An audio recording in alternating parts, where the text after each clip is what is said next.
chaos, Dionysus, Hera, Hermes, Icarus, Narcissus, Medusa, Ephasos, Ashalalala, Sisus, Minerva, Ichabubus. I love it when you couscous. Aphrodite, Ventus, Chaos, Dionysus, Hera, Hermes, Icarus, Narcissus, Medusa, Ephasos, Ashalalala, Sisus, Minerva, Ichabubus. I love it when you couscous.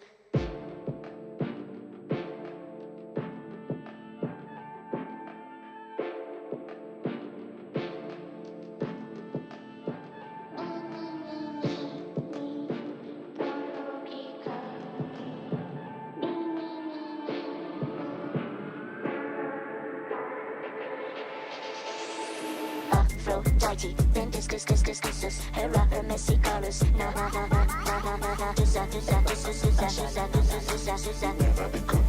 I love Aphrodite, Ventus, Cuscus, Hera, Hermes, Icarus,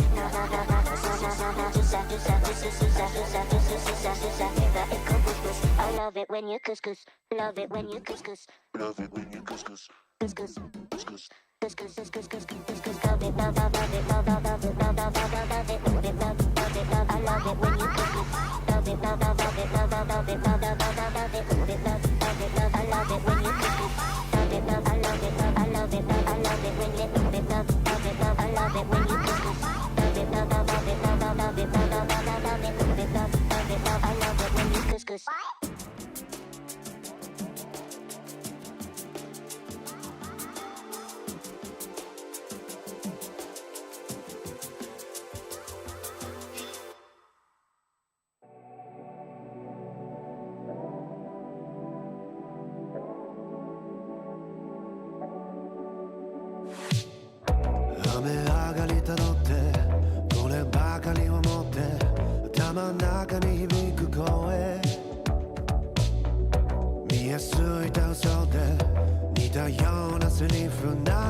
say you'll be mine, if only for tonight.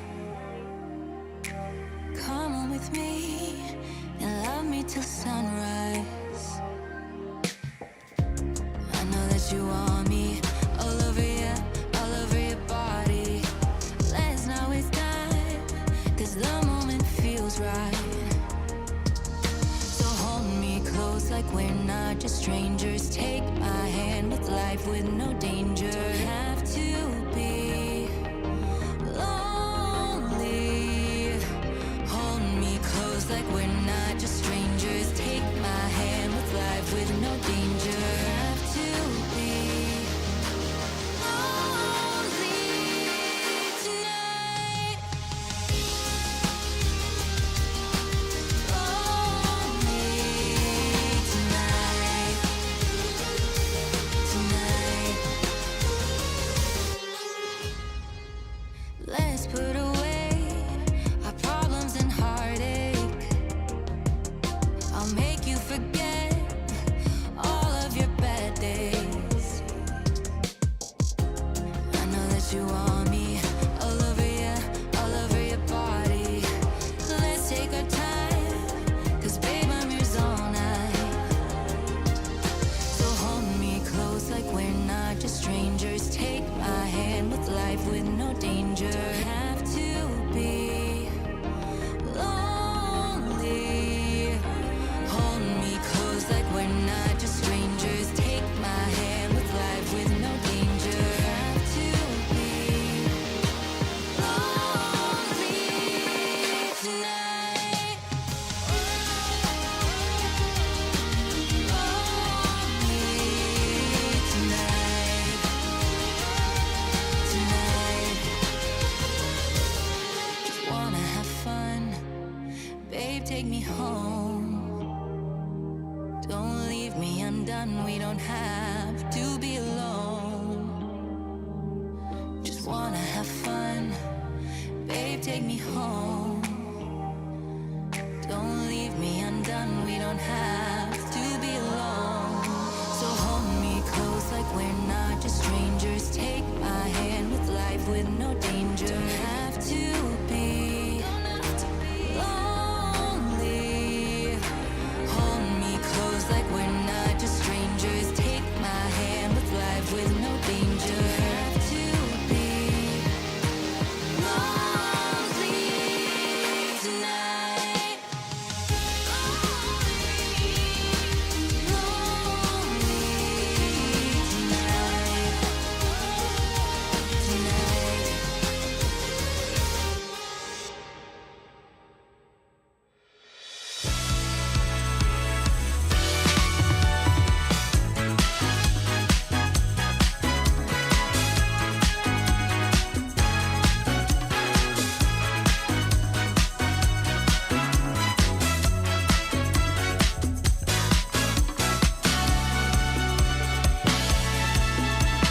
にじませた瞳をそっと拭い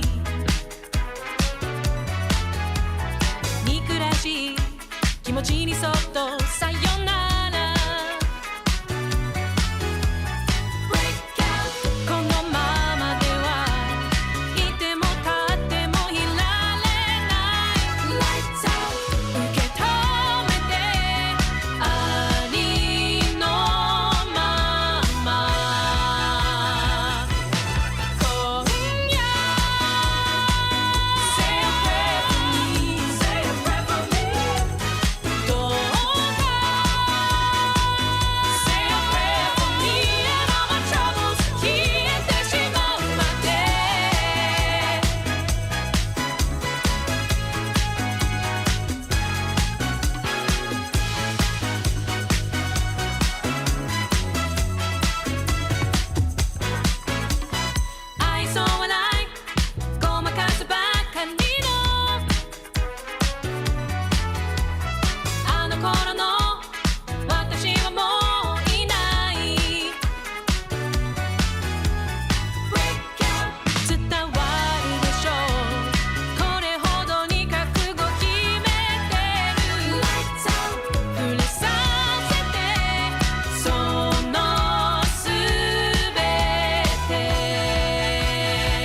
Time for us to crown a champion of Asia. The APL playoffs have been in full swing for multiple days now, but we are finally into the pointy end for Asia. Let's get underway with this one, should I say. Not just myself. Fortunately, after a couple of stumbles, I have the wonderful James Devmarta Stewart, and joining me at home, it's Nicholas Pengu Moritzen. I'm actually going to say that name right this time. Dev, how are you doing, my friend? I'm doing great. Thank you, Robert Monday. Robert Manning Monday. So I decided I'd stumble just to make you feel Thank you. better. I feel so much better after that one. Pengu, just give us a wave, and then I'm going to ask Dev another question. Just say hello. Hello, Nick. It's wonderful to see you again. Maybe you can mime can you mime for us how you're feeling right now? That sums it up quite nicely. Fair call, mate. The elation that Pengu is feeling is here on the desk as well. The Asia League is extremely exciting at the moment. We had imports from Elevate and, a storyline I never expected from Daystar. Obviously, Weibo, though, that's the big talking point at the moment. For sure. And, Weibo is the one that actually won't be involved in our first game, but a huge win for them in that upper bracket final. Of course, the way that our ecosystem has changed for Stage 2, Rob, we can't understate the value of that. In Stage 1, there was no major, but the winner of the tournament, the winner of our playoffs would end up getting invited to EWC. That was Weibo from this region. An upset, you could say, from them going through the lower bracket, taking down Elevate, the Brazilians. This time again, Elevate looked even better during the group stage, better during the early parts of the playoffs, and Weibo looked a bit weaker. So, yes, it was a huge upset to see that Weibo won that upper bracket final yesterday, what they felt in Stage 1. And most importantly, of course, the top two this time go to PAX to play off for spots at the Munich Major. So already we have our first team from Asia qualified to go to Melbourne, and that's Weibo. Is it going to be Elevate in that second spot? Well, you better hope so, with all the hype that's been behind them with the big pickups from this stage. Yeah, Pengu, lovely to hear your voice, mate. I'm so glad that we get you here. But obviously, we've had 2 full days of Asia League, 8 best of 3s to get us to this point. I think it's fair to say no one expected Daystar to make it this far. No, it was a very big surprise to me. I woke up this morning, I checked out the bracket, and I thought, okay, how far can they make it? Also, the biggest surprise to me, Weibo Elevate. We all hyped them to be Elevate's kind of 2-0 Weibo, they're looking better. Weibo had a bit of a slow start to the stage and whatnot. But no, it's been a different story.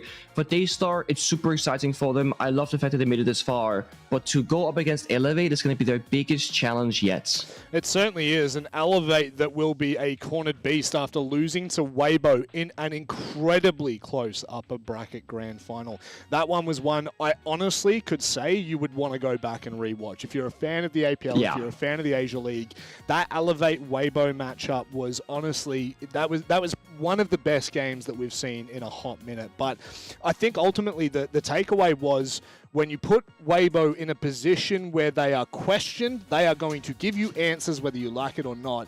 But we still saw a lot out of Elevate at the same time, Dev. And I want to make sure that we make that abundantly clear. Oh, yeah. Just because they lost in that upper bracket match means diddly squat to me. I know that obviously in the context, it puts them on the back foot, but I still feel as though Elevate come into this the favourites. Oh, there's no question, right? Because on the flip side, right, so Elevate losing to Weibo, that was an upset. Elevate are the favoured team in the entire tournament based on their group stage performance. They're definitely their favourites here in this lower bracket match because, of course, Daystar on the flip side, they were the underdogs of the lower bracket. They won against some of the much more higher seeded teams, beating Fury, of course, Arrival 7. Also upset. It was the day of upsets yesterday. Literally every single game was an upset except for our last match where Daystar beat Arrival 7. But to focus on Elevate here for a minute, the big storyline, if you've been checked out of the Asia League for a minute, you'd be like, hang on, is that a Brazilian flag on Psycho's jersey? Hang on, wasn't there some Brazilian guy called Psycho who won the 6 Invitational in 2021 with Ninjas in Pajamas? Yeah, that's him in the flesh, of course.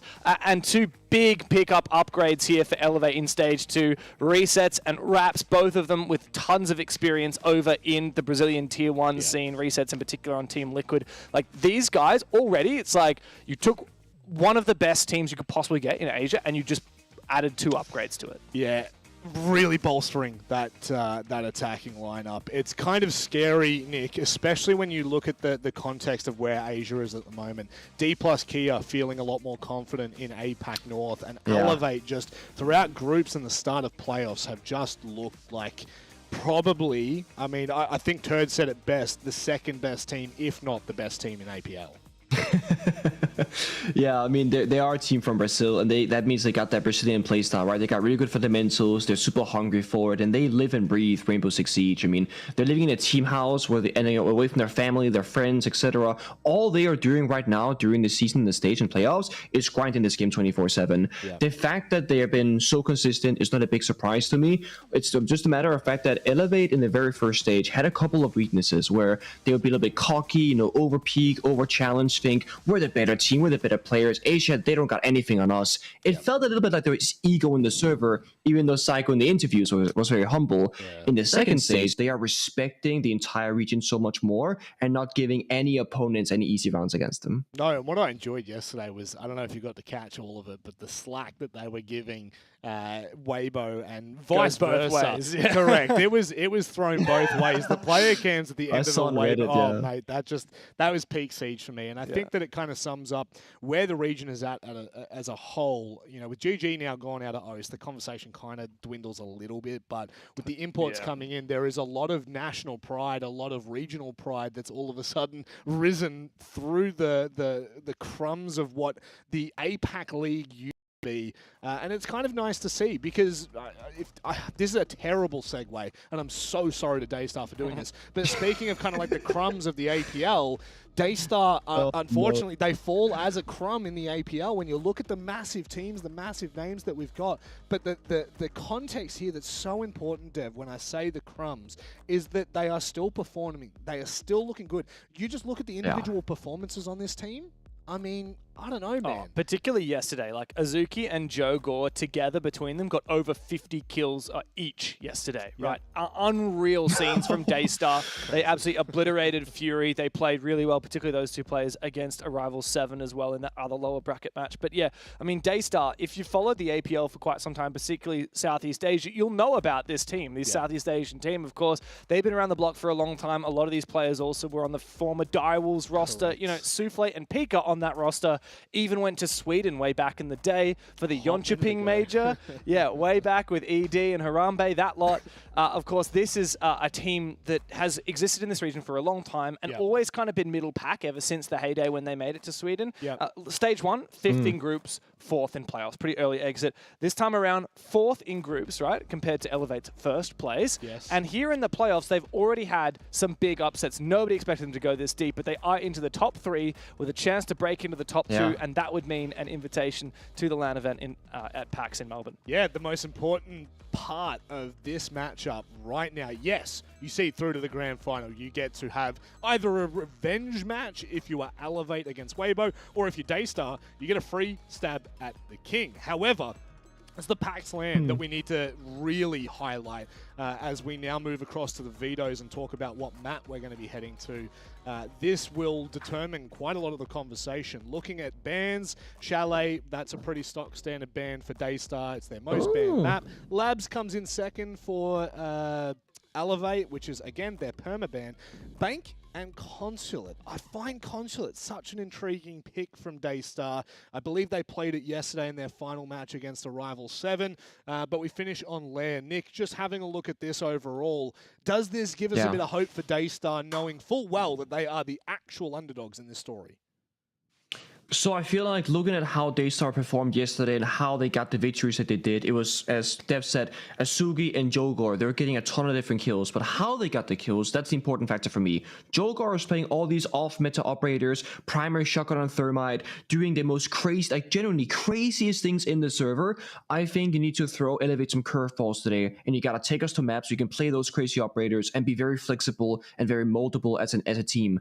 And I think going to Bank, Consulate, and Lair is actually gonna give a player like Jogor a lot of freedom in operators and weapon selection. They get a bit funky with it, and I think you need that exact kind of thing against Elevate because they know the basics of Siege. They know what the expected attacks are going to be like. So Daystar, they gotta go absolutely crazy in the server because if you go for the defaults, Elevate will beat you 1-to-1.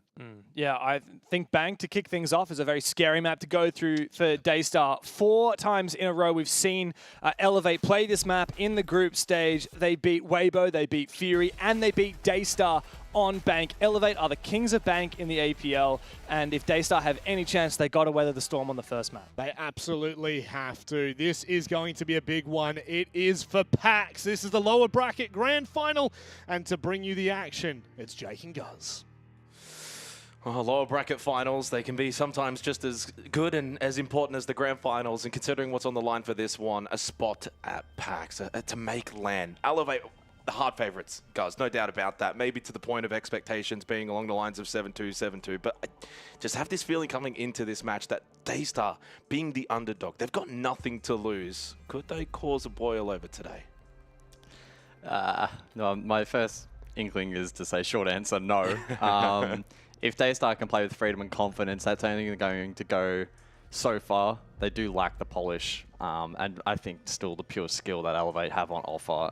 Expecting Elevate to clean sweep this 2-0, it should be a comfortable fashion. This should be essentially for them a warm-up game for the grand final. I mean, that's the expectation that we obviously put out, and the couch was, I guess, in similar tune as well. But that doesn't mean you disregard Daystar entirely. I mean, there's every opportunity for them if they play to their very best. I think actually it was Rob who said it yesterday in the interview. You know, if Daystar play, let's say even 10% better than their best, and then Elevator at 10, 15% off, that might even it up. And again, they've got nothing to lose in a match like this for a team like Daystar, who, as we kind of prefaced yesterday, have already taken one step further this stage than they did last stage. So now they get a free crack. I mean, it's Elevate's to lose more than it even is Daystar's to win. Bank, we go for the opening map. Consulate to follow. Map pick here for Elevate. They'll be disappointed with their loss yesterday in the upper bracket final to Weibo. And not only do Elevate need to win this to make the grand final, but they probably then need to win the grand final for the SI points after not winning stage 1. 5 seconds remaining. Basement for the opening round, the bans are as follows: Kaid, Clash, Ace, and Dockerby, as prefaced just as we jumped into the map by James. This is a very strong map for Elevate. They have a wealth of recent history here against quality opposition here in Asia. And so we should get a display of their attacking prowess here for the first 6 rounds. A 3-2 split from the defense, so 3 in basement. A bit of a roam employed. Zuki over towards open area, as Pika may be minding the blue stairs position on the Warden. I think it will be a pretty quick peel though here from defense. Hatches are closed, and Elevate taking that space essentially instantly. And besides Azuki, everyone else in basement, and he's just going to play main stairs anyway. It's a bunker setup, triple nitrocell, gas babes, tuber out with the Zoto canisters. Intriguing to see how Elevate are going to play this, though, because you kind of look at the lineup with the Royora and the Glass. It doesn't scream conventional server-side hit. And they are loitering around lobby.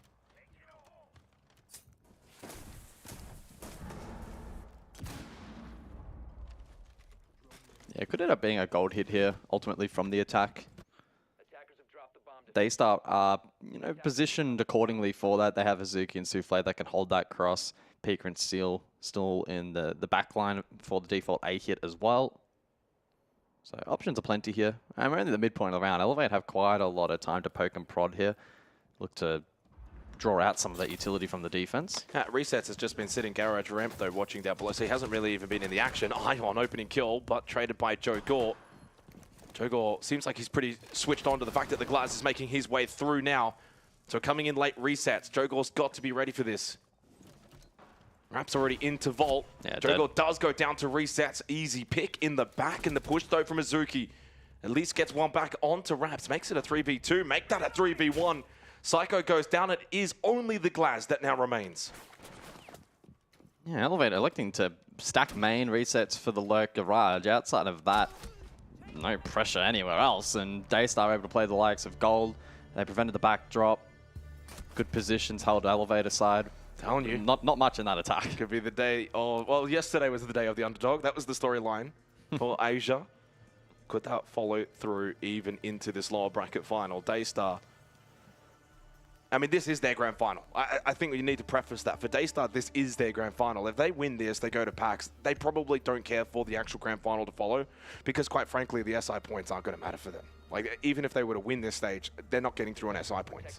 So really, they win this. This is their grand final. For Elevate, it's a little bit different. Yes, they want to win this and they want to get into the grand final, but then they need to probably win that grand final. A good start, though. I mean, and this is really what you need if you're Daystar. You're on Elevate's map pick. Yeah, defense bank, bottom floor. Got to win these sites, and they did. And they did so pretty convincingly.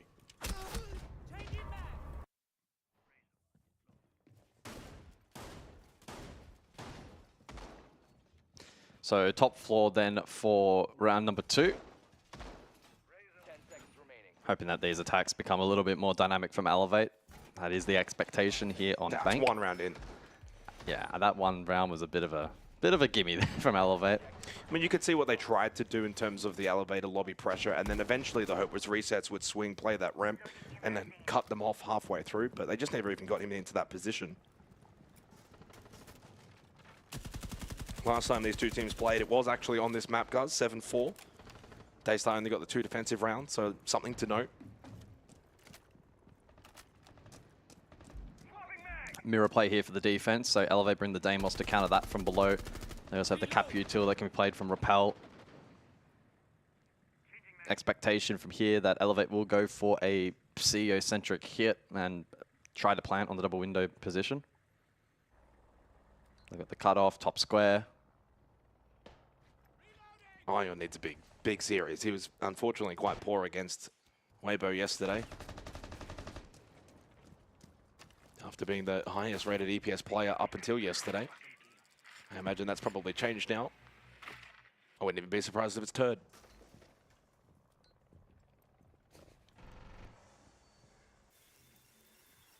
Just groundwork here from the attack, clearing castle barricades. And I'll still be waiting for Psycho to get in a playmaking position below on that Deimos at some point in time. He's just watching drones at the moment, ensuring that his entry path will be free. In the meantime, again, it's just the Flores getting to work. Raps needs to ensure that he doesn't throw his life away freely. Currently has that diffuser in hand. Breaches are open. So the route to plant is on. Capital to reposition. Yeah, but Raps is by himself right now. He's got Ion on the top square, Repel window, resets is over towards the airlock window. It's one of the mirror windows popped, I think by defense. Yeah, so they rotate over Stemp.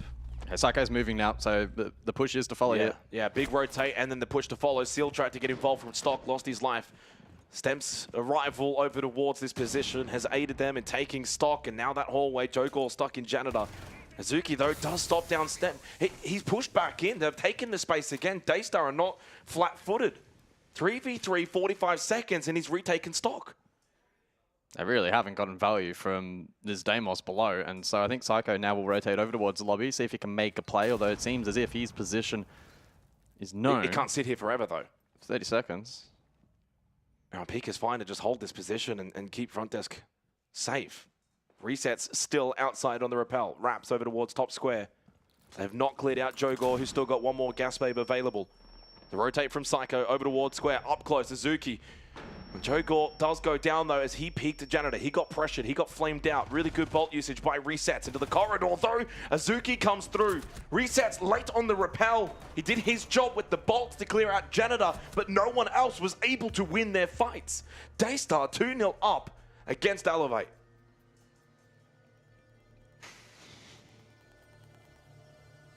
The game plan there from Elevate is very default, and they are making glaring mistakes. They failed to clear Jan correctly. That continued to be a power position that Daystar exploited. They really got thrown off there on attack, and credit to Daystar, they were able to isolate ones, win those fights, and disrupt the attack quite nicely, but it's still early days, but the first 2 rounds have not been inspiring at all from Elevate. Yeah, I mean, you said it, it's early days, but I think we came into this match with the expectation Elevate would just have the superiority to I didn't think clean sweep. I genuinely didn't think Daystar were going to get more than 2 rounds this match, and they've been able to convincingly win I mean, the that's a first little 2. bit disingenuous considering it was a 7-4 scoreline on this same map in group stage. Yeah. And Daystar's got momentum now running through this lower bracket. It's hard to believe they dropped that upper bracket quarterfinal to Soul's Heart 2-0. And then since then, 2-0 over Fury, 2-1 over Arrival 7. And now into this lower bracket final where they're certainly going to give it their best shot. Good start from Pika, 4-0. Azuki 3-0 and a good hold as well, and the retake towards stock helped them win that round. Elevate just look a little bit disjointed. You imagine if they focus up and start playing as a coordinated team, they'll start finding results.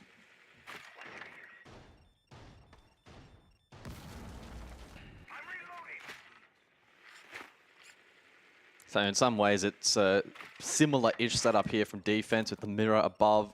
So too from Elevate with the Flores in play for the initial clear. I'm intrigued to see if Elevate look to heavily contest control above, then vert across for the drop late.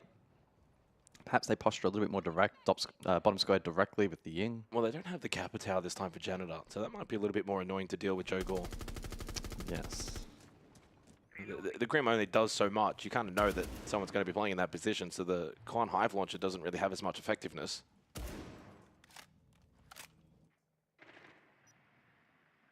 Suki's also playing around Square and Archives. Decent map control for Daystar. Elevate are going to have to try and find their way into the building. I mean, right now, they've barely got any map control. Ion over towards Lone, and that's it. 90 seconds on the clock, and, well, 3 rounds in, it's becoming a trend. It's slow pacing from Elevate. Resets caught by Joe Gore.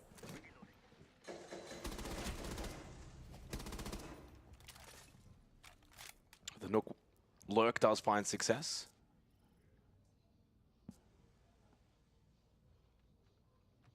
Bit of a standoff here over towards Archives. Azuki's making sound. Psycho will know he's there. Oh, drone. Oh. Yeah. I think he was expecting him being more closer to the doorway than that close. Big win for Psycho. Patience pays off. 60 seconds left, and now a very winnable round for Elevate. It's just Seal on site to lock it down. Likely to be pressured by the Candelas of Raps in a moment's time. Admittedly, Ion and Psycho are low on health, so still not awful here for Daystar, but no gas babes remain. 1 Nitro for Joe Gore, still locks down towards Janitor. 1-for-1 trade. Souffle got one before his death. Joe Gore battling towards Janitor, and he hits the headshot onto Stemp. 2 versus 2 with 30 seconds remaining, and he drops. Still has this Nitro. Yeah, Elevate now looking to scramble and attack. Well, they're so split, these two. It's awkward. Still 2 Candelas. 2 smokes as well for Psycho, but might not really be needed at the moment. Into the final 10 seconds. Candela in from Raps. Psycho coming through admin. Trying to pinch together. Raps, that's Kit, by the way, on the floor. It does not matter. Seal, good presence of mind to not only find that first kill, but be well and truly ready for the second, and he got it full white as well.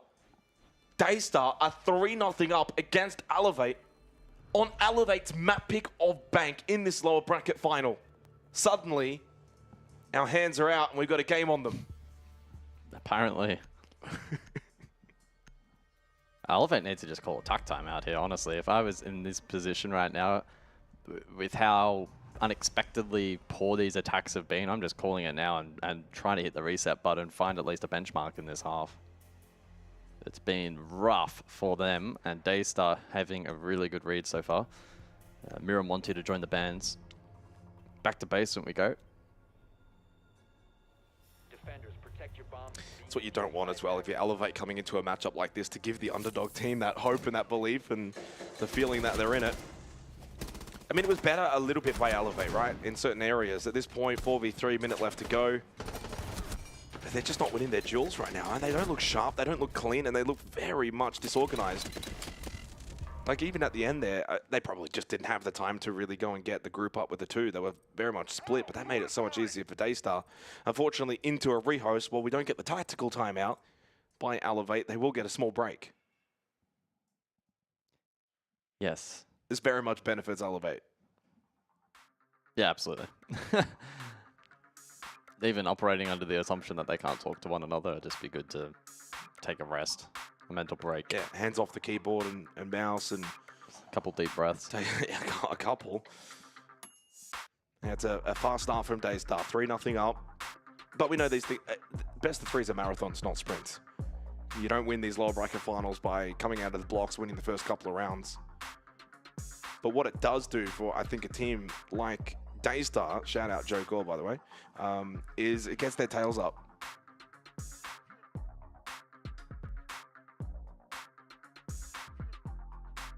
Doesn't feel like Daystar are doing anything we haven't seen before on Bank either. Elevator throwing defaults at them, and Daystar just playing solid siege. Yeah, no, I agree. But I think what they've done well is when the round is well and truly on its way and the action starts happening, I think Daystar are reacting better to what's happening in the round. So outside of the set plays and the default holds, I think they've just been much better in terms of general play and reading what's going on in the round and reacting and understanding what they need to do. Whereas Elevate look a little bit more shook at times. They're either stalled out and slow, or when it comes to the site executes, they're just all over the place. I think this genuinely might be the 3 worst rounds I've seen from Elevate all stage long. They'd have to be up there. I don't think we're too far away from getting back underway. 10 players in the lobby, plus our observers. Or observer. Ooh, and just gotten word, tactical timeout for Elevate at the conclusion of this free host, which again isn't too long to go. I mean, you called for it, and I think you're spot on. It's not even just the fact that it's a 3-0 lead for Daystar, but it's also the way that Elevate's playing. Like, they clearly need to talk things over. Yeah. So back in we go. 60 seconds for both teams to have a chat. Same bands will be mirrored. Mirror Monty. Well, can Elevate correct course? First 3 rounds were, unfortunately for them, rather disappointing. Daystar looking switched on. Elevate, not so much, lacking sharpness at the moment. Again, strategically, it has felt pretty default. So I don't think they're falling short in terms of experimentation. It's just more so implementation. Daystar on the flip side, firing on all cylinders so far, playing some of the better siege we've seen from them, essentially since the formation of this team. Elevate can find positives in the opening kill department to an extent. They won that duel in rounds 1 and 2, failed to convert though. And so we're not, sure yet as to how many more opportunities they may have to be in that position. Finding the opener on bank is normally a really good metric for going on to win the round. Seemingly not the case so far in this series. Basement we return. Last time it was a stack main stairs and a lurk on the glass garage from the attack. We'll see what it is this time around though. Daystar played pure defense very early in the round. They left the hatches reinforced, lacking aggression around the map, but were able to sustain it on site. I do wonder if we see a heavier roam this time employed with the Mozzie and the Vigil alongside Scopos. Well, this suddenly becomes a very big round. Not only is it basement on bank defense for Daystar, but it's after the tactical timeout from Elevate. There's a lot in this 4th round now on the line. Unfortunately, because of the rehost, we do lose those KD numbers, but luckily you've got your iPad today, so we'll be able to keep track of that. But it is the top players right now for Daystar that are really firing. Pika, Joe Gore, Azuki. I mean, that's the big 3 for them. If those guys are firing, Daystar can win. Throwing Souffle as well for good measure. I mean, it's a stacked lineup, but it just feels like they never quite have what it takes to get over the big boys. But within a fighter's chance now to begin this lower bracket final. And now they're starting to bring the heat. They changed it up. So out of the tack timeout for Elevate, it's Daystar that want to change the way that they are going to play. Rather than the bunker down, denial stall out tactic, they go for Jogor and Souffle top floor roam. Jogor gets out of dodge, and Souffle is also going to evacuate. I mean, it's at least forcing the clear out of Elevate, which that in itself inadvertently buys time.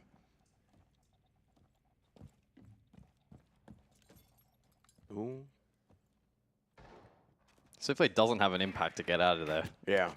That's like something to just be mindful of. Ooh, that's sharp. The Archives lurk for Pika, nets him the opening kill of the round. No IQ, full stemp. And Souffle has tucked in towards towers. No one really on their way. But it's good groundwork. It's good map control right now for Daystar. Souffle had his opportunity. Another one up close, but it's the Blackbeard. I think this point you just kind of get out of dodge. He had some help though. Azuki was cover. Gets himself back over to open area. Daystar doing really, really good in delaying. Nitro gets wrapped so very low. There's only 60 seconds left on the clock, and Elevate don't look remotely close to hitting sight yet. And they still, look at Blue Stairs with the hold. Oh, they've lost another fight. Okay, traded from above with the death mark, and resets elsewhere. Here we go, and that's the smoke losing their life at Blue. Souffle still hanging out in admin. Raps has been brought back up. Big shot from Ion. He goes massive here on the Deimos in this round. Open area.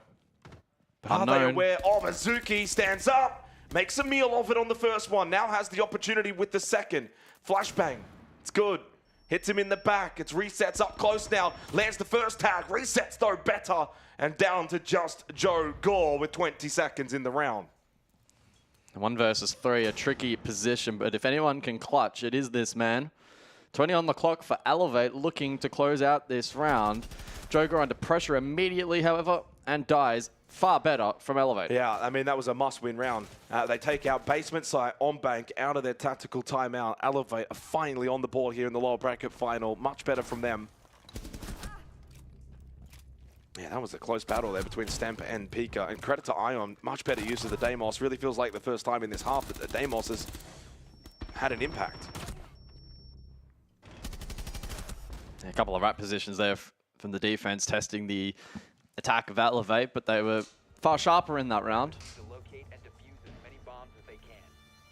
And so that's bot floor ticked off for the attack. We return to the top, where Daystar obviously had success previously.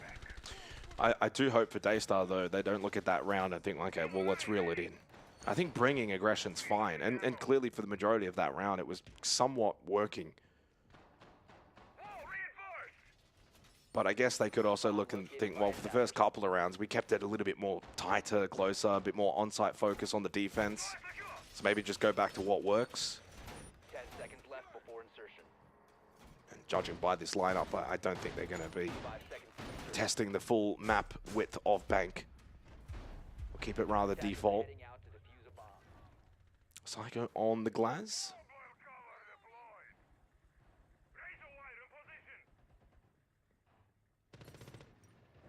Jogor, the perfect counter on the Warden.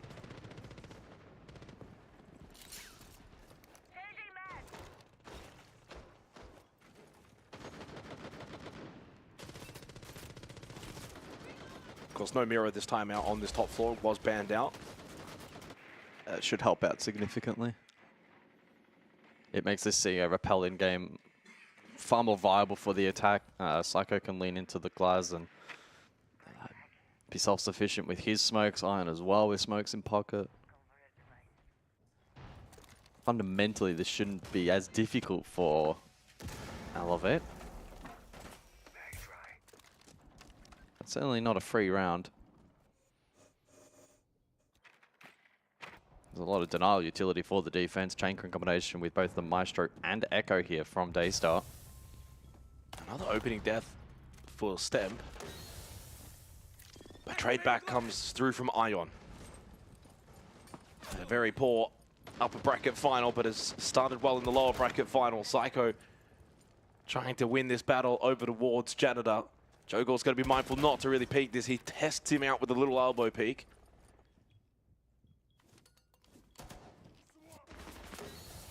That's just not the battle that Jogor needs to be taking at this moment.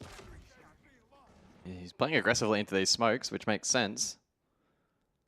And leaving Elevate with few options left. Psycho repels in. Still 2 smokes available for the Glaz later in the round. As you said, Psycho now just outside front desk. This is better movement though from Elevate. There's still 60 seconds on the clock, so they're giving themselves more opportunities in the round. Ion losing the battle against Seal. Well, the drive utility now, Well, the attack. they've got nothing on the square side now. They're cooked. So wraps over towards airlock. Psycho's made his way into front desk. You've got resets coming up towards Banana. Great angle, good headshot, clears out Joe Gore. But Azuki with the spray down. on the Tachanka, gets one back onto Psycho, deals with the Glaz. Hello, wake up. Souffle does wake up. Wow. He got the little love tap to the elbow, and that did enough to get him into the fray. Raps by himself in the 1v3. Daystar drop one in basement, but should be responding now here on the top floor. Rap still needs 2 more. Has the opportunity. Shuffles into front desk and now towards the site and does have kit. Azuki one shot. It's winnable here for Raps if Daystar lack discipline. Got to force him to plant. Behind the couch, Raps will not move. He will stick. He will get this off in time, but he is now being converged upon. We've gone early. Raps has still got this. No. Wow. Seal clutches up for Daystar in the 1v1 post-plant. Raps did everything he could, but not enough. Daystar are 3 rounds away from taking the opening map of this lower bracket final.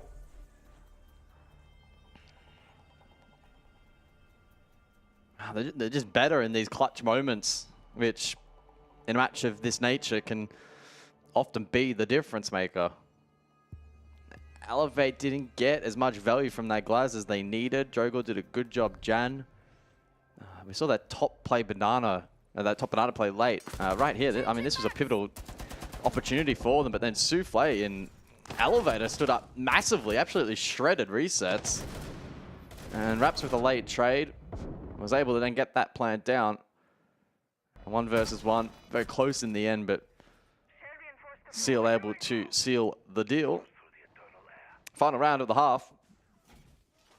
This is shaping up to be a far, far, far more entertaining series than I anticipated. Again, but I go back to what Rob said yesterday. It's a combination of 2 things. Daystar are playing a little bit better maybe than they're even best, and you've got Elevate clearly playing slightly below par, and that creates the perfect recipe. Yeah.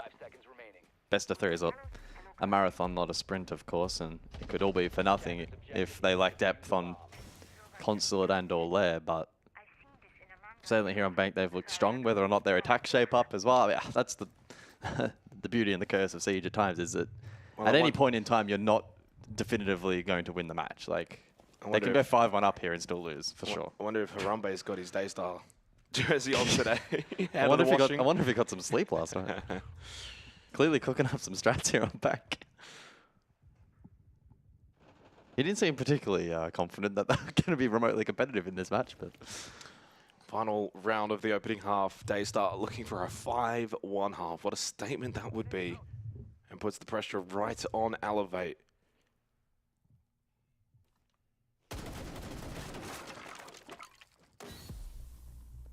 Direct with the Glaz into the smoke. It was a decent gas bait by Azuki, but he did lose his life. Got Psycho Stamp both low. Oh. Seal somehow wins that battle. Low on health. Can't stand up for much longer, though. He gets shut down. Another kill from Stamp. Oh, but Psycho losing the battle on the Glaz. Even through the smoke with a clear advantage. Stamp from below. Good shots, 3 in the round. Big step up round here from Stamp. On Yokai. Stunned out. 3 versus 2 here for Elevate, but it doesn't feel safe. Jogor's still above, and Souffle locking down the objective. Midpoint of the round, Elevate with a lot of time to work with. And again, Ion reset split here on either side of Staff. So they've got just over a minute. Souffle catches Ion. A reposition for Daystar now gives them the 2v1 against resets. He will get this plant down. It will be successful. He has a Lion scan available, and now will utilize it. I don't think Souffle's got any. Yokai is remaining. Gun up for him, and it's gun up indeed. Straight into the head of resets. It's a 5-1 half in favor of Daystar. Jeez. Elevate look absolutely shocked. Even the cameraman behind Psycho's like, should I keep filming or should I stop? I feel like most of the time when we see Elevate's cams, the body language has looked positive. Now, it's obviously easy to have positive body language when you're essentially stomping the league. But today, it's in stark contrast for this opening map. Not really many smiles. And maybe their resilience being truly tested here in the first map of this series. It's a 1-5 deficit. Strategically, I don't think we can separate these two all too much. Mechanically, though, and I can't believe I'm saying this, Daystar are just slamming them on so many of these 50-50 duels. Even the ones that aren't 50-50 that are favored to elevate. I mean, the Glaz are probably a good showcase in that round. Like, Psycho just got absolutely deleted. Like, he should win that every day of the week. Elevate do go defense now, though. There's every world in which they can replicate what we just saw from Daystar. If their mental isn't chalked. Exactly. But based on what we saw on the cams, at least, that's the only thing we have to go off. Time out at 3-0. Exactly. Clearly, they're not in the best mental space right now, but you get to go down to lockers and CCTV to kick off the second half. Absolutely need to win the first two here. I don't know how Seal got that first kill. We see it on the replay. Stamp here, I thought this was maybe enough to win them the round, but credit to Souffle. Just had a he big really round. stood up here towards Admin. Finding the last 3 kills of the round from Souffle. Reset's had info on both players there at the end. He had yellow Could ping have got 2 1v1s. and the red ping on the line scan. I think that's maybe one takeaway, though, as well, is that there were a couple of rounds that Elevate lost in close fashion. But the overall picture, to me, displays that Daystar's been the better team. And that's a concern for Elevate. I mean, Elevate's got 3 players essentially in the red right now in terms of EPS. I mean, look at the cost for Psycho, Stemp, and Raps. 33% for Stemp, 50% for both Psycho and Raps. Resets is putting in as best of an effort as possible with a whopping 83% cost, which is the best server wide in a 1-5 scoreline. Like, that's unheard of. But the test now for Daystar on the attack begins here on basement. These are the kind of rounds that can get Elevate going in terms of momentum.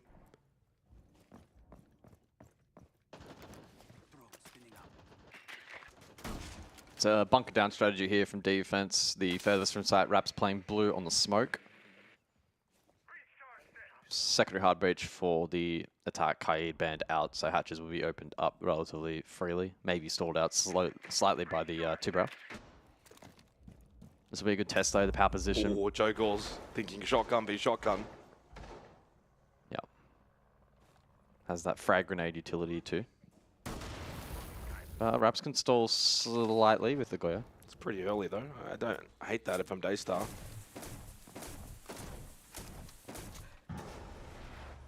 There's auto canisters going out now as well by Ion.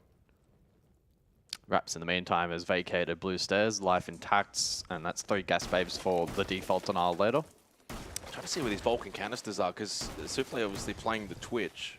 Well, there's at least one still default. Yeah. We can see that in the pit. None up on the boost, though, but one on the desk. Maestro utility also in play. Rooney Gates too. I think Elevate actually probably in a pretty comfortable position right now with all that utility plus Nitro. 3 gas babes. Vulcan canister first still kill up. too. Ion gets the opening kill onto Azuki. Vulcan canister's now popped, 50 seconds. But with that opening kill, suddenly Elevate now have done a really good job in terms of their time denial, player advantage. Still a Nitro as well available for Ion. 2 impacts for Psycho, 3 gas babes for Raps. I mean, the history books tell us this is a round win for Elevate. 30 seconds. Daystar will probably need to go for a deep play here and find picks. Can't plant default here. Ion's well positioned for a Nitro. Still 2 gas babes for Raps. You need to go for a trick play. Oh, I got caught. Yeah. I mean, really big round from Ion. Rips the Nitro, pre-throw. Well, he kind of doesn't really get it far over that bomb chassis. And at that same time, Souffle's found 2 from lobby. He's gone for a backside pinch. Souffle's then got the 3rd. Wow. Traded, but now post-plant 2v2. Souffle has opened up this round for Daystar. They got a clear side and then contest above, but Seal finds the kill. Wow. Resets trades, but Jogor in the meantime has gone first floor. He has the high ground advantage. Can Reset stick? Oh. Surely not. Jogor just needs to be disciplined. Count it down. 7 seconds. Only a couple left, but Reset's forced off once more. He has one more opportunity, and Jogor knows it. He starts to teabag. The round is his. just needs to peek and does so. Daystar somehow win that round. Souffle, that's how. Souffle's won them that round. First, actually, he's not the only one. The fact that they also went for non-default plant position and Souffle on the vault hit at the end of the round as they were executing was the difference maker. Daystar begin their second half with a basement bank attack. And that was also with in Elevate a 3v5. in a 5v3 to begin with. This is what opened things up. Souffle getting 3 kills towards Vault, while they then got plant down, put them in this winnable position, and Joe Gauls played it then perfectly. 5 map points for Daystar. They don't really look all elated, but Joe Gaul with a little shush motion in the camera. Probably the right attitude to have, right? Clearly this first map's blown out. Doesn't mean anything if you go on to lose the next 2 maps, right? So it's just about maintaining focus here. But clearly, and I think rightfully so, building confidence. They're well and truly in this series. There's been a standout performance from them. Elevate are just struggling to convert win cons at the moment. 10 seconds remaining. 5 seconds remaining. Attackers must locate and defuse a bomb. 10 and 5 for Souffle. And he's gotten 6 of those 10 in the last 2 rounds, guys. Both 3Ks, both clutches essentially, in terms of turning those rounds into round wins for Daystar. Talk about impact from Souffle. 146 EPS.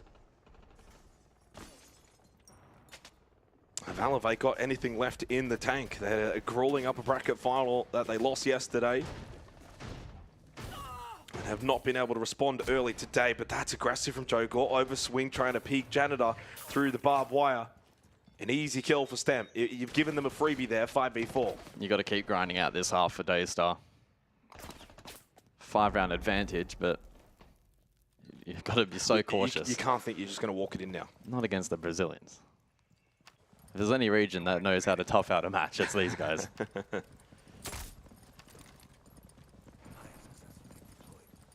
I don't think they'll be the type to wave the white flag. Well, it's an easy mentality to kind of fall into because you feel like, well, we only need 1 round, and if we just have 1 round where we, you know, go fast pace and get a couple of early kills, that might be enough to secure it. But those rounds can go by pretty quickly, and suddenly you go from 5 opportunities to almost overtime. So they have to stay locked in. For Elevate, they have to be locked in now for 5 rounds straight. No room for error, no room for mistakes. Hero looking to be popped by Souffle. Struggling with the beams. 6-1 up, by the way. 2 back-to-back 3K clutches, by the way.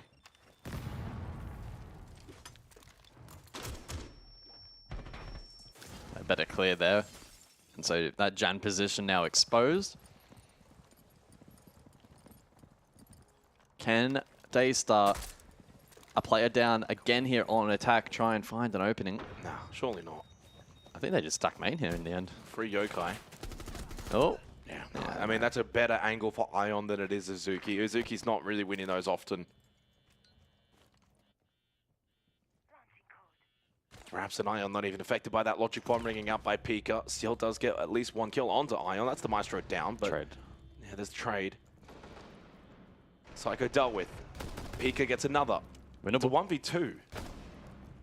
They're You both say isolated. winnable, but it's 15 seconds left. Kit. 1v2, close right, and down in the hallway. The swing will come through anyway. Had he still even got that kill onto Stem, the Janitor swing was there very quickly for Elevate. 2-6, Elevate get their second round. They need 4 more straight to force overtime.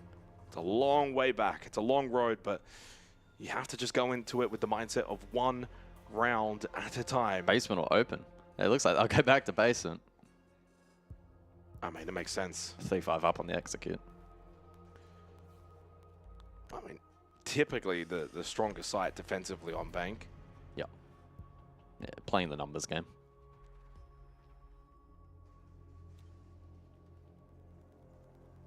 Attackers need to locate and defuse They the bomb. do change up the lineup a little bit. the Maestro had little impact last time out, so they dropped that. And instead it is the Ella in play here for resets. Ella, under my umbrella. Bomb located by I mean, if there's any team that's going to be able to do it from 1-6 down in this region, in this match, it's Elevate. Yeah. And maybe even Weibo, but I'd probably still even back Elevate to be a little bit more concise in their comeback. And I think when you think about the Brazilians, especially with this roster, left before insertion. you think about them as being stalwart and strong mentally and not being phased. We saw the chatter yesterday, and the Weibo guys giving it to the to the Defuse a bomb. Brazilians, and they didn't really give much back. I don't think they were really affected by those kind of comments.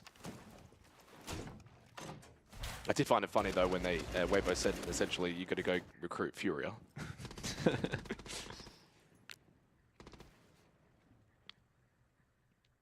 Double stack garage here from Daystar. I mean, I don't mind it. Probably looking to get the talent shield in position and then cut that long cross once they get garage control. Helps facilitate the glass. It's also completely clear, by the way, so they'll get this control freely and then they can post up. I'd push this quickly. I would be taking this space straight away, get shield in place, get the glass in place, and then you could even rotate the also back out if you want. Yeah, I imagine that will be the case. Is this being, I wonder, is there any way they're watching this at all, Elevate? Have they got anything up here? Well, no one's flicking it. If they, no, they haven't. I mean, no BBC. So. They're going to know now, though, with that barricade being broken. Will they? No one's near it. It may have been heard. He says clued on. Yep. Well, this is the win con right now for Daystar. They've got themselves a really good opportunity at the early portion of this round. Elevate have set themselves up more so for this first floor, denying some of the entry positions for Daystar. Yeah. Daystar Their can ability to subvert that. rotate back, though, given that cross is cut, is limited. Or swing in, Bang. Pika, headshot, bang indeed. Opening kill, Daystar. Psycho then gets on the move, one inside of Electrical. That's Azuki. There's one top blue. He can't swing this. He's directly walking into that double cross. He's made the right move, though, by just falling out of Electrical. It's a dangerous position, and Psycho then caught by Souffle. Trade back by Stemp, but now the 2v4. As Daystar establish themselves with a very strong lead in this round with a minute remaining. Nitro prepped by Stemp. At least they can play together as the duo, but they are outnumbered significantly with loads of time remaining. 45 seconds for Daystar to think their way through for what could be the opening map in this lower bracket final. You can tell that they're not rushing this. Jogor absorbing a lot of pressure. Garage Elevate tried to clear it. Now more advanced. Resets may look to play up main, but Oh, Pika on the Nook. I think this might be all she wrote. I think it very well might be. 20 seconds. The only way Resets wins this is if that plan doesn't go down. Daystar have stolen the opening map of this lower bracket final. Jogor says shh to the Brazilians as they are now one map away from heading to Melbourne, Australia. It's gonna get personal. Don't give it this. Don't give it this. That's what you get when you act the fool. You're gonna get burned. Better watch your back. It's gonna get personal.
they say it's not the destination, it's the journey.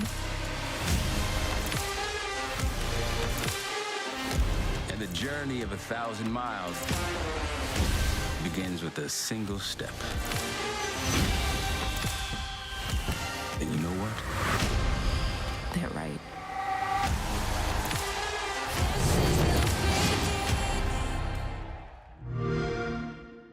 이제 간식을 다 먹어봤으니까 네. 호주에서 가장 유명한 음식인 HSP 할랄 스낵팩을 먹어보도록 하겠습니다. 네. 열어보시겠어요?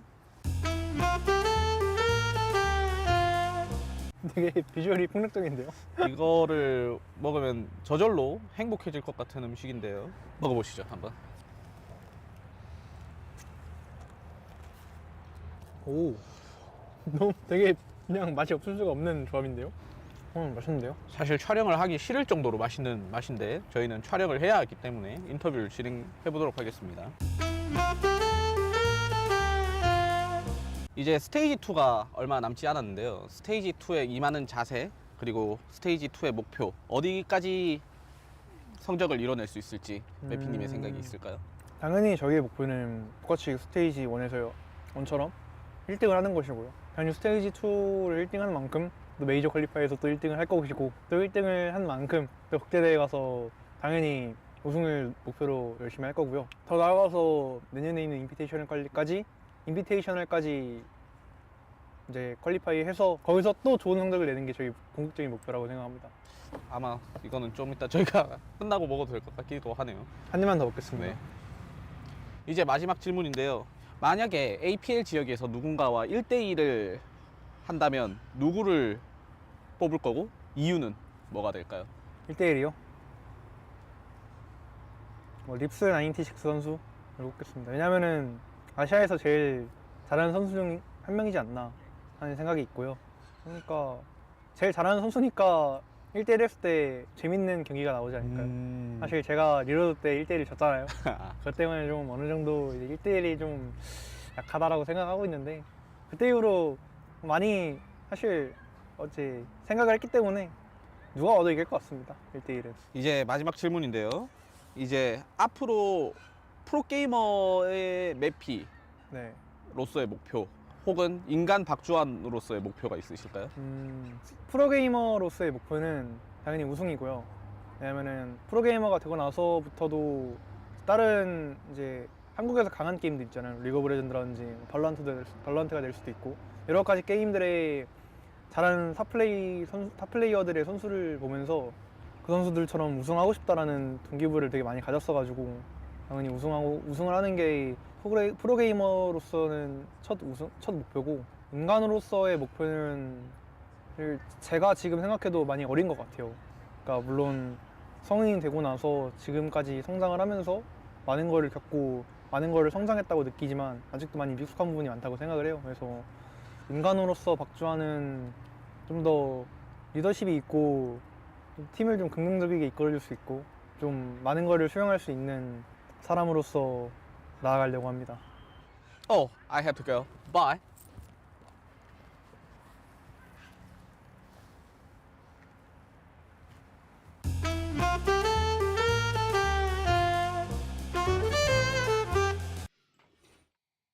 It's good to see that the entirety of APL can come together from time to time. But right now, it feels pretty divided between the Brazilians and what we just saw from Daystar. What on God's green earth was that, Dev? That is not only is it an upset, but it is such a strong performance that you actually sit here and question what happened. Yeah, I mean, this is utterly unreal. This is Elevate's arguably best map. They've played it to death in the groups. They've beaten teams like Weibo, Fury, and even Daystar on it before, all of which pretty convincing, pretty comfortable wins for Elevate. It's a staple map. It's their go-to, and clearly Daystar were like, all right, guys, we are not just going to take the fight to Elevate. We're going to beat them at their best map. And so they did all the hard work, they did the prep, they rock up on the day, and man, they turned it up. I mean, we talked about how yesterday it was all Joe Gore and Azuki. The next best rated player for the whole stage for Daystar is actually Seal, and it was none of those three that were stealing the show today. It was the two OGs, Souffle and Pika, the Direwolves OGs from 3 years ago playing in Sweden. It's so hype for SEA to see that homebred teams are taking the fight here in the lower bracket final to the import rosters of Elevate. Yeah, to go from the bottom performing players on Daystar to the top performing in such a crucial match, I think, Nick, that just goes to show a bit of experience. But if we're going to bring experience into the conversation, we can't not kind of highlight Elevate with Resets and Psycho. Yes, the others have substantial experience, but we're talking about the biggest names on that roster right now. Resets definitely was not quiet at all. 89% cost, I think, goes to show how involved he was. But they just could not find their ins. It felt like Daystar were out shooting them, which I can't believe I'm saying. There's a lot of things that are quite positive when you look at Elevate, right? They played very uninspiring Rainbow Six Siege, very default, very slow, very predictable. Maybe the things that we'd expect from Daystar in a big matchup like this.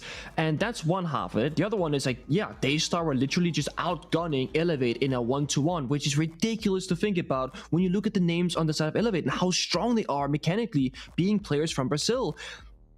Daystar were incredible. They go up 3-0, they're looking good. Guess what they do? They ban the Monty. Because they recognize that if Elevate are going to start shaking and struggling on their attack and sides, they might crouch the Monty to simplify their attacks. So they pre-ban it, which is absolutely genius. They get a ridiculous 5-1-half. And then in round number 5 and round number 6, we see a 2 versus 1 post-plan clutch from Daystar, which that's going to suck for Elevate, right? They get the bomb down, they still lose the round. Then, round number 7, we see Jogor in that 1v1 post-plan clutch on the A bombs and hatch on basement attack. So there's 3 rounds in a row that is just massively tilting for Elevate. And Daystar, they're not shaking, they're not looking nervous, they're just playing really good Siege.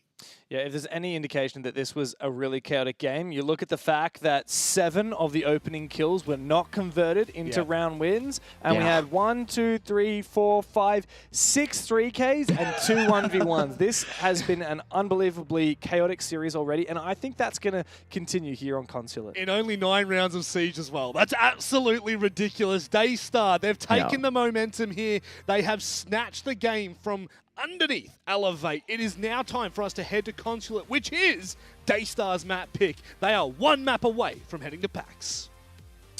Oh, didn't think we'd be hearing those words, Rob. But yeah, 1 map away for Daystar. Emphatic on Bank. Now heading to their own map pick of Consulate. 7 rounds away. Not just from PAX, but the grand final as well tonight against Weibo. A lot on the line here as well for Elevate. They must respond. They must now take the map pick of Daystar. And I think they're going to need to start well early. They need to get some momentum behind them. Daystar's got all of it coming into this second map. Onto the attack of Consulate, they go first up. The Band, Kaid, and Ying, followed by Mute and Grim. We get underway for an upper bracket, or for a lower bracket final, I should say, that we didn't have as much expectation for. I'm going to be honest, egg on our faces here, Guz. We expected Elevate to roll over Daystar, and Daystar have rolled all over Elevate. Yeah, not playing out as anticipated just yet. Big statement in the opening map from Daystar. Can they maintain pressure though here on their map selection, or will Elevate bounce back? Certainly playing out as an intriguing curtain raiser for the grand final later today. Winner of this, of course, will participate in said match against Elevate. BO3, big chunk of SI points on the line. This match, though, the stakes are also equally quite large. Winner will make it to the major qualifier and continue their run towards Munich. The loser, though, to miss out. It's Daystar on the attack, and Consulate can be a notoriously challenging map to attack into at times. Top floor is a good example of the amount of util clearance that you typically need to go for admin across if you aren't going for a direct CEO hit. Given where that diffuser is postured, I would anticipate that it will be admin across, and the sense to facilitate denial of line of sight through that mid to late portion of the round. Doesn't look like Elevate on defense are going for the vending hold. It will be a little bit more dynamic. They have the Tachanka for ranged default denial. And Valkyrie as well. Psycho lurking basement. We'll be looking to gather information on that camera util concurrently. The Vigil also in play here from Elevate, and so there is roam potential for the attack. Or for the defense, rather, for the attack to then deny. Exterior wall dealt with. And so the groundwork here from the attack has been rather strong. Pika, the solid player on that CEO repel, perhaps considering back pressure late in the round, or maybe to draw out some util from the defense, keep them guessing. As Azuki takes ground copy. Plays spotted, and Stemp gets caught. So Elevate electing to play a little bit more aggressive here, and it doesn't pay off initially. In the meantime, though, Azuki does fall, so good Nitro from Psycho. That was the one and only available for defense in this round, and so now a reliance on wraps and resets.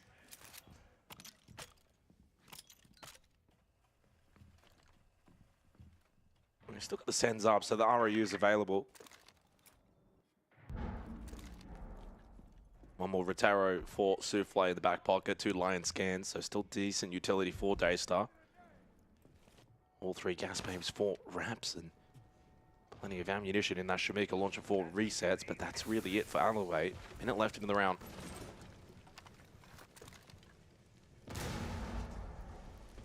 Now these gas beams from wraps coming out towards top spiral. Psycho has tucked into actually a pretty dangerous position.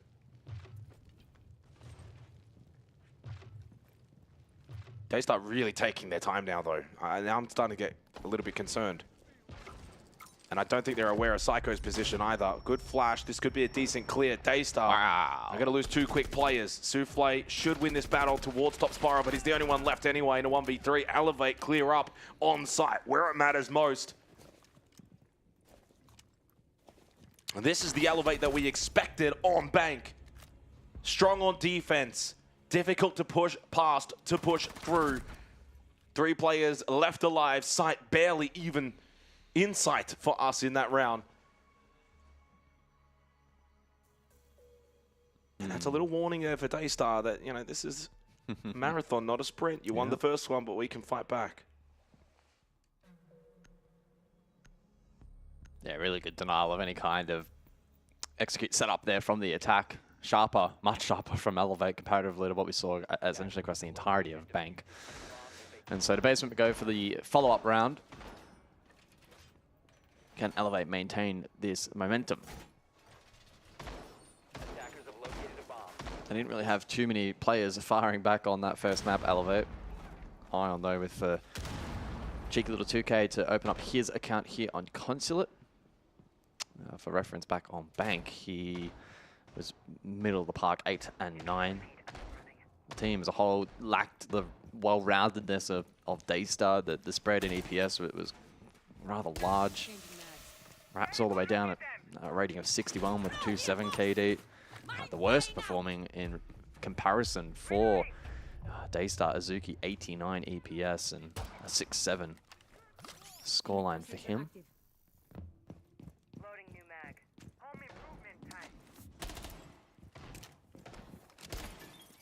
Very, very traditional lineup here from Daystar on attack. All the tools to go for a direct breach hit. Quick yellow. Yeah, very quick. And good spot early for the Monty. 30 seconds in and they're going to go for plant. I mean, he's got to find a safe spot to get this plant behind the pillar without really anything close in terms of Nitro. Yeah, really good Nitro. That needed to be shot out. Seal, though, was unable to do so. So they deal with Pika. That's the Monty down kit. Over towards that pillar.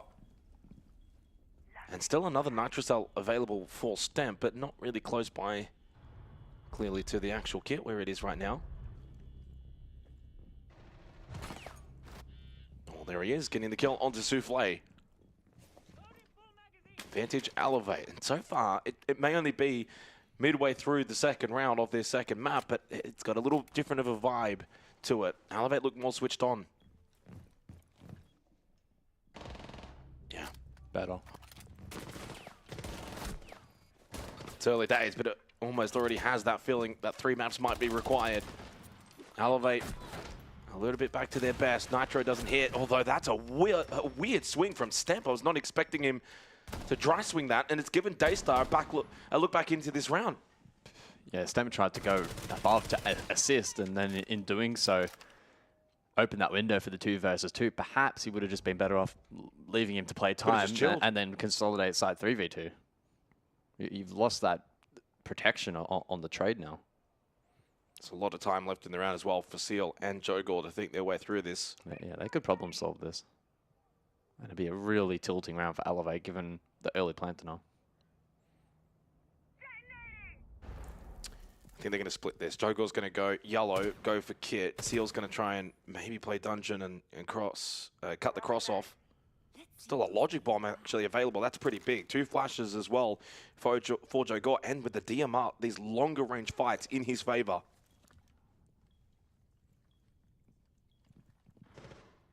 30 seconds. He's just got to get on Kit and stick it immediately. And then Seal's in a great position for the cutoff. They've problem solved this perfectly. Now Raps needs to do the same. And into that corridor, though, he is pinched. While Daystar flipped the round on its head. And dare I say, though, but again, while things were looking good for Elevate, then the Science of Bank come in. A couple of sloppy plays, a couple of sloppy errors allowed Daystar back into the round. And credit to Daystar so far today in the vast majority of the rounds that we've seen, considering it was a 7-2 on Bank. They're making the most of any Elevate error. Like, they're really punishing them. That was a 2v4. Defenders, protect your bombs from... Yeah, but trying to keep Ion alive, they opened up that opportunity for 2 kills. Could have just fallen back, played side, even if it was a 2v3. Exactly. I think I stand by the thought process there. If you leave that player up there, if he gets a kill or dies, whatever the result is, you're better off having 3v2 side. If he dies there, it's a 2v3. You're not trying to recover from a deficit. If it was the other way around and you're trying to make a play to get back into the round, sure, but by going for that to consolidate, it was feels like a pretty unnecessary risk. It does cost them in the end.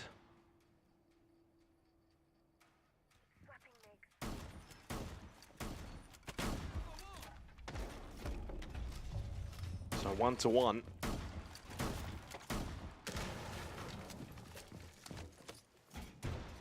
And every round win for Daystar takes them 1 round closer. The major qualifier land at PAX Melbourne, Australia. Attackers recovered the diffuser.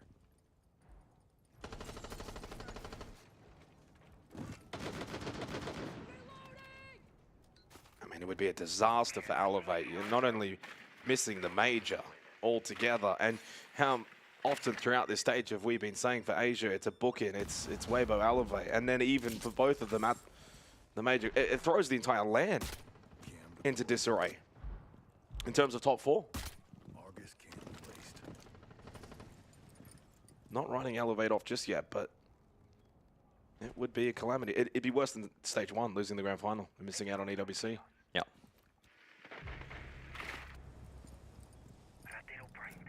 Speaks for itself. Jogor on the glass finds the opening kill of the 3rd round. An all too common theme in this series, where it's Daystar, the ones that are pressuring, that are pushing, that feel like they are switched on.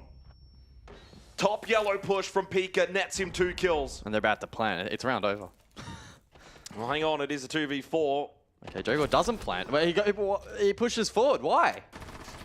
There's no one there to deny the plant. A little bit sloppy, and Seal and Pika are both still very low. This is winnable for Psycho. Very much winnable, looking for the ace.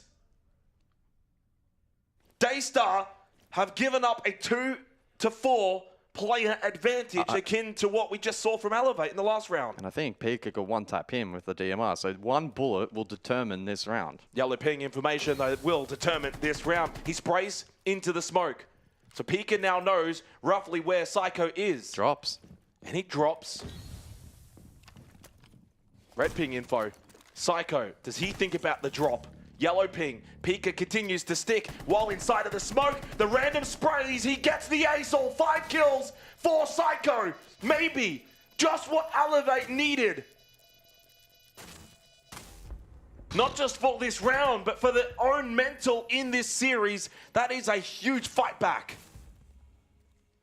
I still want to understand the Daystar playbook there late in the round. Again, I may need to have to see a replay of the overhead. But Joker could have maneuvered downstairs and gone for the plant. Instead, he opted to go above and aggress with the diffuser. I understand trying to get value from the smoke, and he could have held above. But if you're the one with the diffuser, it's not the win con there. By aggressing forward and dropping the kit, with, mind you, plus with your other teammates low on HP, just wasn't back-to-back 2v4s for both teams. Yeah, it's been a crazy game. Well, at least here on Consulate it has been. I think Bank was a bit more concise. That's a missed opportunity for Daystar to, though, really put some hurt in on Elevate. Pika was a sensational top yellow with that double entry kill. Got themselves into a great position, but credit has to go to Psycho, an ace, to save the round for Elevate. And I know that you could look to Daystar and say they kind of kicked themselves in the foot in that round, but you've got to give credit to Psycho. Yep. Maybe that can just be the Kickstarter for them here. Moments in matches like this can I mean, that just gets everyone fired up, doesn't it? On the flip side, had you lost that, you're now 2-1 down. Yeah, it's a 5v2. Yeah, actually. both of those defenders are on the top floor, and then Jogor swings in top and is peeking. You could have just planted in the smoke on site, surely. Bizarre. I feel like I'm only being overly critical because they haven't made many mistakes in this series so far, so... No, they haven't. It does stand out as being egregious. I think it's also the rush of blood in that moment too. You know, it's a 5v2, everyone's pushed in, it's, you know, a nice clear top floor. Sometimes the thought process goes out the window a little bit. We'll see what Daystar can do to respond though. They've been the better team in the series. They've had more control in the series. They just kind of have to keep on keeping on and not allow Elevate to, you know, gain a steam of momentum.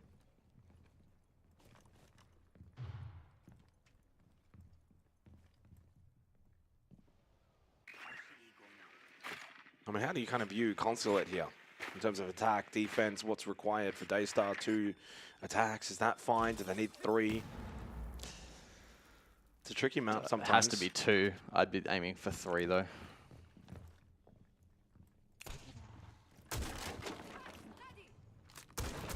Three would put them in a great spot. 2 would maybe just put them in a spot that's not bad. It's looking like it'll be a yellow CEO here, by the way.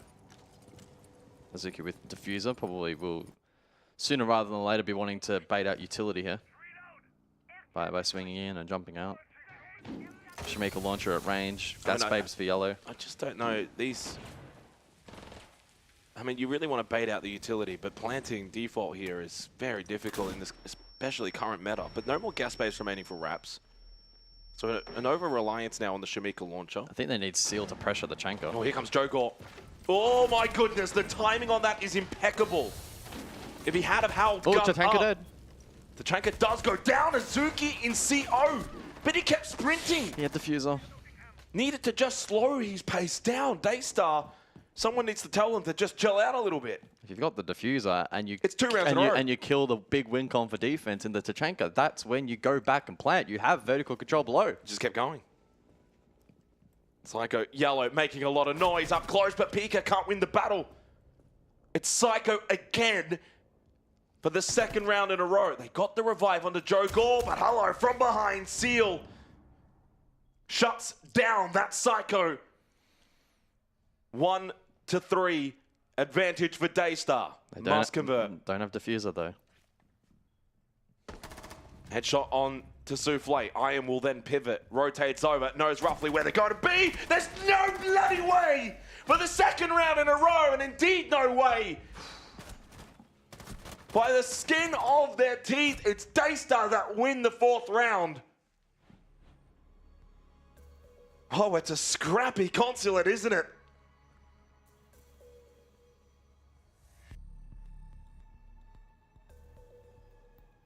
Opening kills not being converted.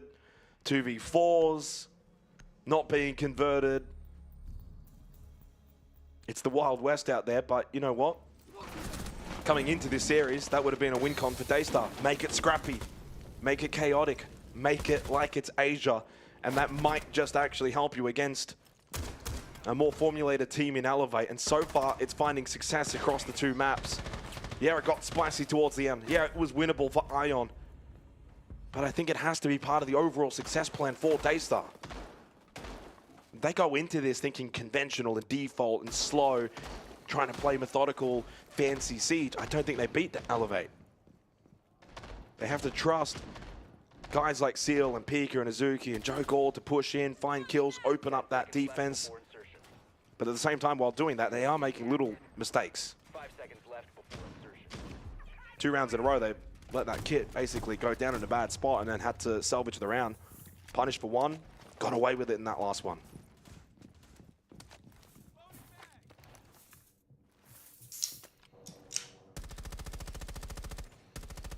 So things shaping up to be perhaps a little bit closer here on Cons. Not really smooth sailing for either team so far. Some pretty gritty Siege playing out inside of the server currently. We return back down to basement. Daystar won it out last time.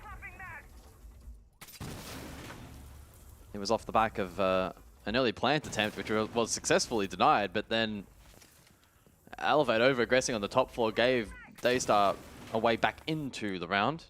And so this time out, it's going to play out significantly different. Last time, the plant was already denied at this point of the round. Loading mag!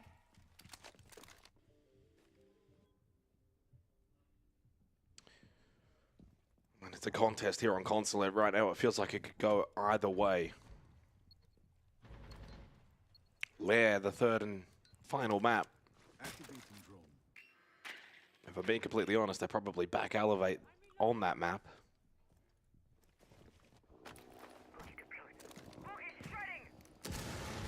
But what do I know from going into this series? Everyone kind of wrote Daystar off from the get-go.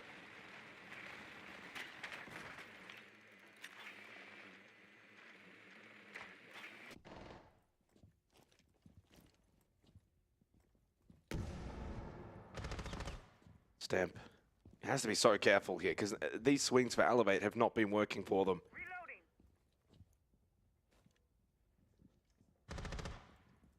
He's going to go for it. He hits it. That's big. That's Kit. But more importantly, that's Azuki and hard breach down, but he has already opened up that main breach. Ion gets active as well. Better from Elevate on the defense, more proactive, and then shuts down Pika. Well, Elevate in this 5th round wanted to take the fight to Daystar, and rightfully so.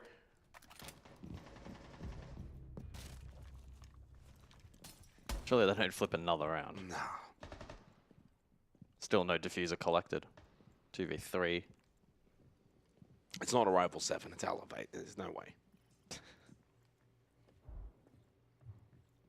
See all those 7 and 2. Ooh, close left. Unchecked. Needs to be checked. And Oh does. my god. But it was the swing from Psycho that actually aided Seal.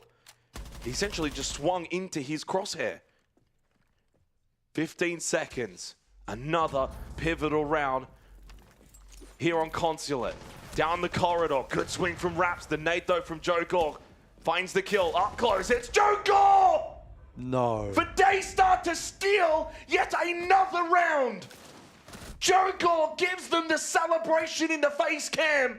As they take the lead on Consulate, they now find themselves just 4 rounds away from booking their tickets to Melbourne. They've done it again. It's highway robbery. Gee whiz. Oh, it looks so good. 2v5, yeah.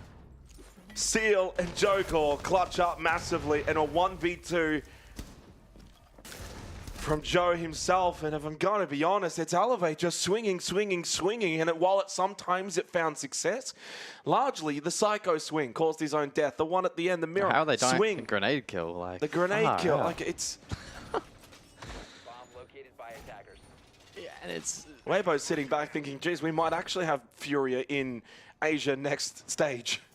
It's not a one-off either. Like, this is now establishing a trend of Elevate failing to convert advantage. 10 seconds left. Well, Daystar just continued to not give up, and they deserve a lot of respect for the way in which that they're attempting these rounds. Absolutely. Well, I posed the question to you earlier about roughly what did Daystar need in the half. Well, they've gotten to the magic of 3, so kind of job done. One more now for good measure. They get a free hit on the tertiary. Free shot on the tertiary.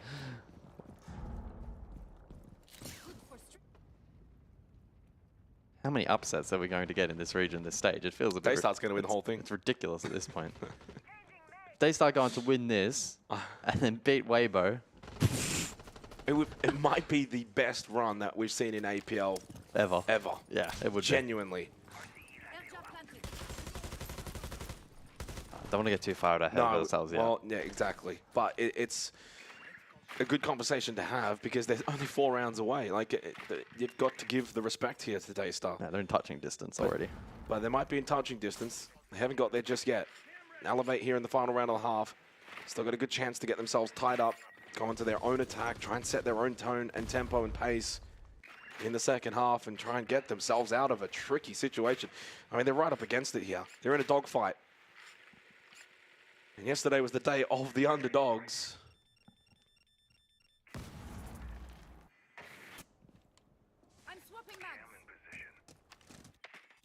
Yeah, they bring the 0 this time around, looking to just aid in some of the information game. Can also be used to counter the Fenrir and other various pieces of utility here from the defense. Minute 30. Pretty slow going here from Daystar. Get to work now on the exterior bulk. Trying to envelop this defense on the top floor. 4 players from Elevate contending this vert. And even Ion in a position to play up Spiral if needed.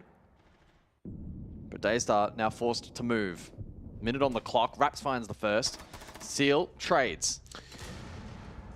Yeah, again, though, all of these rounds where we're seeing these early trades back and forth, I think it suit Daystar overall in the full matchup. Pika getting aggressive, gets help from Seal. Good pinch, traded though back. He got to double digits there. Step shuts him down. Azuki falls and only the Monty left. Better from Elevate in these trades. They looked a little bit more switched on in this final round of the half. You can clearly tell from Elevate's positioning and the way that they're playing, they understand that Daystar, oh, that was a lovely turnaround, by the way, that Daystar are wanting to, when they take these fights, fully commit.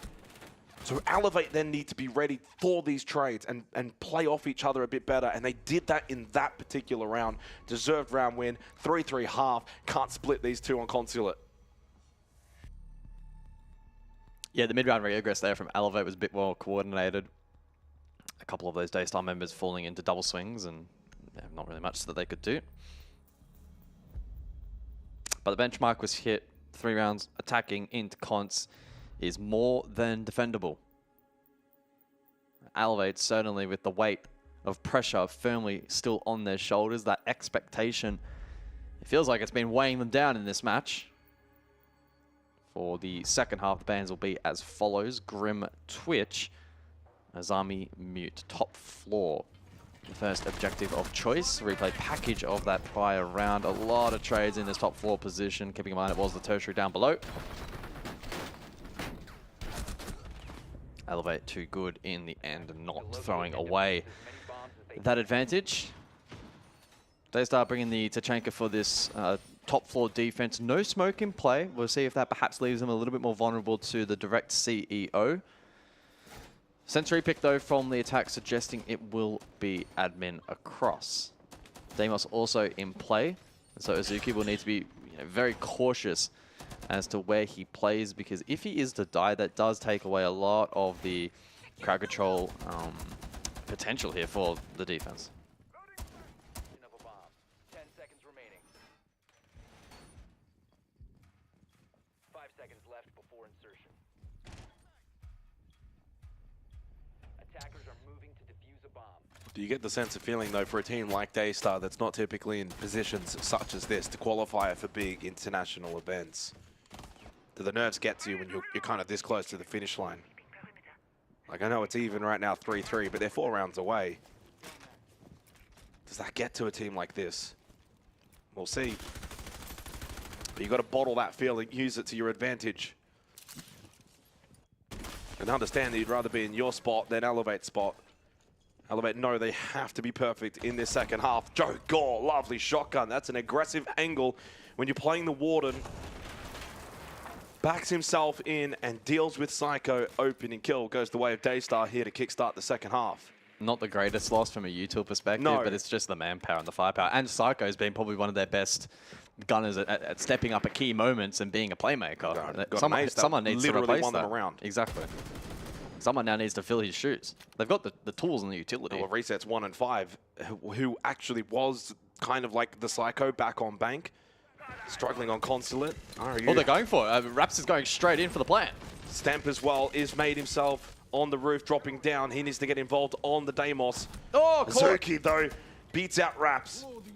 And Diffuser's in an awful position. Hang on, it's still back and forth like the first half before this. It continues in the same fashion. And even in the 3 versus 2, it's still difficult to predict how this round is going to play out. Resets, can he make this his moment? Finals are all about moments. With Psycho down early, Resets knows that he has to be the one to stand up. There's a lot of time to acquire this kit. Creep up position from Azuki, but he's low on health. Pika catches eye on Azuki, wins that battle. Despite that shield screen going up, he finds the gap in that screen, finds the kill, and now realizes that they are only 3 rounds away from Melbourne and the grand final after this. The funny thing is, well, if they start going to win, it just continues that storyline of the import teams getting sent back home. Don't say it just yet. Don't go too early. No, I'm trying not to get excited. I think that's part of the reason why all of us are so skeptical at Daystar being able to win this, because we know it's just objectively biased. It's less about Daystar and it's more about, I think... Like, how are Elevate losing this? Exactly, because there's a lot of respect for this Elevate roster. That's the they've thing. literally got SI champion players. But the respect for this Daystar roster is rising round by round by round. And starting to, I think, believe themselves that they belong at the top echelon within this APL region. And to be quite frank, they're the kind of team that if they make LAN at Melbourne and there's 4 slots available, there's a fair chance they could qualify for Munich. I wouldn't put it past them. I wouldn't put them past, I certainly wouldn't. And I know for the organizational staff behind them, it would mean the world to them. Got to meet a couple of them actually back in Montreal. Yeah, good guys. And, you know, imagine going from visiting an event where your team's not playing to then visiting an event where your team is playing. What a different experience that would be for them. But Elevate, though, they must find a way to lock in. They know their best is maybe still better than Daystars. They would know that in the back of their minds. But it's just all about bringing it to the front. But they bring the pressure here. It's a double shield rush, aided by the Finker, but the blitz goes down early. Elevate look like a team that is running out of ideas, so they go for the rush attempt. And guess what? They did this yesterday in the upper bracket final against Weibo, and Weibo trash talked them in the chat, saying you're going for rushes, rushes, rushes, you don't know what to do. Because they don't know what to do right now. They look lost inside of the server. And maybe it's because they're not from this region. Daystar are about to go 5-3 up against the imported Brazilians who have now called a timeout. Ion in the 1v5, not getting out of this situation alive. No matter how many adrenal surges you are going to use, it will not bring you back to full health. 2 more rounds for Daystar to cement themselves into the grand final. Now that you mention it, it really does feel like it's echoing the Weibo match. Elevate have run out of ideas, and they're trying to play TDM in Asia. What are they doing? That's not going to work. You're playing TDM against Jogor. The whole point of APACs typically struggle overseas is they don't have the strategy. And so Elevate's Brazilians have come and decided we're going to just try to out-frag. No, this is the specialty of this region. These guys are gunners, fraggers. They're not missing shots today, that's for sure. Elevate, no, they're on the ropes.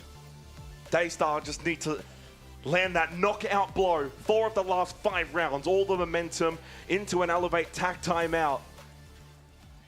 Do Elevate have it within themselves to get themselves back into this lower bracket final?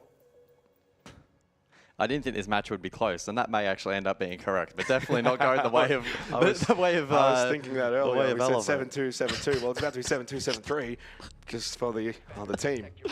I love this region. Well, what have Elevate got? And again, just to drill that point home, the last 2 rounds, the opening engagement has been at 226 and 224. Like, we're not just pulling this out of nowhere. There have been early hits from the attack, and Daystar have completely slapped them down. Like, they thrive in that environment. You cannot play that playstyle against them. You got to systematically break them down. Yeah. Going in guns blazing is not going to work. Down strategically to the point that Daystar feel as if they don't have the mental battle capacity to win, and that they have to then resort to what essentially elevates. So this whole series is flipped in terms of how I thought it would play out. Yeah. I expected Daystar to struggle with Elevate's strategy and find themselves going in for, you know, rush executes and trying to get lurk kills, and it's completely just flipped.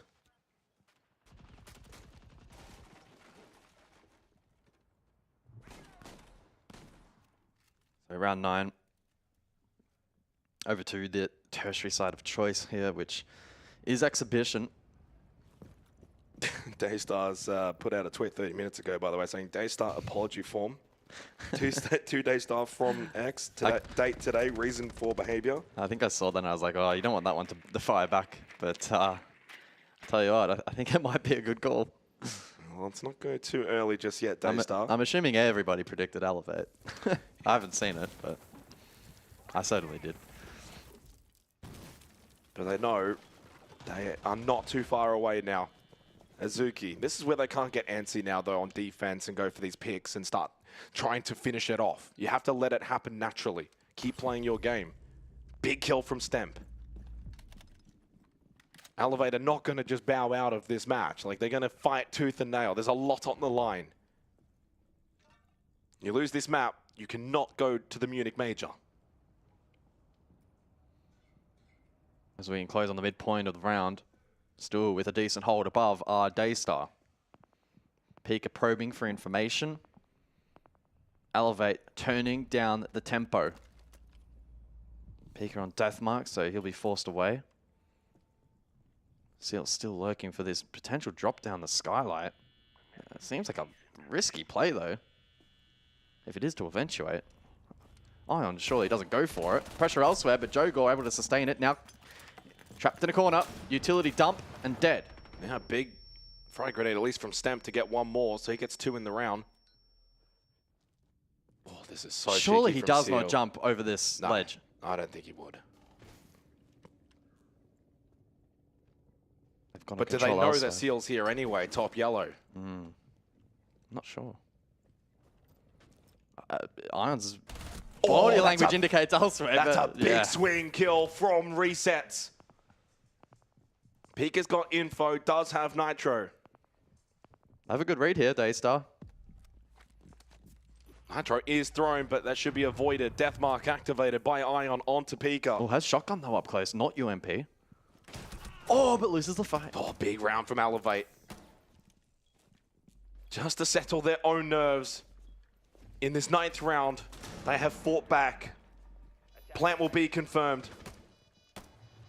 Azuki would have to do the unthinkable, the impossible, and he cannot. Elevate.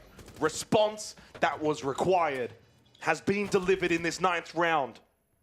The tide had turned and it was a tsunami from Daystar, but Elevate stand up. They will not go down quietly. 5-4 into the 10th round. And a little bit of a warning to Daystar to not start the celebrations just yet. Elevate are still alive.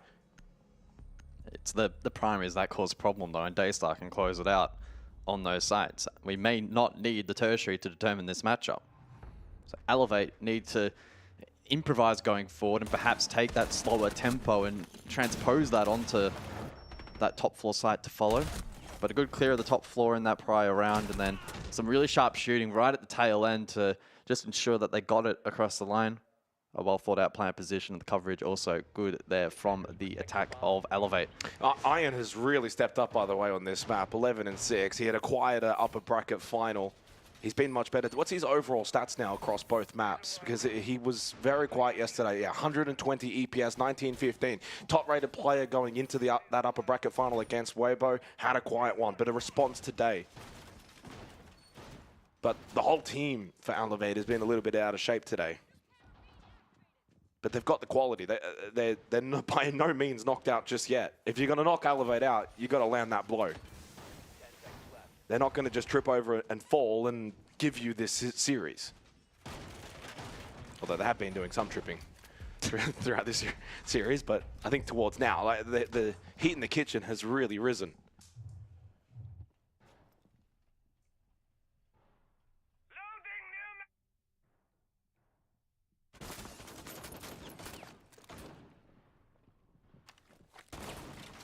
Another aggro position from Jogor. Did Daystar take a timeout if they lose this round? Just to reconvene? Probably, yeah. You want to then go into the next primary site with the ability to acquire overtime.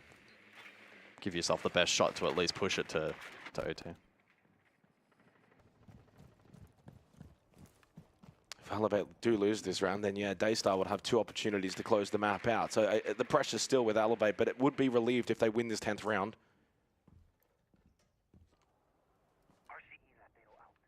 Emphasis on the Sens Capital combo.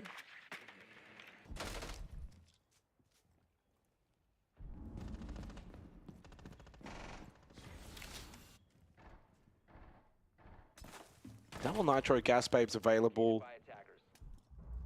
CO is not probably the most lockdown that you would ever see on this site, but it is going to be an admin side hit from Elevate. Yeah, they'll play into the Sens to try and cut down on those long angles. Well, vending's not really being played here by Daystar. No. So that kind of limits a little bit of that Sens power, because usually the ROUs are very strong towards that hallway. Valcams as well up for Joe Gore. Opening kill conversion, by the way, 4 straight for both teams. So a rap here from Iron, probably looking to play Yellow Stairs late for the back pinch. Try to disrupt the plant denial utility from Pika. In fact, Diffuser also being rotated here. So maybe they end up going for a full wrap here from the attack. That's a big call to be making. Stemp now left all alone on that admin side. The rest of the team is now switched across. They haven't cleared yellow, though. Freebie for Seal into a second and almost the third. Needs to control his composure, but he just goes for it. The pistol swing. Elevate went for the wrap and got turned into a Souvlaki. Stamp is the only one left alive. And let's be real now, as Daystar are about to find themselves with a 2-round advantage in this lower bracket final. Stamp will only delay the inevitable. He's not winning this. It's not possible. He doesn't have kit. He doesn't have time. He doesn't stand a chance against Azuki and Daystar. Match series point 2 acquired for Daystar. Elevate are on the canvas. And the ref is counting to 10. Again, I don't think the rap call was bad, but you need to have a read on Yellow Stairs there. Your whole push hinges on that position being clear, and you don't have a read. Great multi. Daystar convert. It's another example of Elevate being outmatched. Well, Rob's heading to the couch, and you know what that means. He's already dancing. It looks like, again, APAC is going to get the last laugh. Up to Daystar! He's a bit excited. I'm assuming that one's come through. Well, 2 opportunities for Elevate to fight for their life in this region. Really good from Seal. Incredible. Incredible that he goes for this pistol swing. This is what we were talking a little bit about in some of those earlier rounds. Like, it's 5v2. You probably don't need to go for that at that moment in time. You don't want to give them a way back in. You don't want to make it 2-5 to then 2-4, and then they get the next one and that snowball effect. But he hits his shots. He's hot. He's cooking 14, 8 and 8 from Seal. Attackers are heading out. 152 EPS. And in the series as a whole, 136. He leads all. Can Daystar conclude Elevate's stage 2 and send them home to Brazil without attending the major? Elevate are going to have to recoup as well. Regional finals, their best pathway forward for SI. Have to win that event. That's a big one LCQ, if that fails, that's... Jeez.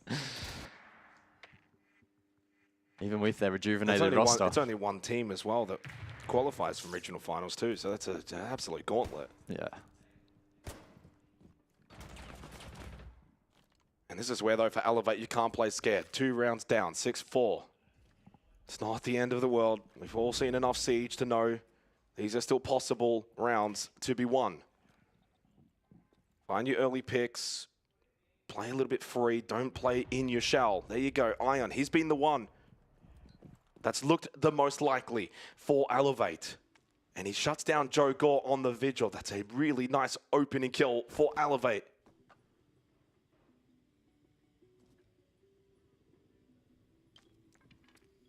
And Elevate would probably know, if this goes to overtime, Daystar will probably start to, well, feel like they've missed an opportunity. Azuki might have almost got timed, but I think he heard the footsteps.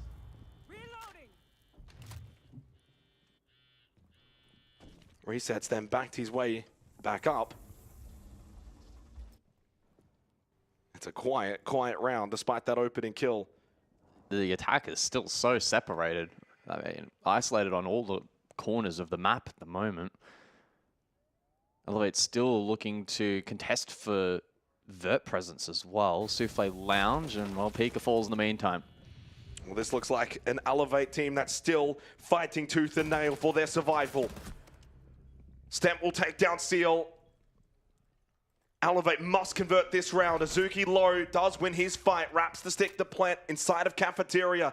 Azuki makes his way. He's so close. Hard tucked in left, but he is focused on that yellow ping. Souffle tries for the wall bang. Oh my goodness gracious me! On 1 HP in the 1v1 for Azuki to win this map and series for Daystar against Ion, who's clearly been the best performer for Elevate, but he must now perform once more. Will Azuki fake this out or stick the whole way? You know what? He'll just say no with 0.2 on the clock.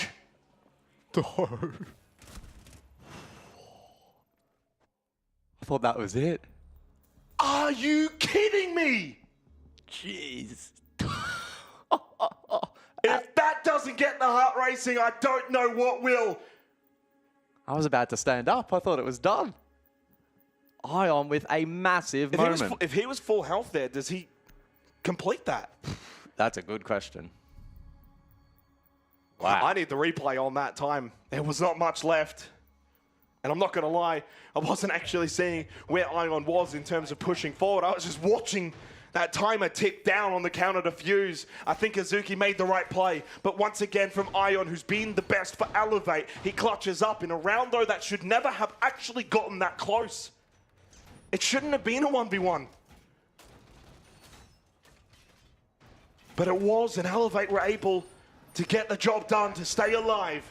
It was a 2 versus 4. Azuki on 1 HP for the entire remainder of that round. What a headshot that was. How close was this? There's no way. And it wasn't a headshot. So HP pending, it could have been a difference maker, maybe. Jeez, oh, you can see the disappointment there and the elation on the other side of the coin for Elevate. So the final round then of regulation, all 12 required, and it's the tertiary site selected by Daystar. Well, it comes down to this for Daystar. Their last opportunity now to close this series out and get out of Dodge like bandits for stealing this series. Or does this go to overtime?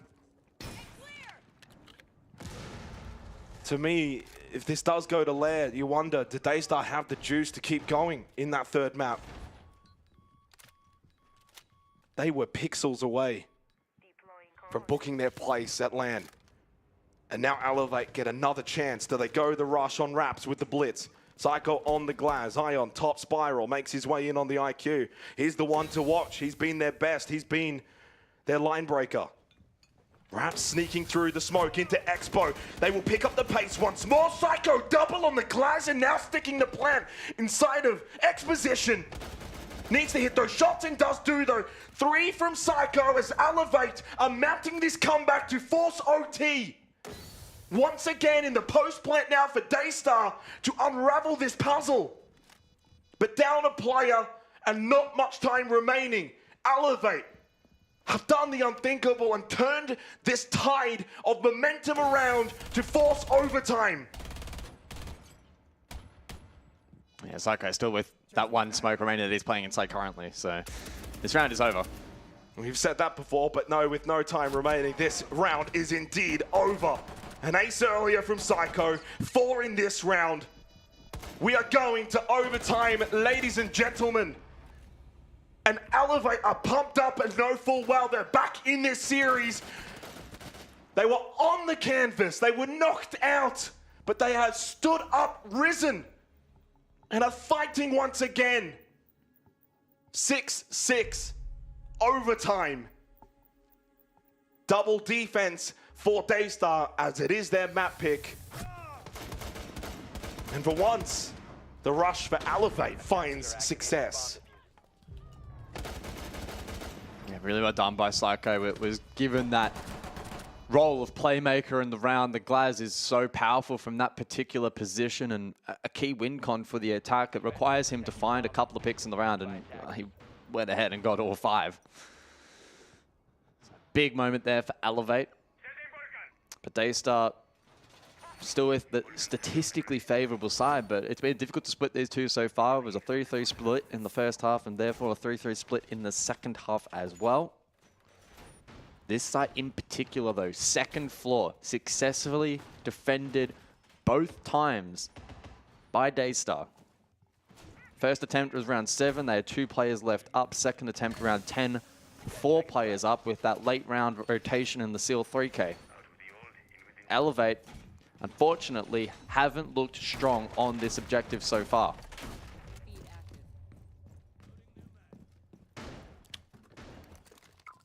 It would make you sick to your stomach if Daystar lose this series when they were 0.1 seconds away, guys. Literally. Azuki on that counter defuse was this close to getting the job done. Now they must do it in overtime. They must keep fighting.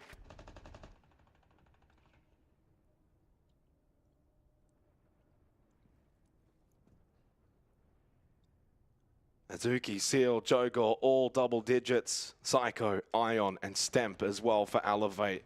The big 6 of this match on Consulate. And it's Stemp with a frag grenade opening kill onto the top gunner from Daystar and Azuki. Massive start for Elevate in overtime. The double defense for Daystar. What was once their boon might now be their curse.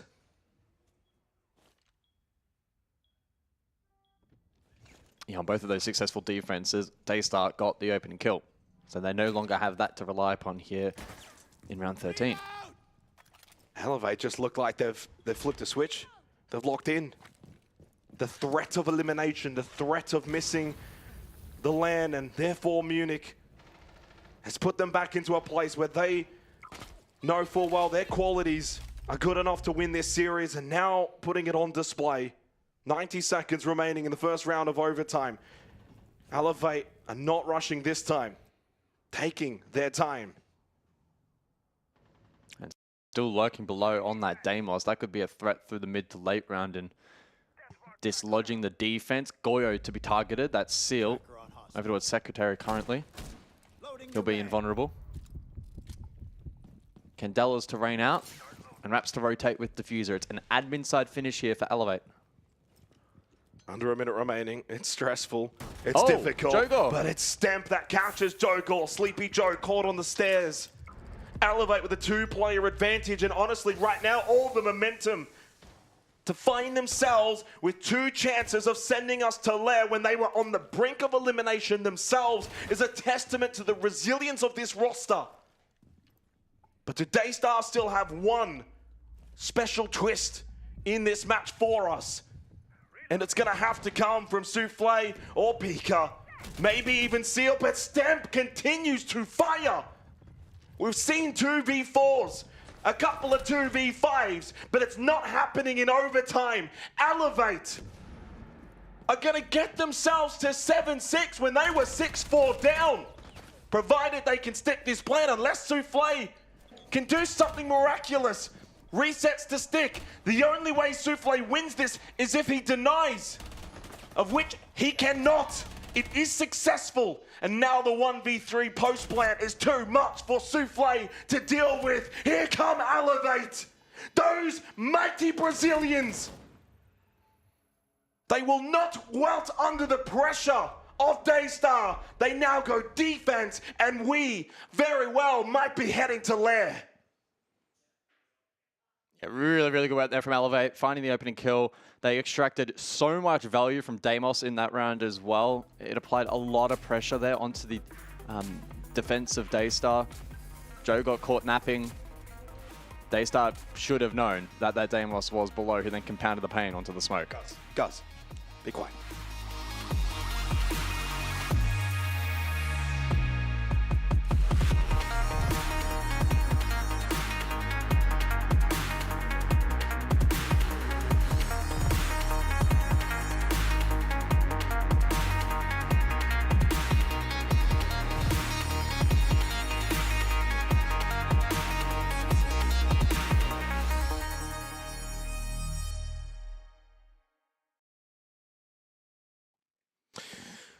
So Elevate have got 2 chances.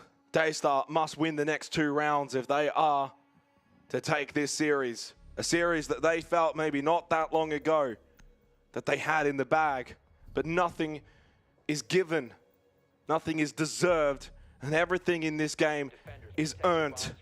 And right now, Elevate have earned this opportunity with overtime match point to extend this series to a 3rd and final map in this lower final. Weibo awaits one of these 2 in the grand final to come after this. But while the grand final is certainly important, it's that ticket to PAX that offers the most.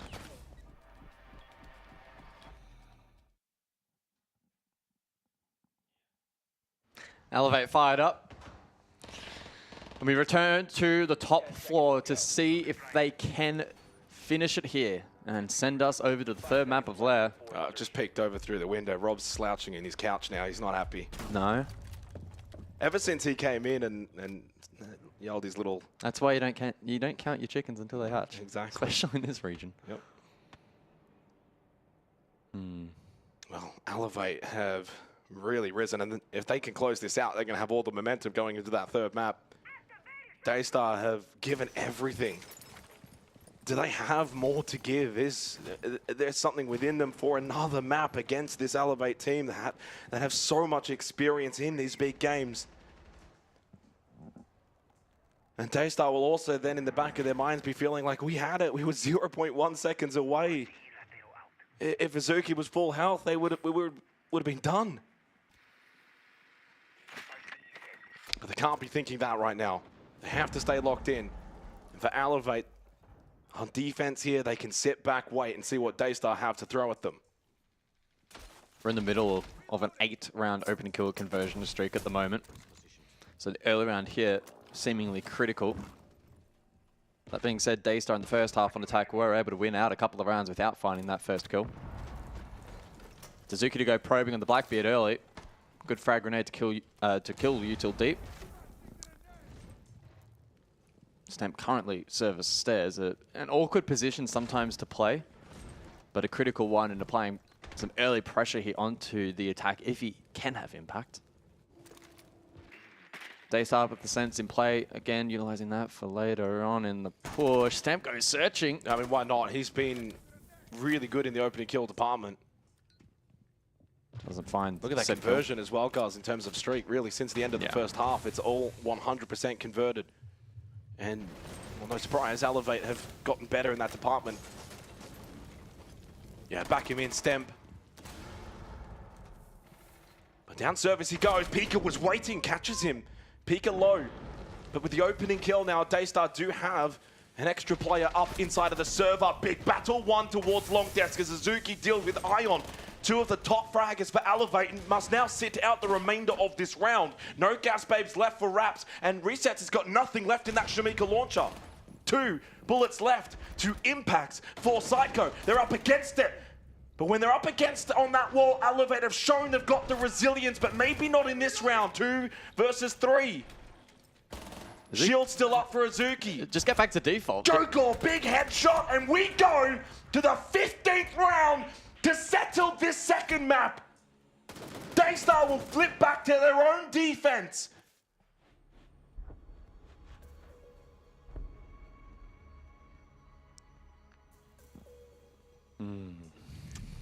Top 4 defense proving to not be as strong as we expected in OT. Daystar reattempt. They actually will. Okay. That's a ballsy call to make. They defended top 4 successfully again, to reiterate, twice in regulation. They then lose it out at round 13. And now 1 away to book their ticket to PAX. They will re-attempt this site. Great attack from them in the previous round. Got good value from the Blackbeard. Stemp unable to find value as well in that aggressive position. Plant not required. Who wins it? Imagine if this was map 3. Imagine that's the only thing that would make it better. It really should be Daystar. Double defense OT. It should be. Seal on 17, Jogor on 12, Azuki on 14. And, you know, what's interesting about this matchup, you can reference the players that, of course, have been performing. But Souffle, we know, is capable of impactful rounds. Same with Pika. And on the flip side for Elevate, you know, Reset's 5'10", quiet, but he's capable of a 3 or a 4K easily to win this. Same with Raps. It's somewhat ironic that the 2 new additions for Elevate are the ones that are underperforming the most here on this map of Consulate, but they can awaken at the exact moment when needed, which is this 15th round. Overtime match point. Daystar, if they win this round, they go to PAX, they go to the grand final, they will get a chance at the major. If Elevate lose, they cannot get to the major. They must win this round to send us to Lair.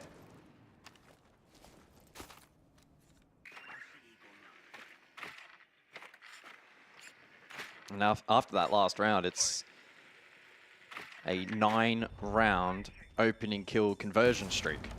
So the early portion of the round cannot be understated. If you're able to find the entry, it sets your team up so nicely for the remainder of the round. And that's applicable to both attack and defense, especially for top floor. I wonder for Daystar, do they have anyone on the team right now that feels like they want to play a more lurk-centric role or go for, you know, a play that's not going to be expected? Well, and you could lurk against the Deimos. Basement. You should be expecting the Deimos. Elevate have proven that they are so strong playing around that. So I like this from Daystar. Pika can wrap late, try to find him, try to catch him. Stamp is droning for himself in terms of his own entry. 90 seconds of the round, by the way. The one thing Elevate can't do is give themselves little time when it comes to actually hitting the site. They've still got a lot of utility. So far, the main task for Elevate has been about dealing with utility, clearing out deployable shields, bulletproof cameras. These are Rooney Sawyer gates. Now it's time for them to land their block. Oh, no. There's no way. And Jogor then with their shotgun to add salt into the wound. No.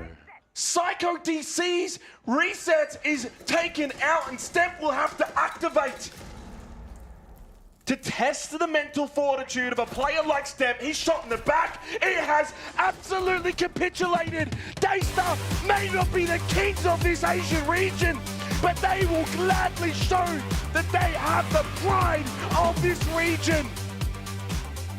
Daystar knock out the Brazilians, send them all the way back to South America as they book their place in the grand final in circumstances, guys, that you just could not make up. What a series, what a lower final. Daystar, we'll see you at PAX. Elevate, we'll see you at regional finals. Holy shit. I'm what gobsmacked. have we just witnessed? Oh my god! That's crazy. This is one of the biggest upsets we've seen, not just in Asia, but in APL for a hell of a long time, right? Stage 1, yes, we saw some upsets. We saw in OS, Ludovica take down GG. In APAC North, in Asia, we saw the Brazilians lose in both of those regions, but it was not on par with Daystar. These players who, I mean, Seal and Pika, sorry, Souffle and Pika, they have been around in the Asia region since 2020, and they had their heyday. Everyone thought they were, okay, the direwolves of yesteryear, doesn't matter anymore, no longer relevant. I don't care what you say, they've just knocked out the Brazilians. And potentially as well, Pengu, one of the best teams in APL, period. Elevate, coming into stage 2, especially coming into playoffs, were considered probably the best team we have in the APL, and they've just lost to Weibo, and they've lost to Daystar. They are done, they are dusted. What an unbelievable 2 days we've had. It's not even just the fact that Daystar won, it's in the way in which they ended up doing it. I mean, the sheer aggression, the confidence, the you can never count us out, and Daystar playing super good siege across the entire board. When Elevate started mounting the comeback, I got a bit scared on behalf of Daystar because, you know, now it's getting really serious. You don't have that big lead in terms of round count. If you lose 1 or 2 here, it's over, and Psycho dropped 2 aces on a single map to keep his team alive. But still Daystar, despite all that, did not shake once. No, they did not. The resilience of the Brazilians was resisted by the rising stars themselves. I mean, this is just a storyline that even if it was scripted, even if it was written down on paper, you would read it probably 3 or 4 times to actually fully understand what this means. As Dev's already said, the context of the history of this team, let alone the up-and-comers of Joe Gore, of Azuki, it is unbelievable to see a team come from, realistically, the start of this year. They were direwolves, right? They were the team that were at the last chance qualifiers for SI, and they struggled a little. They struggled.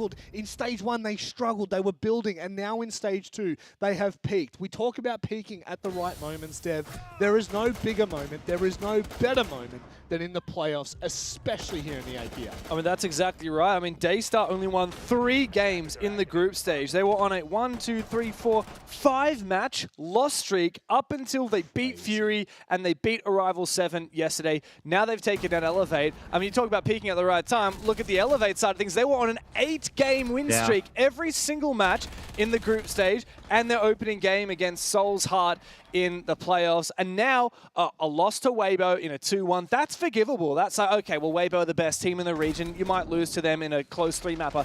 You've just lost to Daystar. And 7-2 on Elevate's arguably favorite map of Bank. That's an embarrassment. They couldn't bring it back on Consulate despite pushing it to overtime, despite staving up a few of those match points. It was not enough for Elevate, and it's hard to believe. But yes, as Jake said, we will see them at regional finals, but we will not see them at PAX, and we will not see them at the Munich Major. That is probably one of the more devastating points for just Elevate as the roster that have shown so much brilliance here in stage 2, but it has ultimately been done through by Daystar, and we welcome Harambe back. Hey. He's going to another event. What's up, guys? You're coming back to Melbourne, and you've washed your shirt. You're ready to get it underway. We are back, baby! so back, Harambe. Mate, like just raw emotions. Explain to me what you're feeling right now. You were written off. You were the underdogs in this story. Everyone was expecting Elevate. How does this feel?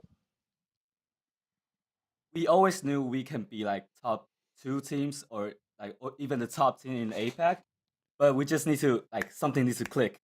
And today and yesterday, Azuki clicked and everything went together, but we win. So you mentioned Azuki. Like, what's the difference in stage 1 and stage 2, right? You had some roster, like GigaChad was playing in stage 1, Azuki in stage 2.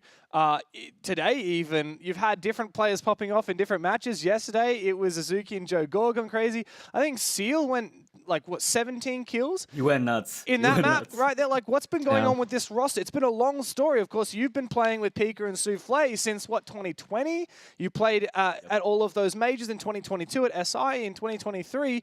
What does that journey look like now as you take your next step?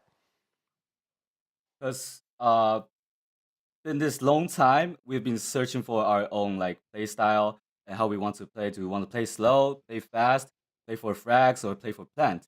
And now I think we find somewhat the balance between it, and it's good for us right now. And Azuki fit us pretty good.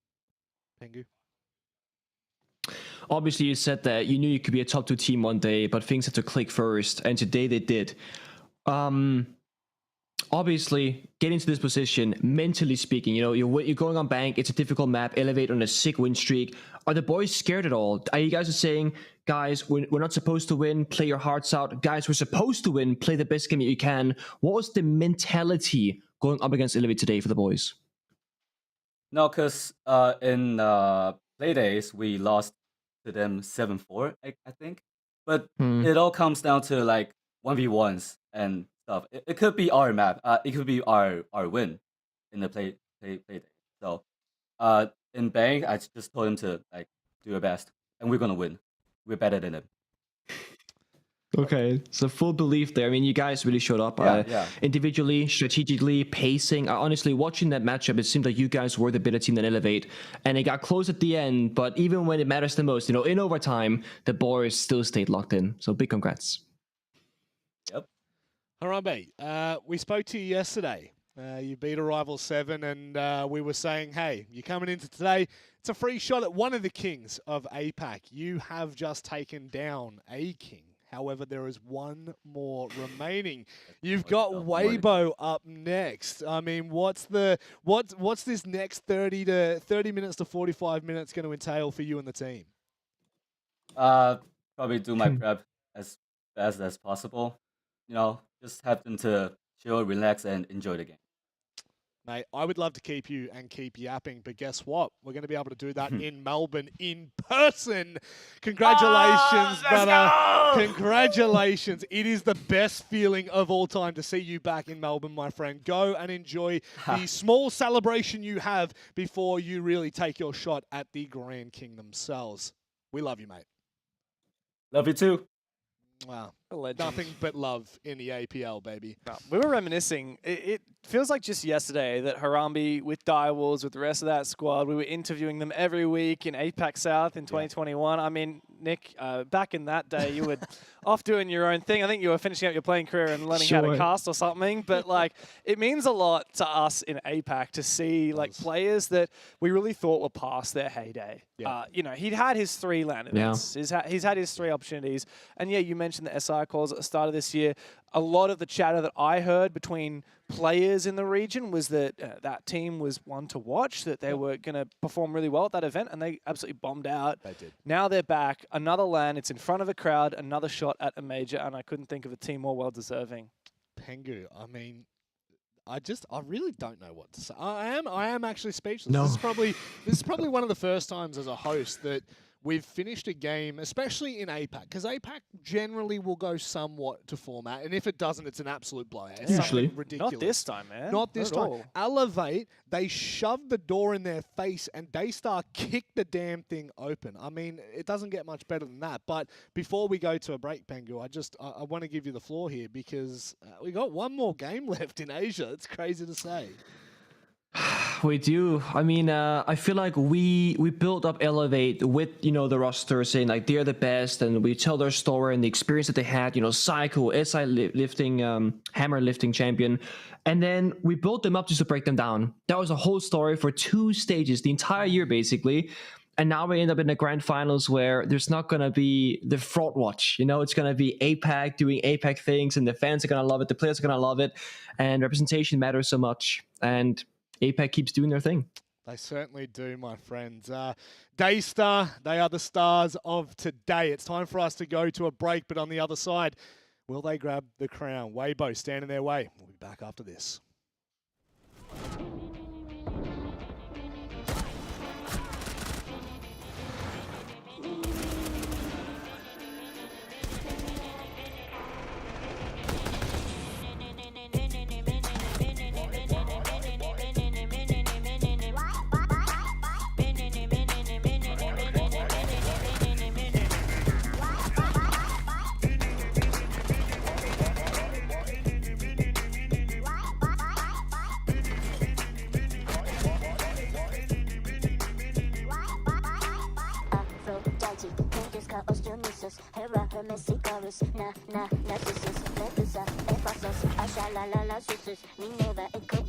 I love it when you cook it. Aphrodite, Ventusca, Osteonusus, Hera, Hermesicarus, Narcissus, Medusa, Ephasus, Ashalalala, Susus, Minerva, Incubus. I love it when you couscous. Attackers are activating the bomb diffuser.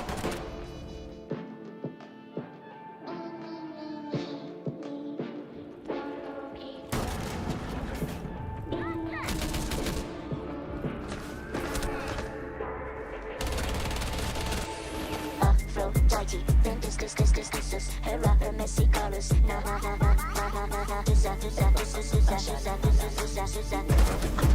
I love Aphrodite, Ventuscus, Hera, Hermesicarus,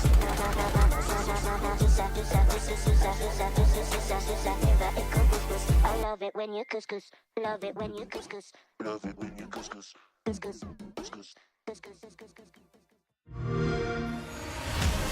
You know how they say it's not the destination, it's the journey? And the journey of 1,000 miles begins with a single step. And you know what?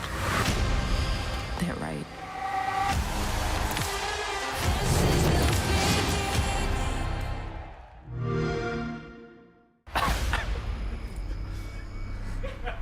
Oh, too salty.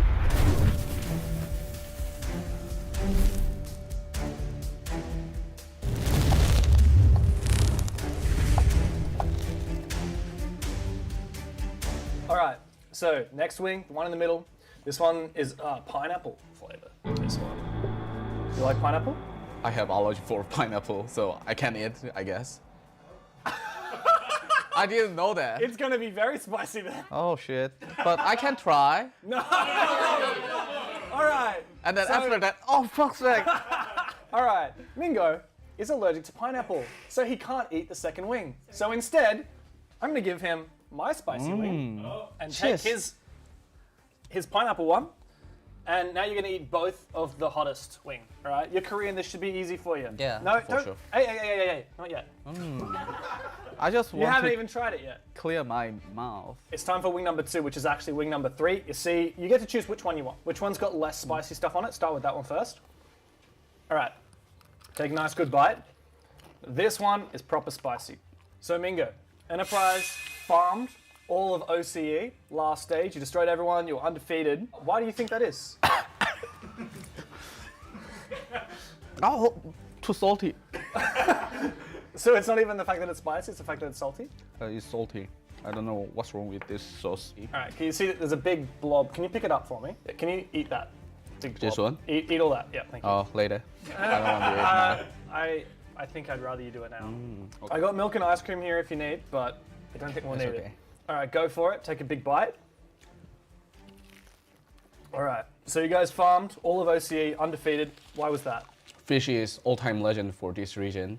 I think that's why we smashed it this stage, but everyone playing really hard, and then we just playing really humble, no ego, just. Oh fuck, it's a bit hard. Yeah. Don't touch your eyes, bro. Please don't touch your eyes. So you were undefeated, but you think some of the OS teams gave you guys a bit of a fight? Yeah, I think next stage will be challenging as well, because Chiefs rebuild their roster. Maybe Ludovic could keep that roster if they are not stupid. It will be hard, but we will be humble and then playing hard and then stay hard. So we will keep that champion spot again.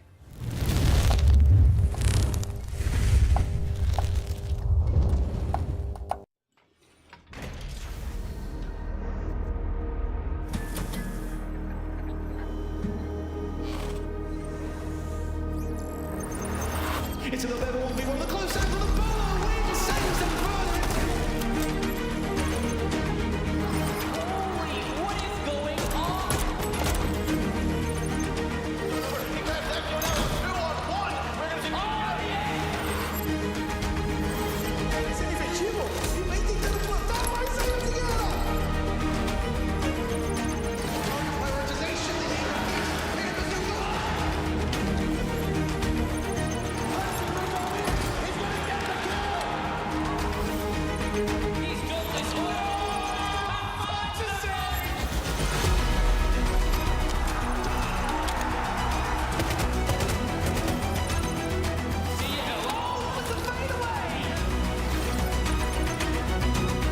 immediately on the diffuser, Lagonis needs to get in there. You gotta go, Lagonis. Why are you not looking?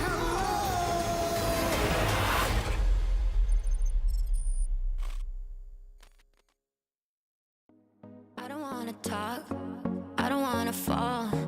I know what I want, yeah, I want it all.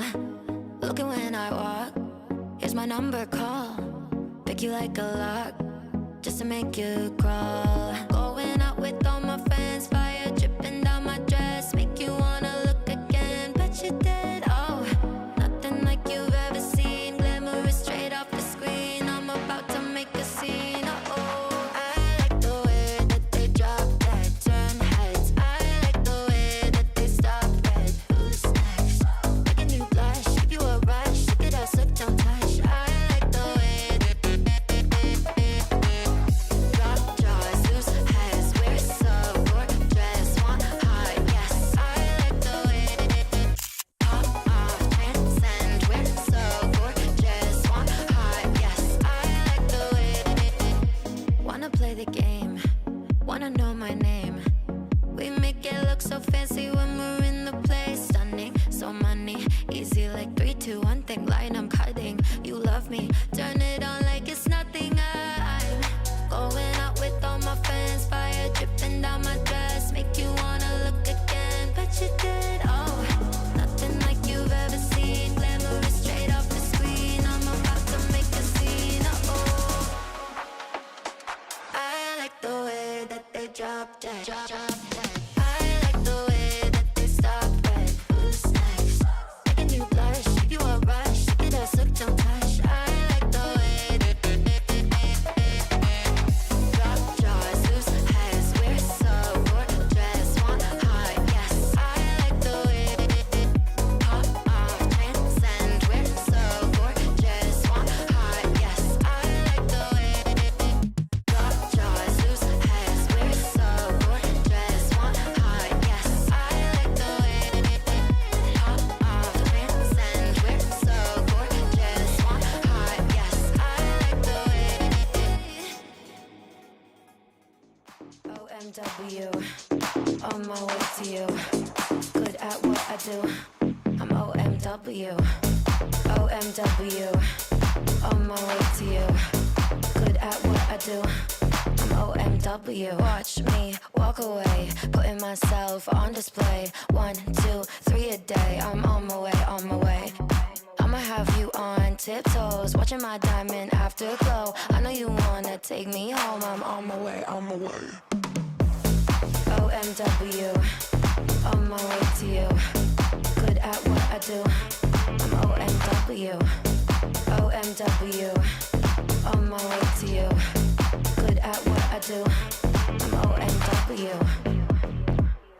on my way, on my way. They wanna judge me, I'll testify. Catch me on Insta, I'm verified. They want me quiet, I amplify. I'm on my way to the best thing that you've ever seen. You know that you bow to the queen. You lose all your senses and reason. I'll give you something to believe in. OMW, on my way to you. Good at what I do.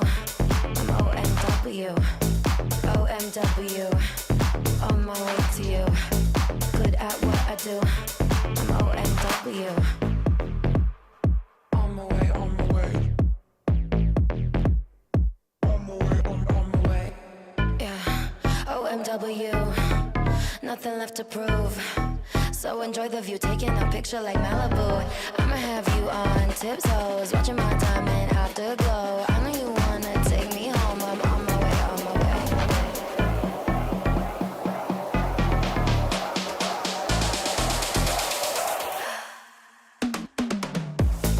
OMW, on my way to you. Good at what I do. I'm OMW, OMW, on my way to you. Good at what I do. I'm OMW. I had a feeling, why am I not surprised? Shattered the ceiling, the glass in my eyes. I'm turning gold, why you so cold to me? Some of the words get harder to find. Swallow my feelings, they don't sit quite right. I'm like, what's the point? You disappoint me. Only showing up when it's convenient. Why is no one here to save me? Moving pieces across the board like it's a game. Or what a way to frame me. I know I shouldn't care, but I'm over being you. And maybe it's all in my head, 'cause it's time for something new. I'm not even famous, but all you blaming on some lame excuse. And maybe it's all in my head, 'cause it's time for something new. I needed new friends when you didn't show. Poured out my heart while you say home. And I tell you something, it broke my confidence. When these thoughts are toxic, it's darkness. Only showing up when it's convenient. Why is no one here to save me? Moving pieces across the board like it's a game. Or what a way to frame me. I know I shouldn't care, but I'm over being you. And maybe it's all in my head, 'cause it's time for something new. I'm not even famous, but all you blaming on some lame excuse.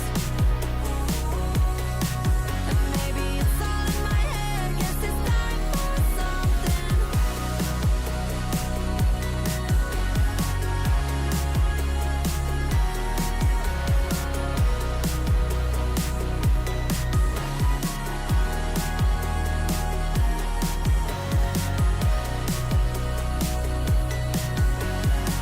This is the start of, this is the start of, this is the start of something new.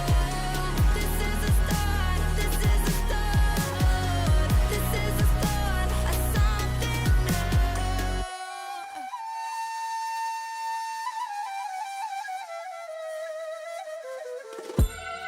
Venga, after venga, tell her, Tina, do it better. Venga, after venga, tell me who could even do this better. Venga, after venga, tell her, Tina, do it better. Venga, after venga, tell me who could even do this better. I can do it better. I can do it faster. Ready 있으면 들게 주문을 걸어봐야. I can go much longer. I am so much stronger. Ready 있으면 들게 주문을 걸어봐야. They provide me shade and I really thrive on it. 오늘도 역시 괜히 기분이 이상해. Sipping lemonade from my lemon tree honey. Let me spill the tea on all these haters all love me. Broke about the killing it, winning attitude. 당당하게 올라가, see my altitude. 나랑 맞서 싸우면 baby you would lose. If I wasn't me, I get it, I would hit me too. I can do it better. I can do it faster. Ready 있으면 들게 주문을 걸어봐야. I can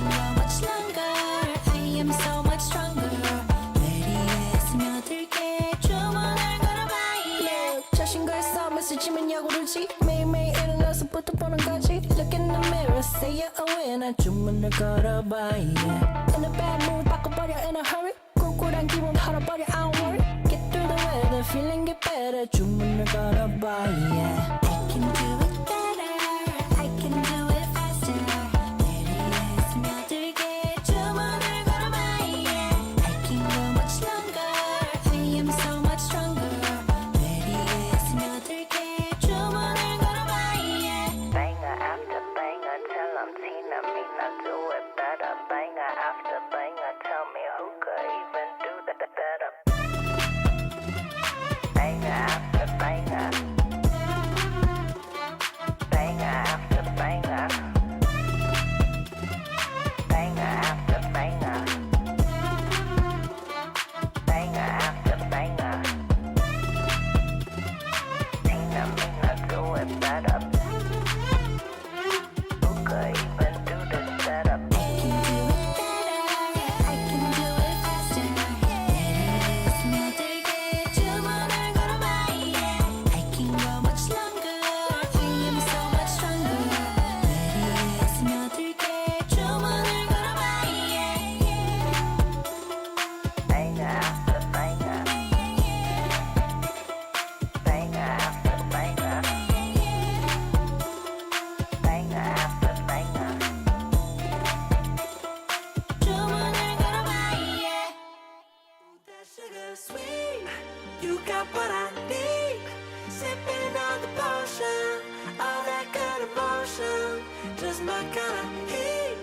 Keep it on repeat, tested by the motion, loving this devotion. Live it up, live it up, live it up, sweet emotion. Life, it's a funny old thing.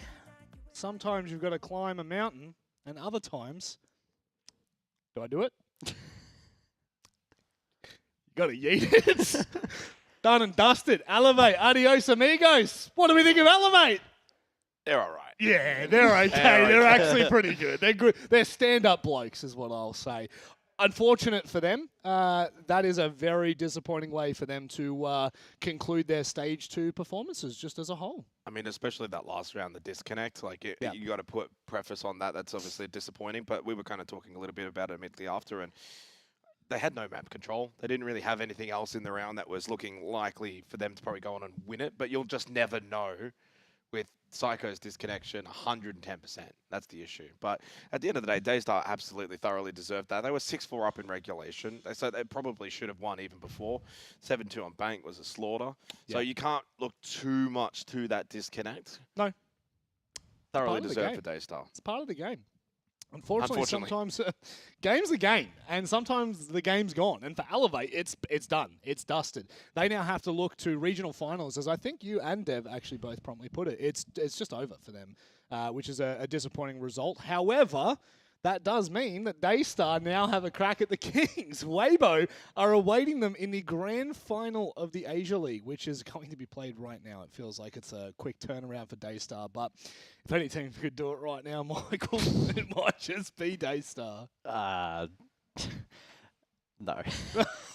He said that on. I also said that against Elevate. So shows how much I listen. How much insight can I really offer here? The only thing I can try to tap into here is the fact that for Weibo, the stakes are much, much higher in this matchup. To put it in context, SI points are far more valuable for Weibo in this matchup. The extra 150 for Daystar would then have to be in combination with a crazy run at Munich to be relevant for global standings, right? So, yes, the prize money will be nice. But Weibo go into this as firm favourites from just every statistical standpoint. They also have a really good read on Daystar. They will be incredibly confident. The only thing that might shake that would be a little bit of pressure given the context of it being a really, really important match for them. Outside of that, again, it's difficult to find reasons why Daystar should be considered a favourite in this matchup.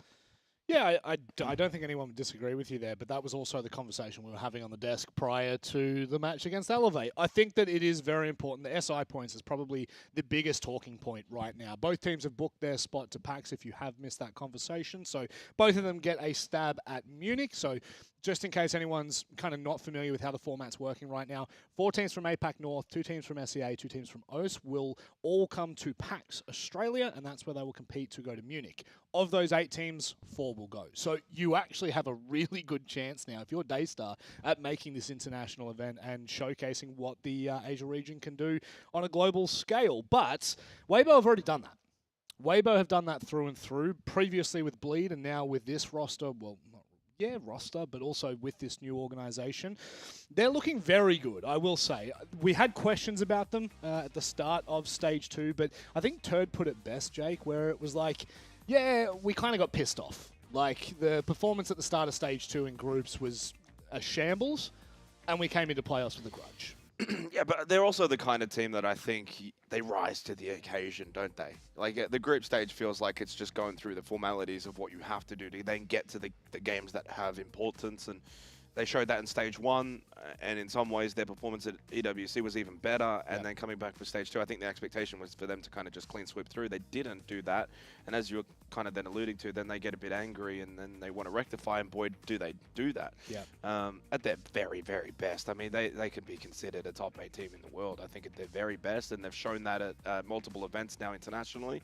It's just all about getting back there for these guys. Now, the path is even easier without Elevate. That's no disrespect to Daystar, who were so tremendous, but you think about that land at PAX, and Weibo is the clear #1 favorite across all of the APL region. Yeah, and when you look at the context, as Michael was talking about before about SI points, this is crucial. We can't underplay this for Weibo. This is absolutely critical that they secure 300 points. 300 points from Stage 1, 300 points from Stage 2. We can't tell you for sure that will push you through because there's only 11 spots on the global standings for teams. So you would have to make sure that at the very least you're making Munich and you're getting points there. But you cannot really move around this conversation without saying for Weibo, it really is a must-win game. It's going to be the easiest 150 points they get from this point onwards. Very true. Like, making Munich is still going to be a challenge. Yeah. Making a run at Munich is just, like, I don't know how you could argue that it's going to be easier than taking on Daystar here, who have already played today. Well, if they do win this grand final, and then they therefore make Munich off the back of the major qualifier LAN, I think any kind of even average performance at Munich would lock them in for should it should be good, theoretically. So it really depends on how all the other regions shape up, whether winners from Stage 1 fumble in Stage 2, all of those kind of things. But the point is, this is a must-win because it sets you up for SI. Yeah. Then the regional finals is all about who the best in APAC is. You're not stressing about winning it. Well, this is the kind of concern for me in this grand final is there's a lot on the line for Weibo, and for Daystar there's really nothing on the line. Yeah. So it's going to be the intriguing mentality here for Daystar coming in, guys, where it's like, do they just come in to play foil and know that they've got nothing literally nothing to lose? I think they had probably had that mindset once so far today, Yeah, so it why worked out not try well to for them. employ that? I mean, they have the firepower, right? Looking at this head-to-head, Joe Gore, sure, trailing Turd, but Turd sets a very high benchmark. He's been incredible this stage. Joe Gore, though, can have his moments, and while it's maybe a little bit more sporadic, today he proved that he can have really positive impact. It wasn't just him in isolation. Souffle probably stood up as another player really performing well for Daystar so far this afternoon. So they have the ability. So I'm not completely ruling them out of this matchup, but I can't help but shake the feeling that, you know, the first match of today against Elevate was a really special moment, and replicating that twice in one day, lightning does not strike twice very often. Very energy sapping series for Daystar. 100%. And a very short turnaround as well, Rob. So, I mean, I'd be quite staggered if this ends up being anything short of a Weibo domination. And again, it's not. I think if you were to put Daystar at their very best without having just played, I think they could be really competitive. Yeah. And maybe even pull off an upset. That's speaking very highly of them. But this is a very difficult task now, and Weibo just have to put the foot down. They have to just get the job done. No messing around. Exactly. No messing around. Get the extra 150 points, 300 overall. Put them 600 points up. It's all set up for Weibo. Look, I think unfortunately for Daystar in this conversation, they are just going to fall to the wayside with the importance that is on Weibo. The one thing that we were kind of just talking about there is individual performances and where all these players land. Daystar only have one player in the top 15, whereas... Really? Yep. Whereas Weibo have 5.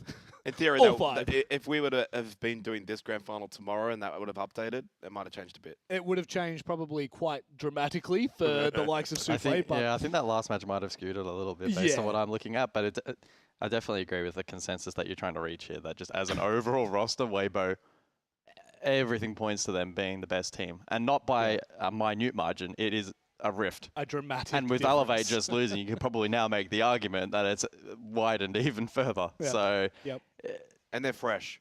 They are Haven't fresh. played today. And Yeah. I think someone showed me a tweet before about the fact that Weibo would have been preparing for Elevate for the last 24 hours, and now that's been squandered. that could throw but them off a little bit. It always could. It could. I kind of hope it does a little bit, so we get a 3-mapper. Speaking of Me being maps, mentalist, they're like, we just spent 20 hours working on Elevate. They're up all night and just prepping for the wrong thrown it all out team. the window. and Gohan as well. Don't forget Gohan. We got that. We got the Gohan. shout out. Yeah. He got the shout out yesterday. It's not technically official, but Turd made it official. Clubhouse and Cafe is where we kickstart this series. I am kind of interested to see the Consulate ban from Weibo. I'm just having a very quick look. No, that is their perma ban, so I can't be. I mean, too not only that, but I mean, Bank and Consulate, the 2 maps that Daystar just won against Elevate. It makes a lot of sense, I think, for their bans. And this actually works out, I think, quite well. Though, Just for force Weibo. them to tap into the map pool here. Don't let them replay a map they've already played well today. Stretch their map pool, test them out. You know, they're tired. They're not going to be able to maybe strategically deal as much with things like Clubhouse and Cafe. It's set up for Weibo, but there's a part of me that really wants to see Daystar cause that upset. But there's also a part of me that doesn't want to see that, simply because then it would really put a dampener for an APAC team to make SI based on points. So for the betterment of APAC overall, I hope Weibo win. And for Daystar, who've been fantastic, I hope they win. So I can't lose. It's a win-win, mate. Unlike your earlier match today, wasn't it, mate? A little bit of the Lions, a little bit up the boys. Up the Lions, yeah. Yeah, we kind of didn't even make reference to the fact that you're wearing a random ass scarf. Random? Yeah, it's absolutely well, I guess random. for the wider region. The wider global audience that's never heard of Aussie rules football in their life. Well, they should. Greatest sport in the world. Yeah, it's up there. Not as good as R6 I was going to say, I said sport, not e-sport. It's very true. You did not classify. The electronic sports department is in a completely different area. Gents, thank you for joining me on the desk. It's time for us to get underway with Shut Up, the grand final here in the Asia League. We can't wait for this one. Weibo, they go against, once again, the underdogs in Daystar. We've said it before, and we will say it again. You don't know what to expect here in the Asia League, but I know what to expect. It's James Devmata Pengu and Nicholas Pengu Moritz. Thank you very much, Robert Manic Monday. Nick, it's time to get underway with our Asia League Grand Final, the first Grand Final here of the 3 we will play out in the APL. And man, we have already had so many upsets here in Asia. The fact that Daystar has even made it this far is a miracle in itself. But could we see one more miracle? Is it possible? Is there a world where Daystar might be able to take a shot at the Kings of Weibo? Anything is possible, but there's something about Weibo when it comes to the final days of playoffs, right? Happened in stage 1, it's happening now here in stage 2. They just want to win so much more, and they really show up when the pressure is upon them. Clubhouse, a wonderful map to start as well. It tests again the strategical depth, the fundamentals, the craziness of the rounds. And the thing about Daystar is that when you come off this big high of qualifying, of winning, of beating an opponent that nobody thought you're gonna beat, you're gonna be just having this crazy momentum, right? You're gonna be feeling so good. Weibo, on the other hand, they were up all night preparing for the wrong team. They thought their opponent was going to be Elevate, as did most of us. Joel Gore, for good measure, in in-game chat says, "Goodbye, Brazil. We're still hate watching, and Brazil isn't even here." Dude, it's over. You won. The war's over, bro. Like, they've already gone. Go home. Yeah, you can go home. Oh, this is...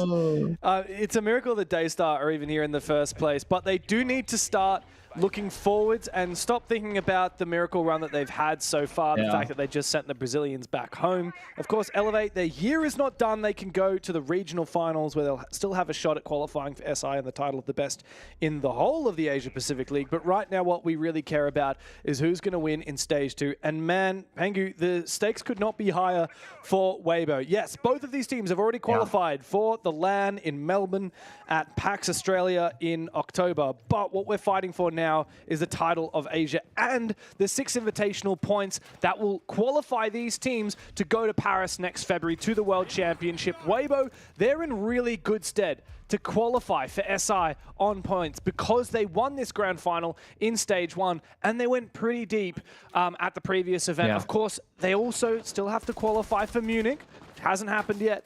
Daystar, they had a really pitiful finish in stage 1. 4th place in Asia. They don't have the SI points to get it, so they need to maximize this match for a chance at going deeper this year.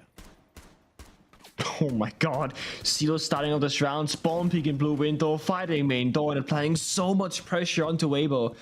Now, I expect the first, 2 or 3 rounds from Weibo Gaming to be about, warming up into the match. That's the downside of not having played previously, whereas Daystar are fully warmed up and ready for the game to start.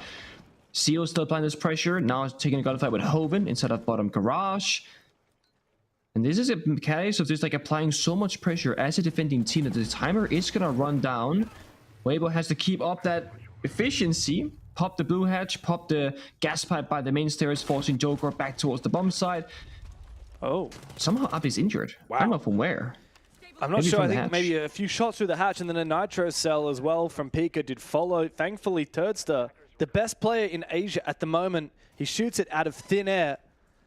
This young up-and-coming Kiwi player, we've seen he's got a bit of attitude in all the content pieces that we've seen him talking. He's been on fire.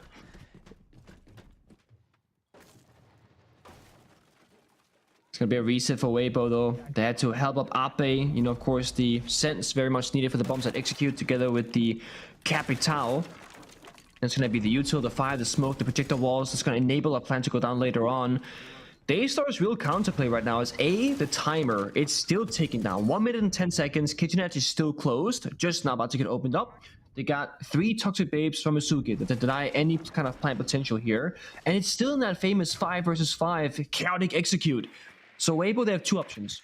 Either 5 people attack the same area of the map, kitchen hatch, third tunnel, whatever, or fan out, motor drop, blue stairs, kitchen hatch, and just try and fish for a couple of kills. And where you get the majority of those, that's going to be a gap in towards the bomb site.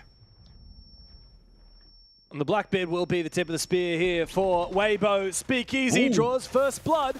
But his team has already dropped 2 players, Ape and Turdster, and then Speakeasy himself.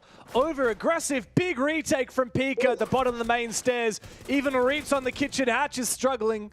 He'll find one. This clutch is going to be tough, even for this Chinese gunner. Finds a second one. Souffle low on HP. Maybe this is winnable.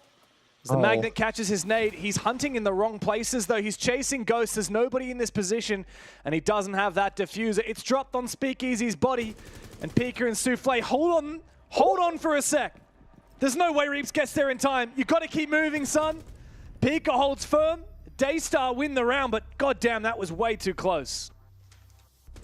And again, Daystar, they have this really good thing going for them today, both against Elevate and in the first round. Their ability to swing at the exact right moment is beautiful to watch. We saw the player inside our blue go for a swing. He gets a kill onto blue stairs, then gets traded by Speakeasy from Motodor and the Blackbeard. And then Ape actually tried to assist on the blue attack, died to Goyo Fire, because he was only 20 health, he was just injured early in the round. So right here, blue player steps forward, gets a kill.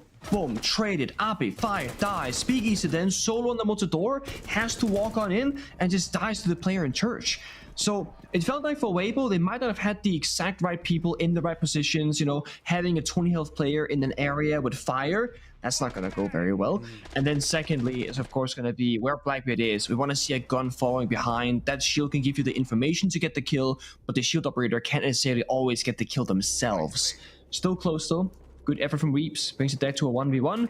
But again, the early aggression from Daystar meant that there was not enough time on the clock for Weibo to stabilize, and the timer hits 0.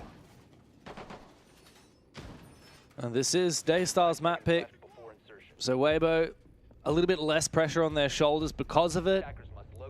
Now looking back, we actually haven't seen very much Clubhouse at all from Weibo recently. They didn't play it in the group stage, and they only played it just the once in the playoffs so far. It's against Fury in that upper bracket matchup. It was a pretty solid win, though. 7-3 on the decider. Turdster, the MVP. I think we casted that one, Nick. I'm not sure if you remember, but Weibo absolutely destroyed on Clubhouse once they built up that momentum, especially when they were on that defensive side. So this half, if anything, is more like a temperature tester to see if Daystar are feeling confident. Check, they are. Can Weibo bring the fire that we expect from them? That remains to be seen. I'm sure they got what it takes. Again, Weibo, they're a team that they keep scaling. Like in the best of 3, first map can be a little bit slow, but then map 2 is going to be good, map 3 is going to be great from them. I have no doubt about it. Question for me is, can Daystar keep hanging? Or there's going to be too much emotions right now, riding that high. Exhaustion from finally feeling that victory. Oh, I guess not. Joker, great chance to Ape, takes on the thermite quite early after opening up a castle barricade with an exothermic charge, by the way. Yeah, he didn't use his second exothermic, by the way, so still not a breach. We do have redundancy in the hard breach. Speaking of, Hoven is going to fall. Reeves making his way up the stairs. This is a big kill, and he does find it. Finally, Weibo start putting some pressure onto Cash, and Daystar begin to fall back. However, both teams remain bloodied. 3 players alive on each. Still hard breach available for Thursday if he rotates on over, but I am a little bit worried. In that late round, of course, they do need to get a breach on the Jacuzzi wall. Also, very little drone information here from Weibo, so it comes down to once again to Speakeasy on the Blackbeard to gain all the intel. There's a C4 in the pocket of Azuki that can be used, but not on Souffle's pocket. So step 1, get those castle barricades cleared up. Reeves on the hammer can get the job done. A pre-placed C4 already, I believe, actually, for Office. So Office softwall walk-in. So right now, that's the win con. If they go for Office, Azuki can tell Souffle to pop the C4. It's right here by the double door. If they don't go for Office, they got a second C4 in pocket of Azuki to toss it on out for Jim or that Master Bedroom matches planned. So Daystar, good foresight. And Daystar have also re-rotated over and taken control of where that Jacuzzi breach is. Souffle's put it down another bandit battery, so a breach would be hard if Turds even went there.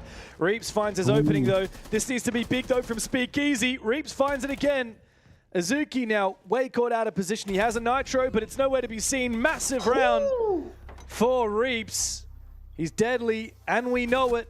He's had a bit of a quiet stage, though, shown up by some of his own teammates. Thankfully, he comes through in the big games.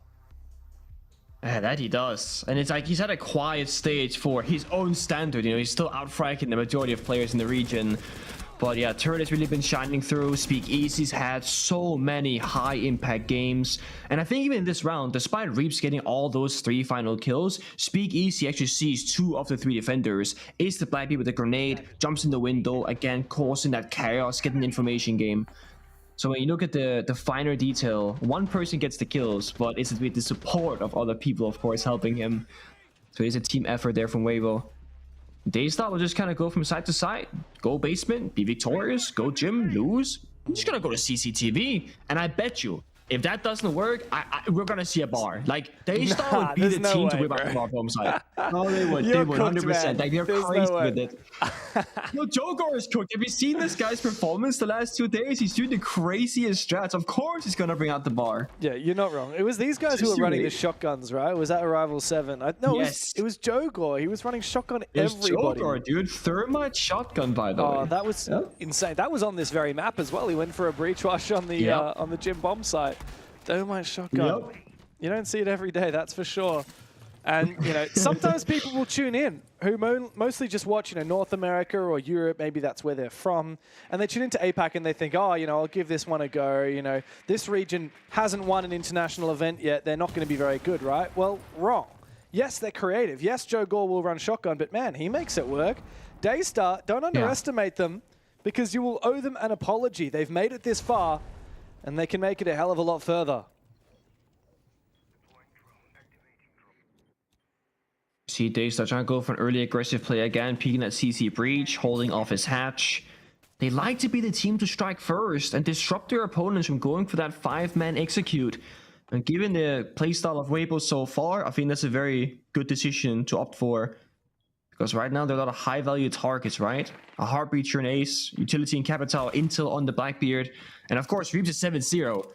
So it feels like no matter who you're going to take down, it's a high-value target, but Turds is downstairs in Garage. He's going to rat up, hold an angle, and try and play for a freebie. There's a classic 4+1 strat for Weibo. They've done this all stage. Oh, but if Jogor hears him even for a second, it'll be a free kill. Never mind. Reeves has found an 8th kill. Weibo dominating on this round before it even begins. Daystar have just 2 players remaining. This also means they're going to have to now get aggressive. No. Souffle is so dead. He sees the Blackbeard. Will take down Ape. No ammo to fight the Blackbeard with, though, and he'll get traded. It's flawless for Weibo as they take the lead with a very convincing attack. This is ridiculous. Tursta crouched walk for a good 40 seconds, all the way from basement into pit to get his kill in the round. And the second he's about to either climb up the ladder or look for that angle, the guy in bottom garage just dies to the soft wall. And it's like, that's it. You know, Tursta is on an island way off the bomb side. And, well, he's not technically that far away, but he's not where the action is happening. So he won't really get any kills in the round. Weibo looking very convincing in that one. But they are. I like this Blackbeard ban as well coming through from Daystar as the final bans, the half come out. They go for the triple shields, which is, I mean, a lot of investment. There's so many good attackers. A lot of teams will ban out hard breaches, especially on club, if you particularly want them to be channeled into one hard breach or another. But the Blackbeard is absolutely the right choice. Speakeasy is a terror with the Blackbeard in his hands. Attackers need to locate and defuse as many bombs as they can. Thing about Speakeasy though is he's not just a shield player. It's just that he's really good at playing the shields. Yes, but do you want me to read out the top 3 operators from Speakeasy this season? Yeah. All right, so number 1, Montaigne. Okay, yeah, big shieldy boy. Yep. Number 2, Blackbeard. Yep. Okay, yeah, I mean, pretty big shieldy boy, big rifle boy as well. Number 3, Blitz. So yeah, he's not a shield. He's not a shield one trick, but he's pretty damn good at the shields, and he plays them a lot. 10 seconds to go. And he's played Fuse as well. That's the thing. Maybe not as much, but there has been the occasional Fuse round, if I recall correctly. And yes, Speakeasy has been playing them to great success. It's been banned out, but we always talk about diminishing return. You have targeted 3 operator bans to a single person in Speakeasy, and now you're gonna have these defensive rounds on Clubhouse against Grim, Deimos, Capitao, Ying, and you still even have the Fuse shield if the enemy wants to bring it out. So, yeah, shields won't be a problem maybe if you're Daystar, boo-hoo. But the utility is great, the impact grenade is great as well. That's a big opening pick onto an 8-0 Reaps. It's now 8-1. It's also the sole vert player off the sledge. Wow. Oh, okay. I don't know if Hoven had yellow pings on both of those players, but very nice headshots. That AK has such a low rate of fire, it can be challenging to find those picks.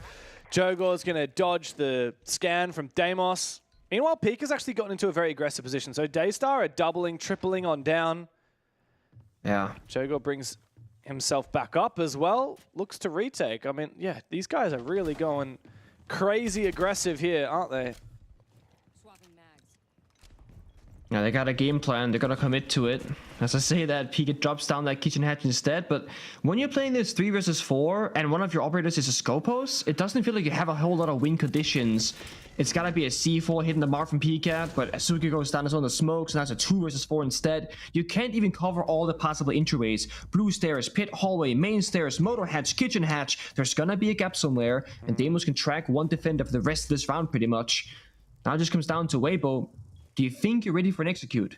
Doesn't feel like it. They're looking towards that kitchen hallway thinking there might still be a roamer somewhere because what they start doing right now doesn't make any sense to us. Yeah, no, you can see them checking every corner, even running into kitchen there, Speakeasy, checking absolutely everything. Now, the inactive shell is actually still alive as I say that, gets destroyed in strip hallway. And we see, I think Weibo are pretty convinced now that both the remaining defenders are downstairs. So it's a 4v2. With still 2 Candelas, you got High Breach, you got nades, everything that Weibo could possibly want. Daystar need to get a pick somewhere. So if Weibo are smart, they can just double up, right? We see 2 outlines by Dirt. It's going to be a 1-person hard breaching for the other. You can send Tursta on the IQ, solo inside of Dirt Tunnel. He's the least important operator. He's just a gun with nades in pocket. There's the aggression from Pika, but there is no C4 in his pocket any longer, so he can't go for vertical play. And there's only 30 seconds left, and Tursta, he's right behind the corner here. Turd should win this fight. No, Pika actually upsets him. Flashbang comes out from the Ying. This is where they capitalize. Speakeasy goes down, shotgun in hand. He wakes. He's trapping this player in. Pika tries for one. Ape replies. A big round from Ape at the end of it. And a great round from Hoven as well. A 4K to his name for Weibo. 3-1 in the lead on the attacking side. This team has certainly lived up to expectations thus far. One of the big common factors of these top teams is when you look at Weibo, any individual player can absolutely pop off. And then we saw Reaps in the first 2 rounds just overtaking it, getting a 3K and a 4K. Hoven just now, he had a single kill to his name. He just got 4 kills. It's the exact same thing that they started to elevate only a couple of minutes ago, where in one game, it's maybe Pika and Souffle popping off. A second game, it's Seal and Asuki. And you know, Jogor, he's always ready for a play. So we're seeing this very stacked kind of matchup right now where any player in any round can just go nuclear. So you can never count anybody out despite the 2v4s, the 3v3s. Everyone is so capable. Daystar will call a relatively early tactical timeout, and I think it's fine. You're down 1-3, you gotta get the hang of it, adjust some things, and then hit the ground running. Definitely the right call to get that tactical timeout out of the way early. You really need to get back on the horse pretty quick. I mean, Clubhouse, it's pretty defensive favored. In the Asia League, it's over quite a number of rounds, 115 rounds. It's the most played map in the league. It's 56% defensive favored. And that's no surprise, really. It's one of the more even maps, but I think defense always has a subtle advantage, especially on that basement and the gym bomb sites. Cash tends to be a bit of a tougher one to pull off. But the fact that Weibo won on their gym and now have won on basement in addition to winning cash, it does leave Daystar in an awkward spot. Now, they are going to keep going around the world. They haven't done the full tour yet, though, Nick. We haven't seen them go bar, and I don't think we will. I think when you're losing like this, you're probably not going to start going on to the 4th bomb site. I think it's a winning thing, right? You're up 3-1. Let's give bar a go, boys, right? We're only showing our best strats in the bomb sites. Right now for Daystar, it's more important to get 1 or 2 more rounds on the board in the first half than showing off. And I fully respect that. Oh, no way. Did Turtsa This guy's join a him? rat. Did Turtsa join him? That works. Oh, no, he goes unnoticed, but nobody from Weibo was aggressive outside the door. So everybody stays alive for now. But it's these small mini plays that we see Daystar continuously do across the map. And it forces Weibo and like any of their opponents really to just spend an extra 10-20 seconds in the early stage of a round to ensure that nobody dies. Now we see Pika swing the con breach as well. So you might not think to yourself like 10 seconds here, 10 seconds there, so it's going to make a big difference. But if they make 2 or 3 of these plays in every single round, that's 30 seconds where the attackers have to be extra thorough, spend more drones, and lose information for the late stage of the round. And it just makes it so much more difficult when it gets that bomb set execute. This is the first 60 seconds spent. Both extra charges done. Joker just swings the CC breach. Just like that. Completely ego checks Hoven, who just got a 4K in the previous round. Yeah, that's golden from Daystar. Jogor is now finding another one. This is such a favored fight for him. Speakeasy takes a bit of damage, deals it as well. Weibo need to decide, are we going to focus up on Jogor or leave him be? It looks like they're going to focus up on trying to take this fight. A flashbang goes out. He's still pretty safe. Speakeasy pushing from one angle, but Jogor finds his third. 4K for Jogor. You cannot leave him unchecked because he will handle you. Uppe in a 1v5, and this is a round guaranteed for Daystar. So Uppe may as well just sit back and talk to the team, figure out what they're going to do in the next one. There's almost no point in giving this a solid shot. He's about to get swung here for sure. There you go. Seal says hello, and I think Jogor wants to say goodbye. Uppe continues baiting. There is really no point to this. It's just a confidence booster for him. He will eventually put Jogor down. He really is just going fishing, isn't he? Souffle finally takes him out.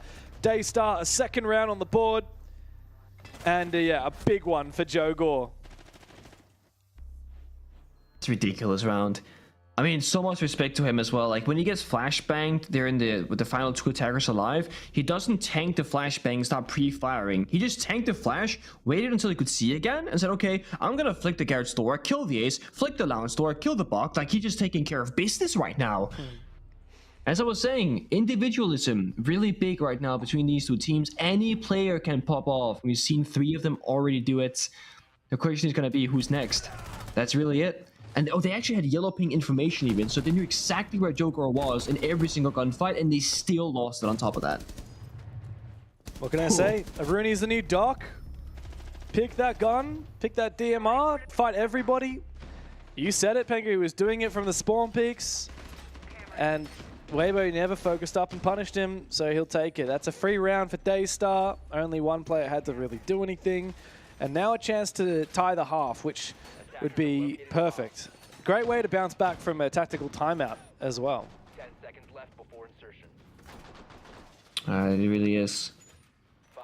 I love to see me some bandit tricking. What I don't like to see is when you play Maverick against it, because it's the least fun way to watch, right? I love you play bandit and they're gonna play like Sophia below or Capitan the window or frag grenades or Twitch drones. I love the tons of different mind games. Like for example, if I'm bandit tricking CCTV myself, and I expect a grenade or catch on fire from the CCTV window, I'm gonna tell one of my teammates in prep phase, go to gym, prep the window for a jump out. When I tell you to, jump out and kill the guy that's trying to nade me. And then maybe the attackers go, guys, we expect the gym prep window, so let's have a guy on the roof holding the jump out. And it's like these tons of layers upon layers upon layers.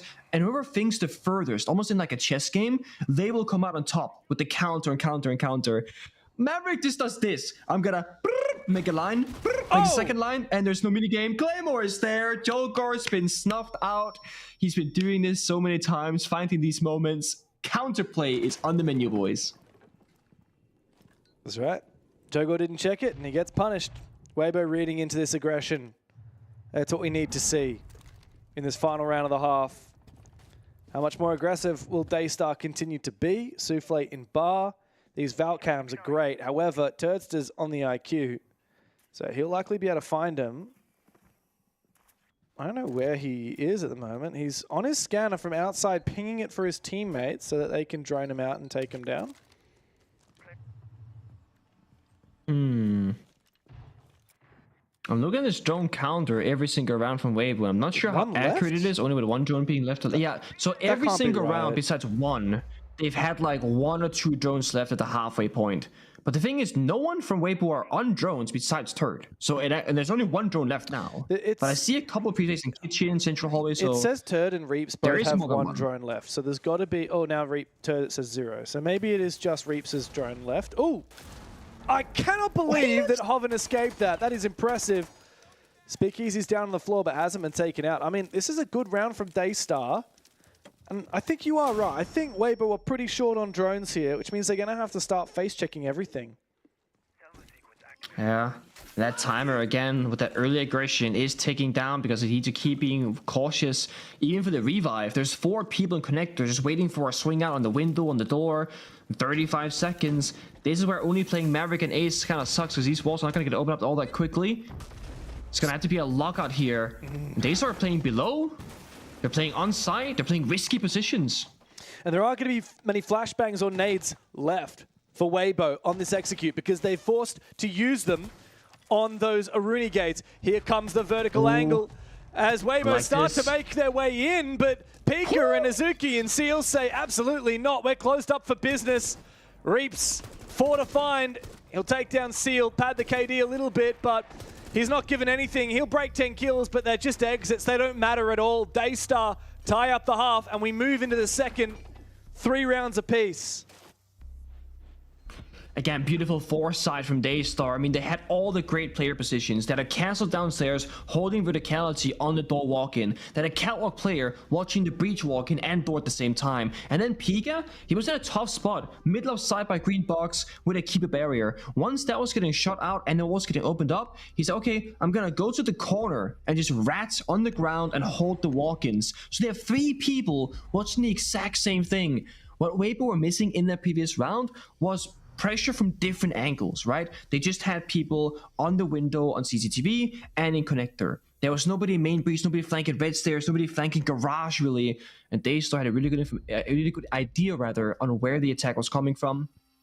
Arbiter Band is quite different. Kaid and the Mute, and Ace and Glass. I love the Glass band here. A little bit cheekiness from Weibo. Yeah, you can see that Weibo just want to deal with that Glass pick. They're happy to leave the shields and they don't want to have to deal with a situation where everything's smoked up and someone on the Daystar side is getting aggressive, peeking on through it. It leaves so much on the board here for Daystar on the attack. Like, the Ace is the hard breach you choose to get rid of, really? You're not getting rid of the Thermite, the Maverick, I mean the Hibana. What does Ace do that you can't do so easily with anyone else? I feel like the hard breach bans, like you ban one hard breach on Clubhouse and it kind of doesn't matter who it is. It doesn't affect much. I do think it's an interesting conversation, and I would be very curious if you took like every pro team and had like one big discussion, or maybe like one team captain for each team rather. But like, guys, between Ace, Thermite, and Hibana, obviously it's map dependent, but like, what's the lowest value ban? Because I do think Ace might be it. Yeah, because he's the, I think so too. Because he's the jack of all trades, hard breach. Like he doesn't make a huge hole, but he doesn't open a million hatches like Hibana. He's fast. That's his big, and he's ranged. But like, what can you do with Ace that you can't do with either Hibana or Thermite? That's exactly it. I feel like, as you said, Ace is a jack of all trades. He doesn't master one aspect of hard breaching. He's kind of pretty good at everything. Yeah. Whereas Thermite is either the best in the game or the worst in the game, depending on the bomb side and, you know, the counters and whatever else. Obviously, Ace is easy to use. That's a big difference. You don't gotta line up the Hibana pellets. You know, he has a really great gun. But he has no throwables. Hibana has flashbangs, for example. Thermite has smokes, all of which are pretty high value on a map like Clubhouse. Daystar, though, they're not gonna care too much, I don't think. They're playing Hibana in this round. They got can openers and Striker, together with the grenades. They're gonna roam clear top floor, just pay respect to the potential roam game. But we know the Weibo, they're all in the basement, and they're playing heavy utility. Mirror windows, smoke, Shanka, and Clash. They want the 5v5. They want the timer to tick down, and they want Daystar to try and go for an execute. And normally, let's say there was only really the Clash and not the Mirror. You would just figure out, where is Clash playing? Okay, you're playing main stairs? We're gonna attack blue, the complete opposite end of this. But when you have both the Clash and the Mirror and Smoke to Shanka, it doesn't really matter where you're gonna be attacking from if you're Daystar. You're gonna be faced with a massive problem. And they gotta prepare for that. So they got Ash for the mirror windows. The first one goes out. This should be the blue mirror removed now from action. But I don't know if they have the tools to deal with the Clash counterplay. They have some frag grenades, they have some flashbangs, but if Speakeasy plays this correctly, he should be pretty much unkillable in this round. Yeah, and you got the Azami as well fortifying that AK's position. You can't take blue while there's still someone at AK's, and it's up A. He's not. Oh, wait. No. I guess you can, because you could just peek him and kill him. Big kill. That is a huge kill. However, Hoven and Reaps with the gas and the fire will lock up that position for now. Daystar have the numbers advantage, but they still haven't figured out how to break into this fortress. Jogor sees the Clash bottom main, but there's also a mirror window that's not yet been dealt with, so going in this location is going to be impossible. This looks a bit to me like a kitchen hatch drop. They know Tashanka is stuck inside a third tunnel. They got a bit of a weakness in Blues. They got one kill earlier. It has to be a full commitment now. It's got to be kitchen, main stairs, and chaos in the server. You toss this flashbang and follow through. There's no EMPs to deal with that Clash. There's still so much fire available for Hoven and one gas for Reeves as Azuki drops down. Takes a bit of damage from the barbed wire and starts planting. We need aggression from Pika. Inside of blue, triple kill on the round. Turnster is way too late to refrag. Doesn't even see the body on the ground. Souffle from behind. It's a dominant round for Daystar. Flawless. Out of nowhere they erupt. And Weibo cannot stand up to their might. Pika breaking angles inside of blue. Same guy that walks on the blue staircase, takes out the Asami by AKs and renders the shield the keeper bearish completely useless in that round. He dips off of blue, says, okay, I got my pick, I'm gonna play safe now. Walks back down for the execute, gets 2 more kills, prone on the ground, just completely annihilating Weibo. And the distraction game is wonderful. This is Daystar having such a good read on the situation. It was like, okay, where's the Clash? Let's go somewhere else. Clash is playing main stairs. They're going for a kitchen hatch drop. They're using flashbangs on blue box and AKs so that nobody can watch the hatch drop in mid-air when you can't fight back. They go for a default plant. While that's happening, they have one player, Pika, being super overly aggressive on purpose inside of blue. Because either he will get a kill and the round becomes super easy, or he will die but cause enough of a distraction with guns faced in his direction away from the planter, and if the bomb goes down, you have like a 95% win rate in the post plant, even in like a 2 versus 4. So Daystar have such good IGLing right now, such good leadership on this roster to understand what the win conditions are and what the pressure points are from Weibo. And you know what's incredible is that we've talked so much about Daystar having Jogor and Pika showing up. these, Jogor and Azuki, the young gunners, the new kids on the block who've been fragging out of their minds. That was yesterday. Seal was really good earlier. But today it feels like Pika and Souffle have been massive. And look, Souffle, he's 4 and 4 at the moment. But he was the Ash that took down both of the mirror windows that round that made it possible. The leadership figures are standing up here for Daystar. The old guard are hungry to return to LAN in top form. I'm not sure what happened though. Like we've been watching Daystar throughout the season, you know, in playoffs, and they were. I think he's got this. Yeah, he's got this. Very close though. Like they've been okay. Then they've been kind of looking good. I mean, they've looked bad in some games, let's be real. Like, they had a 5-game loss streak to Latent Dragons, Elevate, Fury, Weibo, and then Soul's Heart. 5 games in a row that they lost between group stage and playoffs. And then finally, they beat Fury, upset, beat Arrival 7, not so much of an upset, and then, of course, beating Elevate. Like, that is a spot of confusing form. They've gone all the way from bad to okay to good, and then they're just looking ridiculously good right now. I mean, this is not the same. If you blurred out the names and told me what team is playing right now, Daystar doesn't make the list, James. No. But the fact that Daystar are the ones doing this right now is incredibly good for them. Joker, by the way, thermite shotgun, just like before, rushes into bathroom, goes down to Ape. He lost a lot of health earlier on, so couldn't quite take that gunfight. This C4 could be good. Oh! Wow. Massive from Ape. He stands tall. He said the bathroom is closed for renovations at the moment. 3 kills in his position, locking down the anchor of the bomb site. I think this might be Weibo tying things back up again. Pika looks to reply and on ADSs for a brief moment. 4 kills for Ape. Another big multi-kill round. Give him the ace. It'd be rude not to. Come on, Seal. It's a matter of time, isn't it? Oh, finally. He gets put down. Just a consolation prize. The drone hole is Seal's worst enemy. He's going to die here. It doesn't work this way. You're going to lose this gunfight. Yeah, Turds is going to catch him, I think. I think he might. He will indeed. Weibo fight back. It's been a turbulent game, but they compose and find their first defense. Yeah, another round of those 4Ks from individuals. AP locking down the bathroom, and that's really the entire round. There's not much else to say. And the thing is, if Joker rushes in with a shotgun and gets that pick, the entire round is going to be different, obviously. They can attack Jim, go for a plant, they can cut off the bomb set in half. Abe doesn't get the following 4 kills. So it just seems like both teams are fighting tooth and nail for every single round at the minute. And I'm curious about the consistency, because so far they've been consistently playing this way to great success and just taking turns. Reeves, a little bit quiet on the defensive side. He's got 10 kills. I think all of them on the attack so far, if not mistaken. Oh, that's a good question. I believe so. Because I remember you mentioning how he went for the exit frags. He ran to 10 kills, but exit frags don't matter. And he's still on 10 currently, so that just goes to show me like he's been an attacker demon. Yeah, you're right. Not finding much on defense just yet. Yeah, I don't think he has. That's kind of crazy, come to think of it. 10 seconds remaining. It's on a Rooney though, so now he's gonna get at least 2 kills, or he's, you know. I mean, that's what it's Joe like the Gore did on a promotion. Rooney, right? Yeah, got 4. Yeah. I mean, if you look at the how the stage panned out, Turd's by far and away best player in the stage. 120 EPS, 129 kills. That is insane. The next best player on Weibo is Reeps, who's number 6 in the league. Joe Gore number 7, Hoven number 8, and then Seal number 9. So a lot of the best players in the league, a lot of top 10s in the server right now. And yet, yeah, players have been a bit all over the place. You know, Seal's having a quiet one after dropping 17 against Elevate on Consulate.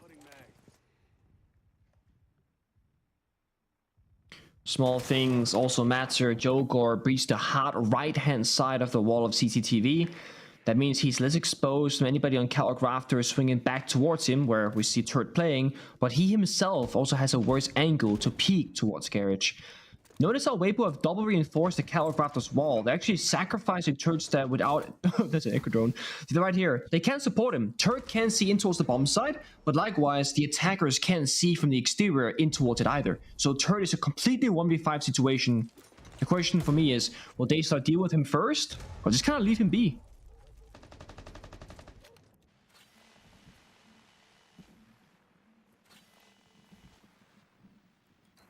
Not sure what they want to do right now, actually. It's very quiet Yeah, in quiet the for both server. teams. They're just droning. Weibo's just like rotating their yokais over, and Daystar, because they've got so many players on this side of the map, it makes you feel like they're going to try and execute on rafters. But when's that actually going to happen here? Here comes the Lion. Got the Capital beneath, so it's just a matter of time. Flashbang out, no ADSs. Capital on fire off to his positions. Lion has the window walk up. Turd is stuck in this exact location. He can't go towards the window, can't go towards the fire. They know where he is, though, and Turd is a master at playing this position. He's still protected by 2 keeper barriers. The drones have spotted him out. The Lion continues to harass him as Azuki is trying desperately to find this angle with Pika. The Anvil outside the breach on the other side, but Turd's just got both the walls behind him reinforced, so he's in a perfect position. Pops up, bit of damage onto Seal. Again, being droned, but there's no more util to work with for Daystar. And now Turdster has full mobility up on the rafters. Not a single nade will be required as they finally get that kill. But time is of the essence. As you said, 30 seconds remain. No breach on this wall. Oh, no. They gotta get Thermite in there. Joker, you gotta start sprinting, my guy. He has 1 spare extra Thermite charge. He's sprinting right now from outside garage to go back inside, and he has Diffuser. They're gonna rip up the wall, sprint in for a plant. They're gonna have 10 seconds left. Toxic Babes. I think still 1 Yoka drone. Yes, there is some Echo. Tyra will be a problem, James. Oh, no! Oh, Azuki too close to the fire, and he burns. Joker has to go deep, needs to find this kill. He's on the Diffuser, and he drops it and dies. Weibo win the round on time. Daystar burned a little bit too brightly. Dying to the thermite charge cost them the round. Another big reason why double reinforcement of that catwalk wall can work so well. If you don't think about it, you might spend all your heart destruction early and you cannot open the wall at all. Thankfully for Daystar, they did have a spare exothermic, but it took them way too long to deal with the catwalk position, and then they died to the heartbeats themselves, which of course also a big negative. Well done for Turdstar, surviving for as long as he did. And the craziest part is, had Turdstar just like hit the prone and let go of his mouse and keyboard, he probably could live for 10 more seconds. Daystar were not really eager to walk up the staircase. It was Turd walking forward and walking into a gunfight and dying. Oh boy. That's a round. Yeah. Oh, unfortunately, we get to see that in replay. Bang. That's when it all went to poo for Daystar. We've all been there, though. We have. He was already pretty low HP, and yeah, like you said, I mean, it's pretty genius to double reinforce that. I love that Weibo are a team that's always happy to revisit old ideas, right? You know, in year 1 of Siege, everybody is reinforcing that, you know? And then people realize, hang on, if we hold on to Catwalk and don't reinforce it, then we can have our Catwalk player help the site if they ignore them. Yeah. And yeah, and then we come full circle where Weibo realizes, why don't we just leave our Catwalk player on an island? He can burn as much time as he wants, and then once they kill him, they haven't actually got much because they still have to breach the wall. Really smart idea there for Weibo. Daystar now trailing behind. That was a pretty critical round in my eyes, Nick. That was the moment where Daystar should have edged ahead of Weibo. It's a bit of a turning point. And Weibo are bringing out the S+ strats right now. Like the good ones, the spicy ones. They're doing this. There's no more like hiding strats, right? Like we talked to, was it D+, who said, oh, you know, like we obviously won't play as hard here now that we've qualified for the event, but we still want to win everything for the org. I mean, Weibo, they've qualified for PAX. They are not holding back their strats regardless. Yeah, but then again, Weibo are a team that they want to make Munich, they want to make SI. They don't play just to make the regional stuff. They make it to the regional stuff to make it to the international stuff. They want to go the entire way, get all the SI points possible. They find the Scopo shell, take that out of action. That's Daystar, that is. Weibo have this roam game. We call it SSG roam back in the day, like the Mute Jammers top floor, the Castle Barricades. But this is like a new iteration of that. You play in kitchen with the Asami, with the kitchen hatch opened up. You keep it off the entirety of like kitchen itself and can fall back the hatch. You can play inside a stock, fall down the blue hatch, for example, and you're just having orcs who can jump up, jump down, and just keep roaming around. This is just a matter of wasting as much time as possible. What the hell? Oh, that's Weibo. Okay. That was a very weird. Yeah, I don't know what to say about that. That was very weird. I'm so confused. They 2v1 that player in bottom garage. Like Uppe pushed out of blue all the way up the stairs and out of secret into garage. Meanwhile, Hoven went for a massive jog upstairs with the Oryx. You see this assignment set up right now. It's about wasting time on every single front. You're not just playing top master bedroom. You're playing blue. You're playing stock. You're playing CCTV. You're playing kitchen. And all those areas that normally are pretty free for the attackers, all of a sudden, they're completely occupied. Now, Reeves falls back down. There is only 6 seconds left. Has one final keyband pocket. And he falls back way before anybody gets into the action. They got the opening pick, they burned down the timer, they killed almost every single drone in the round. They have hit all of their boxes right now. Check them. Still. Yep, that's the thing. The problem is Weibo do need to get back to site quick if Daystar find kills on the objective. It'll be a 3v3 on site with Hoven still upstairs on the roam, but Uppe comes back to site in time to support. Seal and Azuki, the last ones left for Daystar, both of which above this kitchen hatch. And, well, Hoven is en route for a flank. Yeah, Azuki's going to die to Hoven in just a moment, I'm telling you that. Hoven's watching for him, and we'll find that kill, bait him into it. That's the diffuser as well, so round is done. Seal will try and come back, but Hoven's going to take him out too. Big round for Weibo, a picture-perfect roam game, a very modern interpretation of a Clubhouse roam. Yeah. And it works like a treat. 6-4, 2 map points on Daystar's pick. Yeah, I love seeing how dynamic those defenses are from Weibo, where it's not just like one guy roaming, let's see what happens. It's a full-on court press from them. Everyone's playing to the same strategy. You can win or you can lose off the roam. And if you lose one player, you can either cut your losses and fall back towards the bomb side, or you can stay roaming and just kind of see what happens next. And then you got your small timers, right? 60 seconds, let's fall back no matter what, at least with the majority of the players. If we kill all 10 drones, maybe let's stay on the roam now because they gotta check every single corner. So it's one of those rounds where you have to be very vocal together with your teammates, saying, guys, this is the situation, what do we want to do? Because you can stake around, you can fall back, it's completely up to what you believe is the right play to make. Weibo on the potential final defense will go towards the gym bomb side. And this setup again, Speakeasy, he's been kind of sneaking in this clash every once in a while, not abusing it too often, just whenever he wants to. Tried on basement, they lost that round, but on gym defense, it's much smaller in scale. You can't really attack from that many different locations, so it's almost guaranteed that clash will have a much more impact in this one. Yeah, Weibo are a team that are so deadly with that clash, and even if they don't pick it all the time, when they do, yeah, it's easy to be baited into overthinking how to deal with it. It's easy to get baited into ignoring it and then having Speakeasy punish you. Speakeasy is just one of those players that's really good on shields. Wasn't traditionally a shield player. I mean, when Speakeasy entered the scene back in the day with Airwolf, by the way, upsetted Giants Gaming, big European team, at Tokoname in 2019, that old Pro League Finals. That was probably the original APAC upset. He was actually like the entry fragger. He was their Ash main. And now he's the leadership figure of the team that plays the Clash and the Blackbeard. He's so good on these shields. It's a skill that he's acquired over time, his tenacious dedication to the game.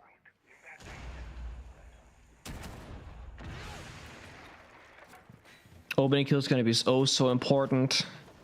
There's a lot of util operators from Daystar, you know. As we said, the Brava, the Twitch, the Nurk, they don't really get that much value, you know, in the late stage. Flores and Twitch, they get the job done now. Self-destruction, counter intel, Nurk is a lurker. That happens usually pretty early in the round. What happens when there's 30 seconds left in the round? It's like a 4v4 or 5v5. You don't have your Grim, you don't have your Capital, don't have your Monty. I don't see the full vision here for the execute of Daystar. To me, it looks like they need to get kills before the action really happens. But if you look at Weibo's playstyle, they're playing Clash, they're playing the Maestro. They're not looking for kills, they're looking for bomb site. Exactly. It feels to me like this is a counterplay from Weibo. Oh, and the read isn't there. What? He doesn't hear. What? Hello? What? Ears? Pika! No ears? He was sprinting! I don't know how Turd gets away with that, but that is murder. Daystar look to have stalled out here, Nick. As you said, Weibo have set up to play a very slow late round game on their defense. It means that Daystar have to be fast. Now, Azuki is got down. He's going to need to be picked up. I think Jogor is going to do that. It does leave Daystar somehow in the numbers advantage, but Turdstar might be about to change that. Ready to swing the AC window. He is being washed. He's going to peek it nonetheless. Look at the way he's taking this fight on the Souffle. The guts of the #1 fragging player in the league. 40 seconds remain. Daystar need to go now. I know where two players are. One by strip roof and seal on the windows themselves. The issue is, can they get in the building? Daystar players are tickling down their health bars, getting lower and lower. And two guys by the main breach. There's a clash watching and waiting with support from Hoven. Oh, I think this might be it. Weibo 3v2 as they find two isolated ones. Souffle's just hoping someone's going to cross his line of sight. Last flashbang for Izuki as he needs to take two fights at once while electrocuted by that clash. Knocks him back. Souffle needs to come support. Izuki gets it done, but Turnstar with the triple kill coming in from behind. First map on the board for Weibo. Valiant from Daystar, but not enough against the champs. It's map 1 in the books for the reigning #1, and the Kings can get it done in one more. We'll be back after this break to see if Weibo can get it done in 2.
You know how they say, it's not the destination, it's the journey?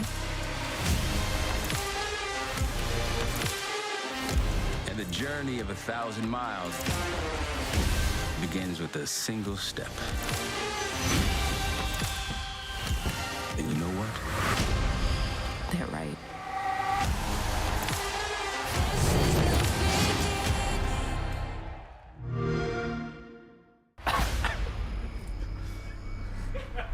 Oh, too salty.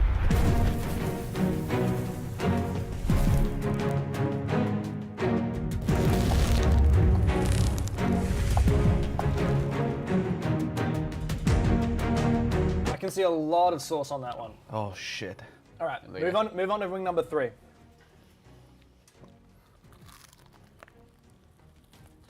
So you like Korean spicy food? What do you think of Australian spicy food? So shit. Why? Not spicy enough for you? It's a bit spicy, but it's too salty. Not gonna lie. Maybe I have to bring my spicy Korean noodles. So you'd rather do noodles than wings? Yeah, noodle will be better for me. So what should spicy food taste like? It's really yummy in Korea. Like, it's really good chemistry with food. So it's really separate flavor. Just chicken and hot sauce. Yeah. You don't put chicken with hot sauce? Yeah, never. Really? Yeah, but they just mix sauce with chicken. So the chicken already has the hot sauce mixed in? Yeah. And this is hotter than that?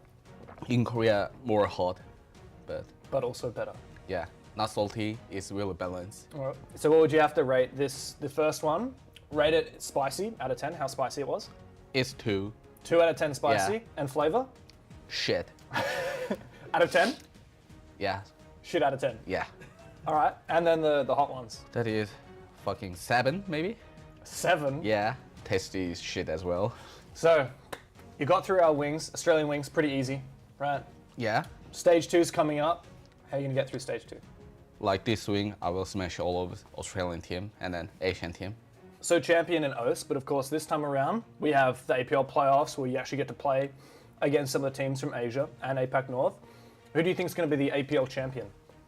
Maybe FearX is one of the contender, but Elevate, D+ that import roster will be contender as well. I hope we take that champion spot for Australian fans and then Australian scenes and then Czech fans, because our organization is based by Czech, so make them proud. And where are you from? South Korea, maybe? Okay, so your organization is Czech, and Yeah. you're from South Korea, Yeah. and you're having a go at D+ and Elevate for being import teams. But, you know, I'm already playing in Aussies 3 years. I think I'm Aussies. There you go, Mingo.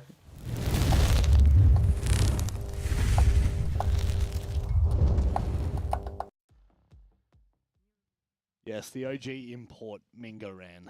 Who cooked up that content? I don't know. Whoever did, great job at it, I tell you what. Also, Daystar actually had some legs in that game. Yeah. Unfortunately, fizzling out toward the end, and this is just the brutal reality of Clubhouse on defense. If you are not clinical enough when you are in your first half on defense, well, you are going to somewhat struggle and struggle your way through. They did. Impressive from Weibo, I will say, getting into the second half, just closing things out quite tidily, quite neatly, and it's done and dusted. I think that, unfortunately, as much as this may be the expected result, it was still close enough to make it competitive and interesting. Yeah, I think the point about clinical defense is a very valid one. You look at rounds 2 and 4, Jogor got the opener.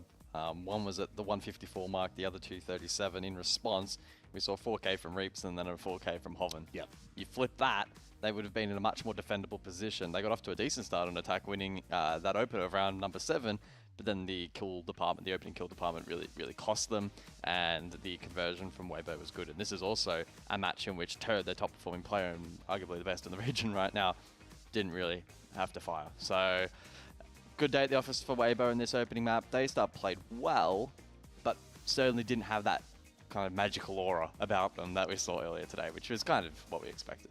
Rizless. Is that the aura, is it? I think it is. That's what the Skibbity Riz toilet kids talk I wasn't, about nowadays. come on, I wasn't using it like that. Kind of felt like it, you know.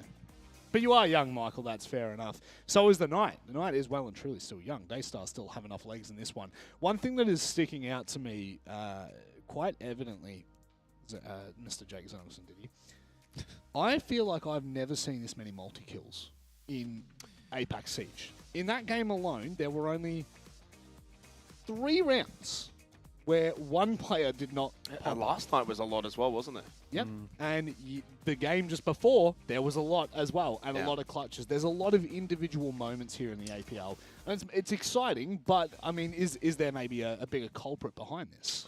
I mean, it's hard to say. I mean, I kind of think the Asia region has always historically had really good fraggers, and so therefore that's going to be an element that pops up a little bit more often, at least within this sub-region. But what we've seen is the best teams, so like looking at Weibo and the Bleed Days, for instance, it's when they can add the strategy along with the fragging power. And that's going to probably be the next step for a team like Daystar, is to really get that strategy behind a team that's clearly got some incredibly mechanical, gifted players, Zuki and Jogor, etc. So I think that the multi-kill department comes down to just getting off the leash a little bit, and we saw that obviously in the last series too, with multiple multi-kills that changed the course of certain rounds, and that was something that Elevate probably lacked at times. But yeah, I think right now in terms of the game that we just saw, Weibo, to me, actually looked a little bit lax. Like Turd started 1 and 3 or 1 and 4 or something. Turd It was like only incredibly 2 kills until the last round. Yeah, so he was pretty quiet, and statistically was the best player really coming into this grand final when you ran all the numbers. And for him to have that quiet game shows the strength of Weibo and what they've got in terms of the overall roster. So, you know, if there was more on the line for Daystar and they hadn't just played a pretty grueling 2-mapper before, it may have actually been an upset. But I think you've got to take the whole day into account and say that was actually a really good effort from Daystar. But clearly they're coming into this now probably a little tired, and there's not much on the line for them to have to dig deep and find extra, because they just get a couple of extra bucks if they win, and that's about it. And they get to play spoils, which I think at this point you may as well be playing for. I think the interesting talking point, at least for me, guys, Weibo choosing attack on Clubhouse going into the first half. They had preference, and so they choose into attack. Obviously, kind of pays dividends when you go 3-3 on a Clubhouse attack. It bows quite favourably for you, especially when you've got the players. And I think that's probably one of the talking points that we were mentioning on the desk prior to, is just the firepower that this roster has. It's absolutely ridiculous when you look at the stats from them. But we move to Cafe now, and this is Weibo's map pick, so we're already going to be fighting an uphill battle for Daystar. But what are we looking at from Daystar? Because right now, they definitely have it in them, but it just feels like, especially on Clubhouse, it feels like the polish just wasn't there. Is it that they're tired? I think there's an element of fatigue naturally. Cafe being the selection of Weibo, I think that's where we're going to really now see the strategical depth, as Jake is kind of alluding to, now really get exposed positively, is the anticipation for Weibo, and unfortunately Daystar will be on the receiving end of that. Cafe's a really brutal map, but a team that's well trained can, efficiently take the map, cut off rotations, prevent retakes, and probably shut down the kind of aggression that Daystar need to lean into if they are to be successful. So again, very difficult to anticipate a comeback from here. All the circumstances, again, are pointing towards Weibo running away with this one. They certainly are, and let's hope Daystar don't blow any more teammates up on the entry into a site. But it is time for us to get underway. Cafe is what lays in wait. Daystar, the underdogs, have done an incredible job in the playoffs, but they're going to have to do one better. They're going to have to push Weibo on their map pick. It's time to get underway. Will Weibo maintain their crown, or will they falter and head to labs? It's time to find out. Thank you, Rob. Yes, it is the moment where we find out whether it's a back-to-back championship for what everybody has been thinking are the best team in Asia. Last year, under the name Bleed or Team Joel, they really made a name for themselves internationally and then had quite a disappointing finish. Then rejuvenated 2025 has been the year for Weibo. Champions in Stage 1, making a lower bracket run over Elevate, the imports, and then Weibo went overseas to the EWC and only fell to some of the best in the world, including the eventual champions. Now they return home, well-rested and keen for another trophy. Nick, with the APAC Major Qualifier at PAX and regional finals still yet up on the docket for Weibo, the one thing they have not yet achieved is a back-to-back championship here in Asia. Back to back, huh? I like the sound of that. Who doesn't like to completely dominate the domestic region that you perform in? And Weibo, I mean, they are probably that team. I mean, we speak about them. Of course, Elevate, big in the conversation, but there's also like the whole import roster situation that people can love or hate whatever they feel like there. Weibo, they are a mainstay, and they have been for a damn long time. There was a moment in time where, was it last year, where Turdstat was being, benched and then retrialed and then stuck around. And I thought to myself, I think picking this roster apart is not going to be the solution, because who are you going to pick up and how are you going to make the roster better? Yeah. I think it's a matter of getting down, grinding, get an import coach, for example, which they have gotten, right? Meepy's grinding for the boys, and just getting down and dirty with it. Like, spend a good year together and just try and figure out your playstyle, your situation, your roles, the meta, and give it a full 110% before you make any significant changes. And you absolutely have to. I think there are two. What did I just see? Hold up. This is. Back it up. There are a gazillion lasers on the cocktail window. I love that, but one grenade and that beautiful little art piece is not going to make it to the gallery. Why is it there? What's the? Homan's getting creative on the Denari. He's just showing off, dude. He's an artist, and that is his art. I love it. Aren't we all a bit artistic when it comes to playing Siege? Turd has his face in the window. Oh. Like, straight up in the window. Almost takes down Joe Gore. They have 4 grenades between them on that cocktail window rappel. If they can just inch it past those lasers, you're completely right. They can take away the entire art piece known as the Denari Prismas. Before attempting that, though, they gotta get the self-destruction, so the hatches, the bars, the desks, etc. So that when they get to that bomb set execute later on, all those long lines of sights will be opened. That's what. Okay, Reaps, yep. Good night to Asuki, was basically on that window rappel on stage. He is now done for. Yeah, I mean, that's one way to snipe the sniper. Carly dies to a slug shotty from Reaps with a gnarly one-tap. Good kickoff here for Weibo, even though Hoven's taken low. He's okay. Yeah, he's doing all right. He's chilling. I mean, he's still got his artwork, I hope, over on the cocktail window. Yeah, it's still there, please, very much so. The Reteras haven't got that done yet. Joe Gore goes down. Reaps actually trades himself to find a third one. That's insane. What? Big shots. I thought he was sprinting. Somehow he lands the kill. I don't know how he does it, but that's Reeves for you. He's sprinting from left to right across the new balcony rappel and cocktail window. Diffuser cold on the ground outside of mining. He's gonna go on in. Acts of desperation here. There's a castle barricade with an Asami wall too. That's cheeky. I like this. I like the idea. He's doubled around it. Found one. Can't get the second kill though. Ape shuts him down. If he'd been on for 2 there, maybe that could have been a clutch, but not to be. Weibo continue their form here on Cafe, eager to lock this grand final in and put Daystar in the bin. I really thought that was going to be a huge play. I mean, you get a 2-piece, your teammate jumps a skylight, and a 2v2 with a plan completely possible, but no. And that was, in the end, relatively close round outcome, despite Reeves picking up 3 kills just at his own body. So, kind of ridiculous showcasing. And it seems like what happened on map number 1 of Clubhouse will continue on here. It's a matter of who's going to pop off the most. Individual players going to drop the 2Ks, the 3Ks, the 4Ks. And he had the shield. And once it got grenaded after getting the opening pick right here, bonk. He was just looking for more engagements, sprinting at his opponents. Yeah, classic Reeps. And it's a good way to play defense here on Cafe. You set up a really aggressive... Oh, I think we might have a technical pause here, apparently. Uh-oh. Strange. So I know you can't see the in-game chat, Nick, but nope. We have a little bit of a dispute happening on the do with the who starts defense side. I don't know. We'll wait for the final call before we get into that. But yeah, there's just a quick technical pause while we sort some stuff out. But that gives us a chance to chat about this. But yeah, I mean, Cafe, right? We're talking about defensive sides.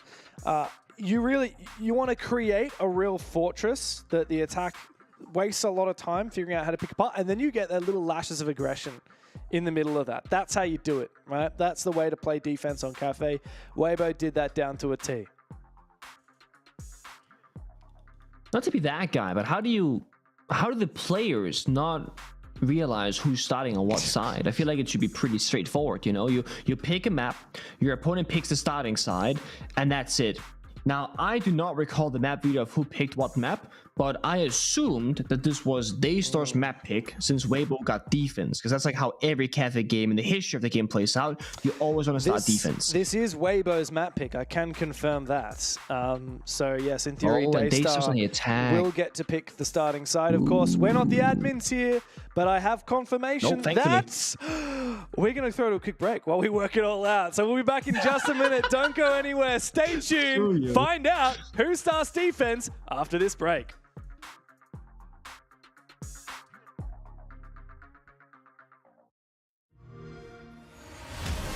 You know how they say, it's not the destination, it's the journey? And the journey of 1,000 miles begins with a single step. And you know what? They're right.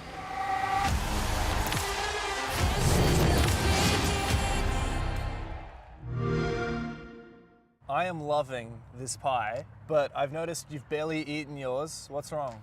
I'm not a big fan of pie. Hey, Poppin, you want some? Yeah. Cheers. How did you meet another castle like Pengu, Janox, Manic, Guz? Yeah, well, I mean, all of the APL guys, we've been working together for ages, but I actually met, I think the first one I met was Manic, Rob, who's now our host.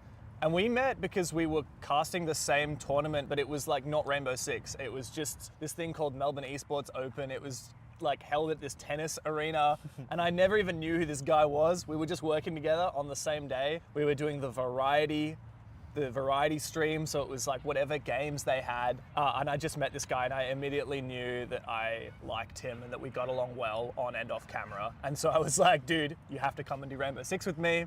And after a year, he finally did. And I met Guz because I was like helping Ubisoft with these tournaments that were running for the OS region, like pugs, like 10-mans. Yeah. And he was just a streamer. and he was streaming the games, like watching other people's matches. And I was like talking to him, helping him like organize how to do that. And then I was like, hey dude, like why don't you actually try properly casting? And then with Xenox, it was like, I really think we need more good casters in our region. So I went to Xenox, who I knew because he'd been doing other games. And I said, hey dude, do you play Rainbow Six? He says, yeah, I play it. I'm like not very good, but he played it. And he was interested in casting. And yeah, Xenox was like, sure, let me give it a go. And then he started. And with Pengu, I mean, obviously when I started casting, he was a professional player. He was on Penta, then he moved to G2. I'd met him briefly at events, but we'd never really spoken. And then when he started casting with Parker in Tero, we like became closer friends. We would like be in the same spaces during events because we were both casting. And he was really good friends with Mandy, my old co-caster as well. And then one day he just came up to me and he was like, hey, do you want to cast together? And that's how it happened. With legend. Yeah, lucky me. So, Enterprise, new team, new organization, new face. How was Enterprise on stage 1? Yeah, I like your team, man. I was surprised because like everyone was talking about GG with all their imports. Everyone was talking about Chiefs because they had just won like and gone to Montreal. But yeah, like Enterprise, you guys, I had literally like never heard of the org before. I had never like, I didn't know you guys were a team. I just know that Fisher guy got dropped from GG and then made his own team. And I was like, oh yeah, you got Fisher guy. That's like a good player. You got Mingo, like a good coach. But you've also got a lot of rookies like Relays and Bappin hadn't played at the top teams in OS before. And then you guys just destroyed everyone. And I was like, oh, I guess I judged too soon, right? Like you're even beating Chiefs in GG. You went flawless. So I was super impressed. Thank you.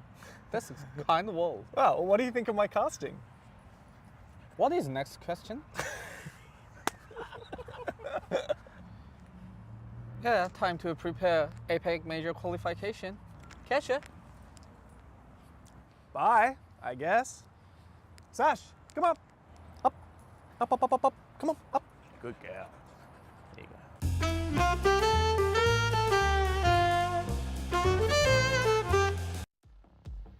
Mirror, mirror on the wall. Who's about to kick some serious ass? Remember, I'll be watching. Now you see me, now you don't. Get ready! I'm taking them out! Changing mags. I got this. Got my eyes on you. Located enemy.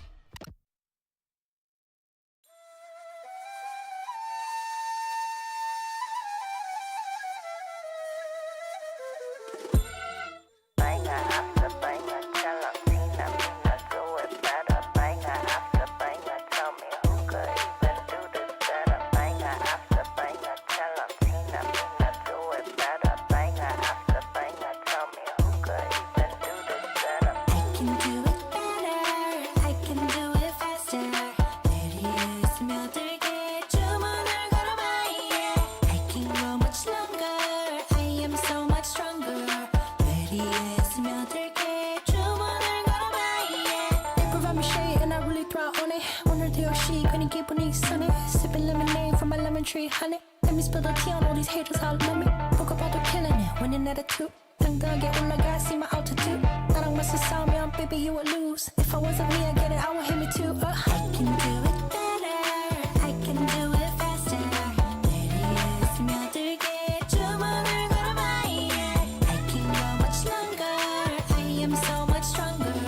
내리에 스며들게 주문을 걸어봐, yeah. 자신과의 싸움에서 지면 야구르지. 매일매일 일어나서부터 보는 거지. Look in the mirror, say you're a winner. 주문을 걸어봐, yeah. In a bad mood, 바꿔버려 in a hurry. 꿀꿀한 기분 털어버려, I don't worry. Get through the weather, feeling get better. 주문을 걸어봐, yeah. I can do it better, I can do it faster. 내리에 스며들게 주문을 걸어봐, yeah. I can go much longer, I am so much stronger. 내리에 스며들게 주문을 걸어봐, yeah. Banger after banger, tell 'em Tina, me not do it better. Banger after banger, tell me who could even do that better. Banger after banger.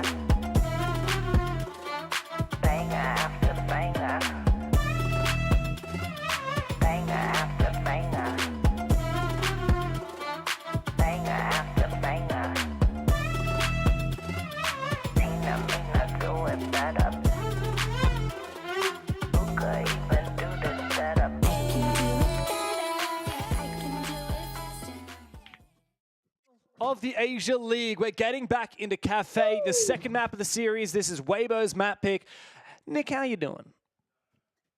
I'm doing pretty all right. I can't really lie. The first map was an absolute banger, and the first round of Cafe also delivered. Wait, but notice, James, the score says 0-0. Hang on. What, How does that work? It's 0-0. Oh, okay. So let me fill everyone in back home. What's going on? So unfortunately, we had a small mishap, and Daystar got to pick their sides, and they chose to start defense. Unfortunately, they were on the attacking side for that first round, which we did play out in full, and Daystar lost it on their attack.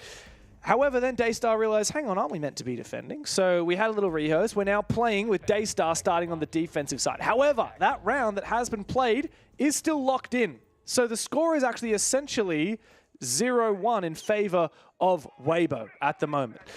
The thing is, that round won't come through until round 7. So when we switch sides, Nick, we're going to play like normal for now. 6 rounds of the half like normal.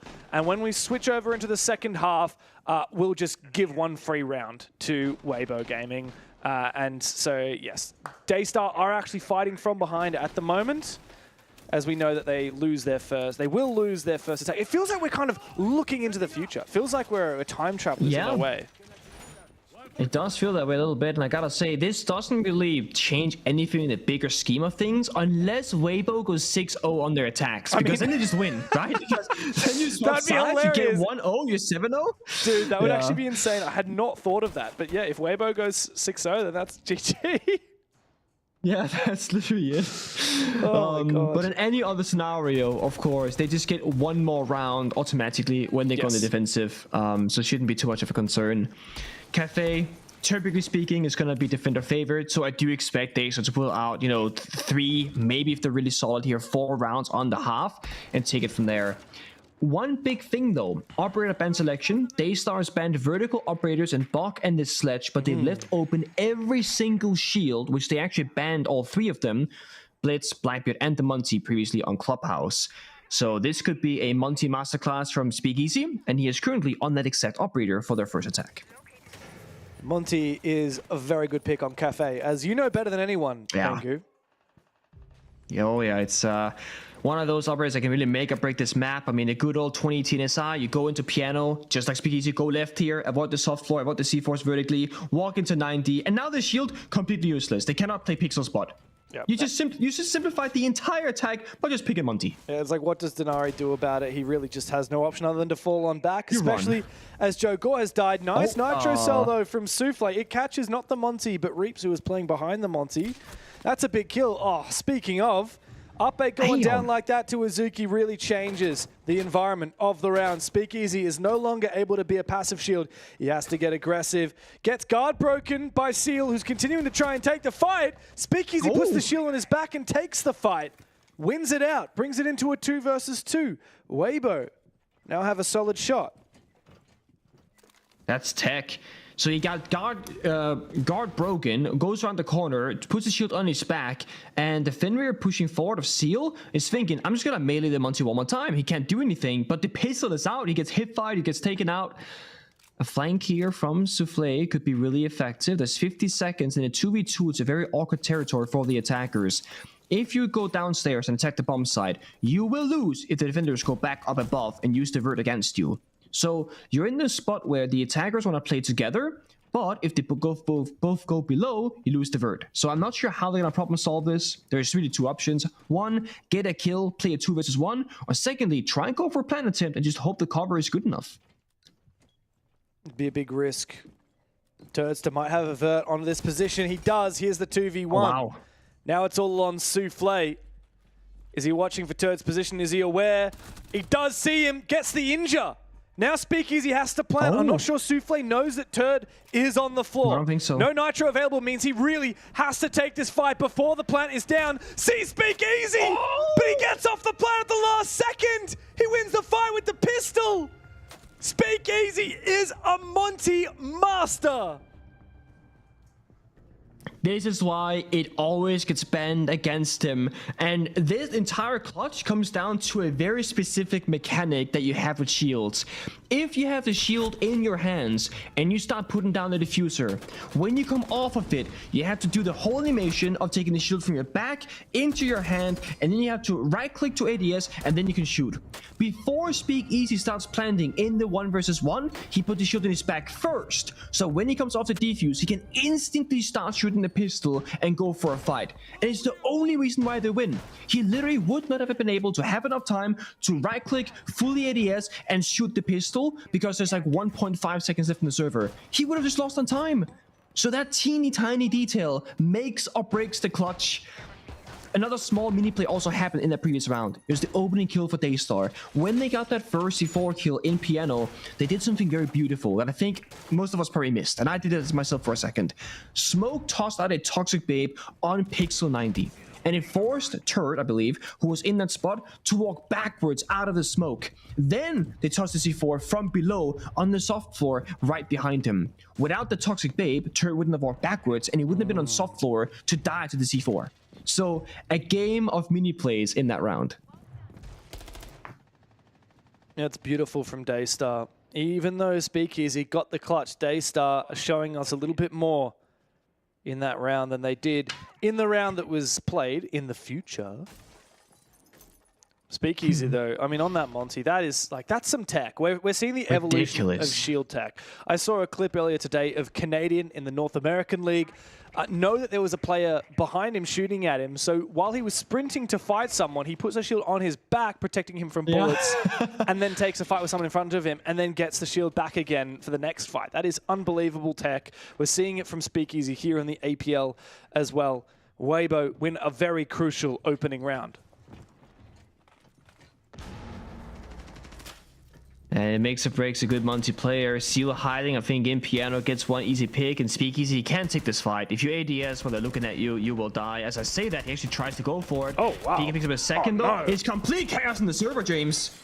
Yeah, it is. And Speakeasy actually catches the player who was going to flank him. Joe Gore lashes out on Hoven, too. This is back and forth. Souffle looking to try and take the fight. It's the drop shot from Speakeasy, but it doesn't land. And Azuki's Nitro finishes the round. A very quick one for Daystar, and a much-needed round on the board in this grand final.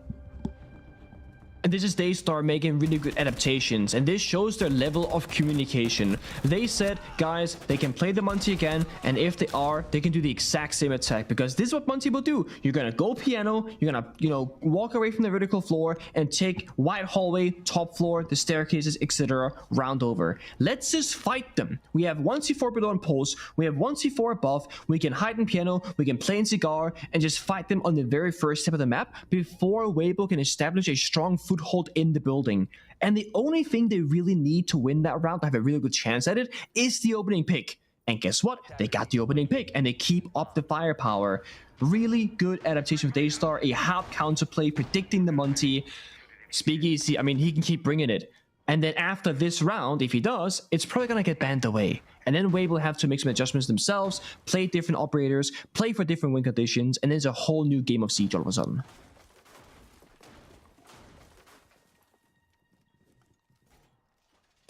Now, after this round, Nick, we will have the third operator bans come out. And I'm wondering, if you're Daystar, do you get rid of that Monty or do you leave it in? Because I have a feeling that they're actually quite happy to play against that Monty. In both of those rounds, they did have a response, whether it was C4s or smokes. Even though Speakeasy did win the round with the Montaigne in the first, Daystar look like they're comfortable playing against it. And if I'm them, I'm actually just tempted to ban something else. Even honestly, something like this IQ. Because we've seen Weibo play so much of it on both of these maps, and Daystar are clearly interested in playing those info operators. It's a possibility. It comes down to Daystar's plan. You can go for counterplay of the Monty, go for counterplay of the IQ, you can play about your utility or intel operators. It's all down to how you want to tailor these defensive rounds. Right now downstairs, Speakeasy did not opt for the Monty, which is a big surprise to me. But perhaps they're thinking, guys, the pulse kind of sucked last round. Valkyrie is still open, Echo is open. They could just kind of deal with us vertically. So they're going to go for a safer option. Very classic, stable attack here. Vertical operator of the Ram, soft destruction in Ash. Gridlock for flanks, the Striker for utility, and IQ for potential counterplay. And Daystar, I mean, they technically do have a roamer. They have a Sugi inside a train room upstairs. Well, technically below Reaps, but not by the bomb site itself. And they got two players in reading as well. Reading, yeah. Oh, ooh. I don't know what was going on there from Souffle. A little bit too aggressive. And 2 picks already from Weibo. I don't know how Daystar have just thrown these 2 picks in the early round. Jogler now desperately needs to find this one onto Hoven outside on the terrace. Yeah, so the other player was in train, and I guess he died vertically? Oh no, through the wall. Must have. Yeah, through that wall, the window outside mining. Yeah, big kills from Weibo. They might assume that library is clear though, because why would there be a third roamer of mute, right? Yeah. Striker walks in, finds out the hard way. There was a drone right behind him, but I don't think he went unnoticed in the corner, most likely. Maybe not. But a good trade. I mean, just seal back downstairs, 1v4. Yeah. Round done. Weibo can back it up.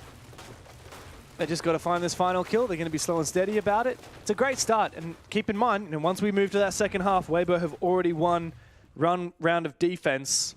This is essentially a 3-1 start here for Daystar. The defense is meant to be where you flourish on Cafe, and they are struggling in these first 3 rounds.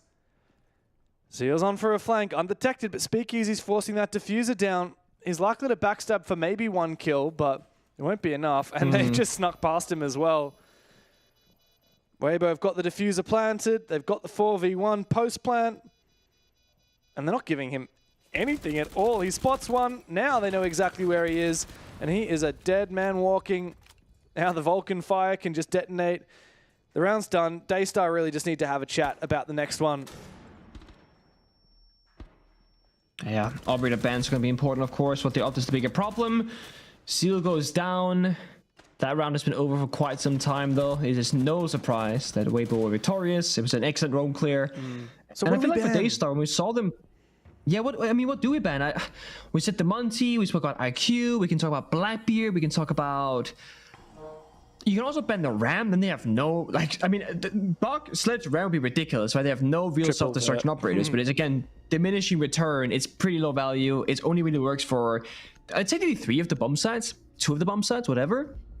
I guess the Monty or IQ is going to be Grid. Oh, whoa. That's an interesting choice. We're banning Gridlock. I mean, we have seen Gridlock pick 2 of the 3 rounds that Weibo have attacked so far, so maybe... Sure. I don't know. The idea is maybe to get more aggressive on the flanks, but you can just hold your flanks with a gun or with Nomad, with Claymores. Yeah, so the thing about Claymores, Nomad, and Gridlock is that in theory, they don't stop anybody from flanking. I mean, if you're a half-competent player, you should never die to a Claymore, Nomad, or Gridlock Stinger, and you shouldn't walk into them, right? If there's a Claymore, you should look for it, you should see it. If it's a Gridlock, you can either shoot them or tank some damage and run through them. If it's an air jab, you walk really slowly, you'll hear the little ringing sound, and you can actually lean and shoot an air jab on a staircase and never get hit by it, basically. But sometimes you'll make a mistake. Sometimes you will sprint as an air jab, you'll get hit by it. And of what is most importantly here is that now you're going to need to put 2 or 3 drones every single attack around for the staircases. Say you're attacking that bottom floor bomb site of kitchen, there's red stairs, white stairs, and brown stairs. That's 3 drones. You're not going to get your drones in that position until you've done the roam clear. So if Daystar can kill a couple of drones in the early roam stage and fall back towards the bomb site, then we gotta commit 2 or 3 drones just for flank watch while also droning out the bomb site. You can starve out Weibo on the information game, but that's where my counterpoint comes now. You have Monty, you have Blackbeard, you have Blitz. You can get all the information with the shield on the entry and have plenty of drones for flank watch. So I feel like the Gridlock ban, little bit low in value, but I do want to see Daystars are cooking when any of their mini plays. Yeah, and on the flip side, I think Weibo getting rid of that Valkyrie is great. And if Daystar had gone for the IQ ban, and Weibo hadn't banned that Valkyrie, then that's going to be tough, right? You're hunting those cameras. Yeah. Even now, Tursa still thinks it's worth bringing that IQ in the absence of Valkyrie to look for all kinds of other util. I mean, it's something that Weibo love. They love to just figure out what the hell is on the site. We're seeing it right now. Like, these guys aren't droning to enter a room. They're just droning to see, okay, well, what do they got? They got Vulcan canisters about here. Mute jammers? No mute jammers. Okay, cool. What else have we got? That is how you play for Weibo. And Azuki has just peeked a window and given up a kill on the smoke. It's a big one. Very big kill. Like question I mark mean, is compare the warranted. smoke with the Goyo. It's like a lot of time denial, and you just bought yourself a good 30-35 seconds in the server because no toxic babes will stall you out. Seen this play before? Weibo Gaming, because they got the opening pick, they're playing much more passive right now. No one's peeking behind Speakeasy. He's gonna take the gun for free, shove the defenders back. They juke the C4 this time around as well, and they are making good progress in Cigar, in Piano, and in that white hallway. That's the second C4. Yeah. Second C4 and no kills. The power of banning the Valkyrie, and now Daystar desperately popping his Vulcan canisters, hoping to retreat. As the bulletproof camera spots out Speakeasy. What are you going to do, Seal? Is this Legion really the only way that they have to counter that Monty? It's certainly not going to work. No gunfight required. Terse is going to get down from below. Nice play from Pika, but he almost loses his life for it. Reaps is hunting him on this staircase. Takes his head clean off. 4v2 for Weibo. This has been a dominant half, and it's only becoming better for Weibo. Souffle, no C4. 1v4. Weibo have so much time to drop. Look at them stack up. Look at them drop down. And they find the kill. Souffle does not last another second. It's a dominant start to Cafe for Weibo. Taking no prisoners against Daystar here on the second map. It may just be a matter of time before they climb their way back to the top. This is why the Monty ban would be so goddamn efficient. I mean, they can do the exact same thing most rounds. Take top floor, force the rumors back. And the reason why Monty is so strong on this room clear in particular compared to other maps and other bomb sites is those window repels. Yes, in this round, it was Reeves with a gun behind the Monty getting most of those kills. But you can go piano repel. Monty goes in piano, he gets support. No one is really exposed in a gunfight in that way. He goes into white hallway. You got a white hallway window repel and white staircase repel. You got cocktail repel. So all of a sudden you can assist Monty again from really, really safe locations. And that's why it's so goddamn effective. The gridlock ban, I do think will come back to bite them. I think there's a timeout. This is a tactical timeout for Daystar. I hear it. I have confirmation. Listen to that beautiful music.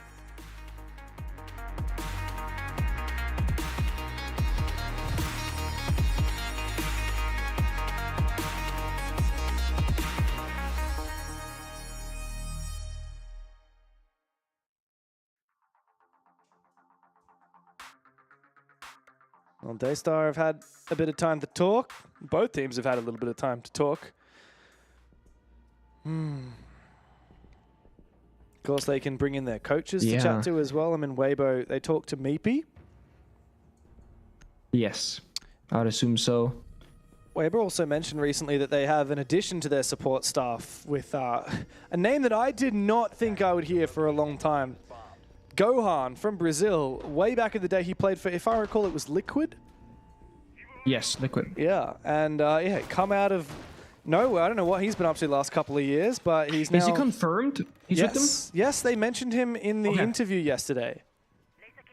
Okay, because I brought it up on the first day of playoffs, and no one else knew but me, and I was like, wait, am I completely in the wrong? Yeah. I checked Twitter, I checked Wikipedia, no one mentioned Gohan's anywhere. He says coach for question marks. I was like, okay, maybe he's not on the coaching staff, but he is. Cool. I think it was Turdster himself that spoke about it. He kind of leaked it. He said, look, I don't know how people found out, but people heard. Yes, we have Gohan supporting us behind the scenes with all of our analytical work, and apparently he's been working really hard supporting Weibo. And of course, not only do they have that, they've got Meepy, and of course Mentalist, Chinese player who for the longest time actually was on the starting roster of Weibo back when they were Bleed and before that as well, previous iterations. So yes, a lot of help behind the scenes for Weibo. That's why their strategies are so good. Yeah, I mean, they got depth, that's for damn sure. Although for this game, I'm not sure they need that much depth. It's just Monty, baby. Again, it went unbanned. It's going to be abused. They're going to smoke off small bake. Selma charged the wall. Hoven swings. And gets one kills with Asuki. Rather, Asuki swung and she died to Hoven. Other way around, actually, I guess I should say. And now, because they lose the crossfire, Monty can just kind of walk in bakery door. Check the half wall. Check the desk and be like, guys, it's kind of clear. And if not, you're fighting against people on the rappels, people on the door, people on the window, and they sort of forced into a really bad spot. They're forced to surrender so much map control for free. I mean, look at this. 60 seconds, 5 versus 4, full Baker control. Wall is opened up by the defenders. There's a full-blown rotate on it. This right here is Weibo taking full control, but they're getting flanked. Yeah. Oh my, he said. I mean, they baited the flank, and then Ape finds the kill. Look at that! Speakeasy gets aggressive with the pistol. There's a trade back and forth. Another kill here for Ape. As Jogor's the last one left, he is obliterated by Hoven. This is becoming a massacre, a one-sided affair for Weibo. 4-1 up in the first half. Daystar cannot find a defense. A little bit too simple right now on the server. I would like to see Daystar play the vertical game, you know? If they're going to play downstairs, you know, on the kitchen bomb side, and you know the Monty is coming, you gotta send the people upstairs. Play here, mining, play train, have some verticals, force Weibo into a roam clear, full map control. You're making them just able to do these really simple direct attacks now on every single bomb site, again because Monty was left up open, and they're not choosing to roam or play any counter strats around it, and that's why they're falling apart so easily in these rounds. It really has not looked good for fun. Daystar. Yeah, I mean... Yeah. Seeing Speakeasy ADS there, you're like, is this genius or is this terrible? And a little bit of both, maybe. I mean, Weibo are just having a laugh at the moment. Hoven has been all up in the all chat as well. Question mark after question mark. You can see that Weibo really found their stride here. First map, that was a contentious affair, right? That was tight. That was close. And I think Weibo tweeted earlier today, hang on a second. We did all of our prep all night for Elevate, and then we find out we're versing Daystar. So much for all that hard work. Thankfully, they have pivoted very quickly. They're looking back on top of their game where they need to be to reclaim their throne as the best team in Asia. The championship on the line, 300 points to go to the Six Invitational. And of course, the bragging rights of being the #1 in the region. And of course, you can't forget, a healthy dosage of prize money. That's what's on the line right here today. And like I mentioned before, Nick, all of last year, Asia was dominated by 2 teams, Bleed, or Team Joel, and Elevate. And I'm not talking about the current Brazilian Elevate, I'm talking about the old Elevate, where we actually had Ape and Speakeasy leading that team. And at the culmination of the year, after both teams winning 1 championship and going to 1 major each, neither of which having a lot of success, Joel found a very early exit at the Six Invitational, and then the 2 super teams in Asia combined to make Weibo. Speakeasy and Ape joined Reaps, Hoven, and Turd, and it has culminated in what is potentially going to be one of the best teams the Asia region has seen for years.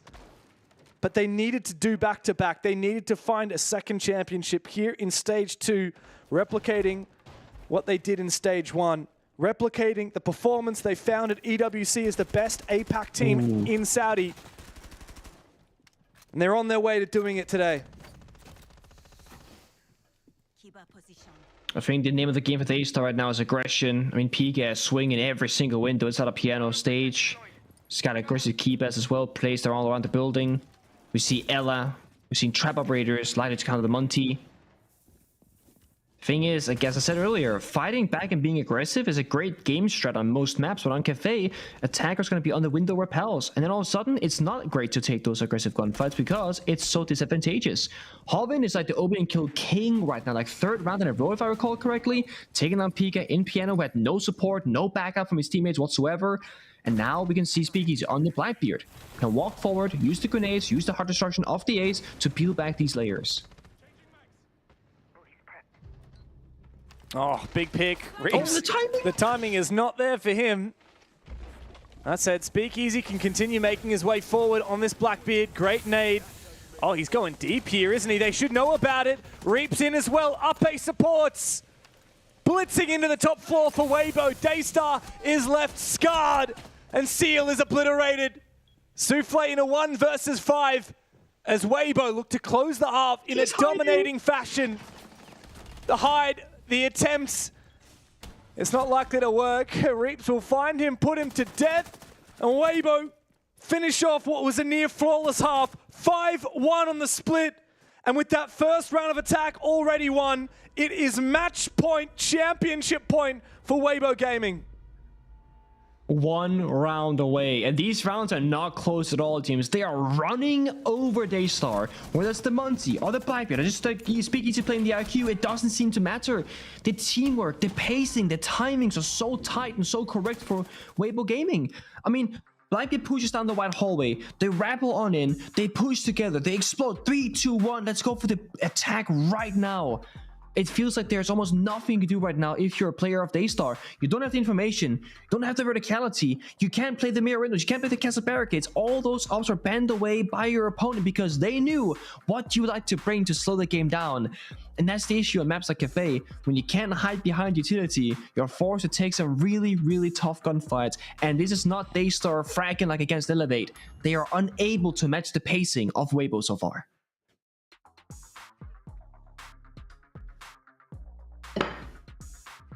(6-1), Nick. Gotta speak about 5 map points, 5 series points. What do you want to speak about? Gotta speak about tiredness as well, right? Like they played a pretty insane match against Elevate, and while it wasn't like a 3-map overtime every single time, like it did go to overtime in one of the maps. And secondly, they are playing their goddamn hearts out. Daystar even making it this far in itself is a huge upset. Having to fight back-to-back Elevate into Weibo? I mean, that is a ridiculous game, no? Like, that's such a long, brutal match day for you.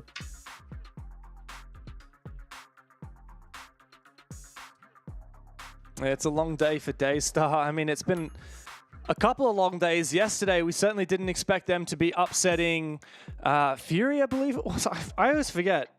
There's been so many bloody games. I think it was Fury they upset. Indeed it was. 2-0, and then they had to go on to play a rival 7 who upset Soul's Heart. Yeah. 5 maps played yesterday. Another map now played today. Their 4th. 5 match points for Daystar. I'm going to let you guys peek behind the curtain for a second here. Okay. I have on my second monitor the game server right now. We've actually loaded in. We're playing... we haven't played the first round of Daystar's attack yet. They're actually just gonna all enter the server and then like end the round, forfeit the round manually, as in they're all gonna jump on top of a grenade. And then we will have our actual match point in just a moment. Banger. It's a very long way of it happening, to be honest. I feel like this could happen a lot quicker. I gotta say. Yeah, you know, you gotta have some fun with it. Of course, if you are, if you're Daystar right now, you're probably a little bit happy about a small competitive break, right? You can kind of like reset, think about your upcoming attacking rounds. It's gonna be quite challenging. If you're Weibo, yeah, guys, come on, like we're on the clock. Like let's get this over with. Like we got a championship to win. You know, back-to-back stage 1 and stage 2. You see how locked in they were in the player cams. Weibo, they are here for business and only business. Yeah. Well, I can confirm we are now ready to go for match point. Weibo up 6-1 over Daystar. 5 championship points before them. As we're ready to get back into this, Daystar have such a mountain to climb, but I have to wonder, Nick, do they already feel like job was done once they took down Elevate, once they qualified to PAX? Did they ever really have their sights on the championship?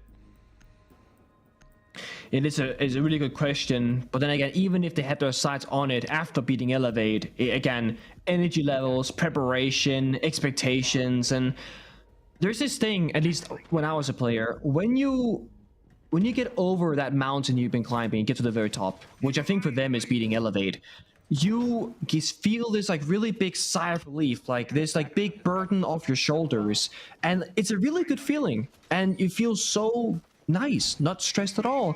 But the issue is you got this really intense game coming up very shortly, and you've let go of all those emotions to really feel the victory. It can be very hard to lock back in and play your heart out because you've already done it. You've already let go of those feelings probably. Now you gotta lock back in 20-30 minutes notice. It was a very short turnaround from match 1 to match 2.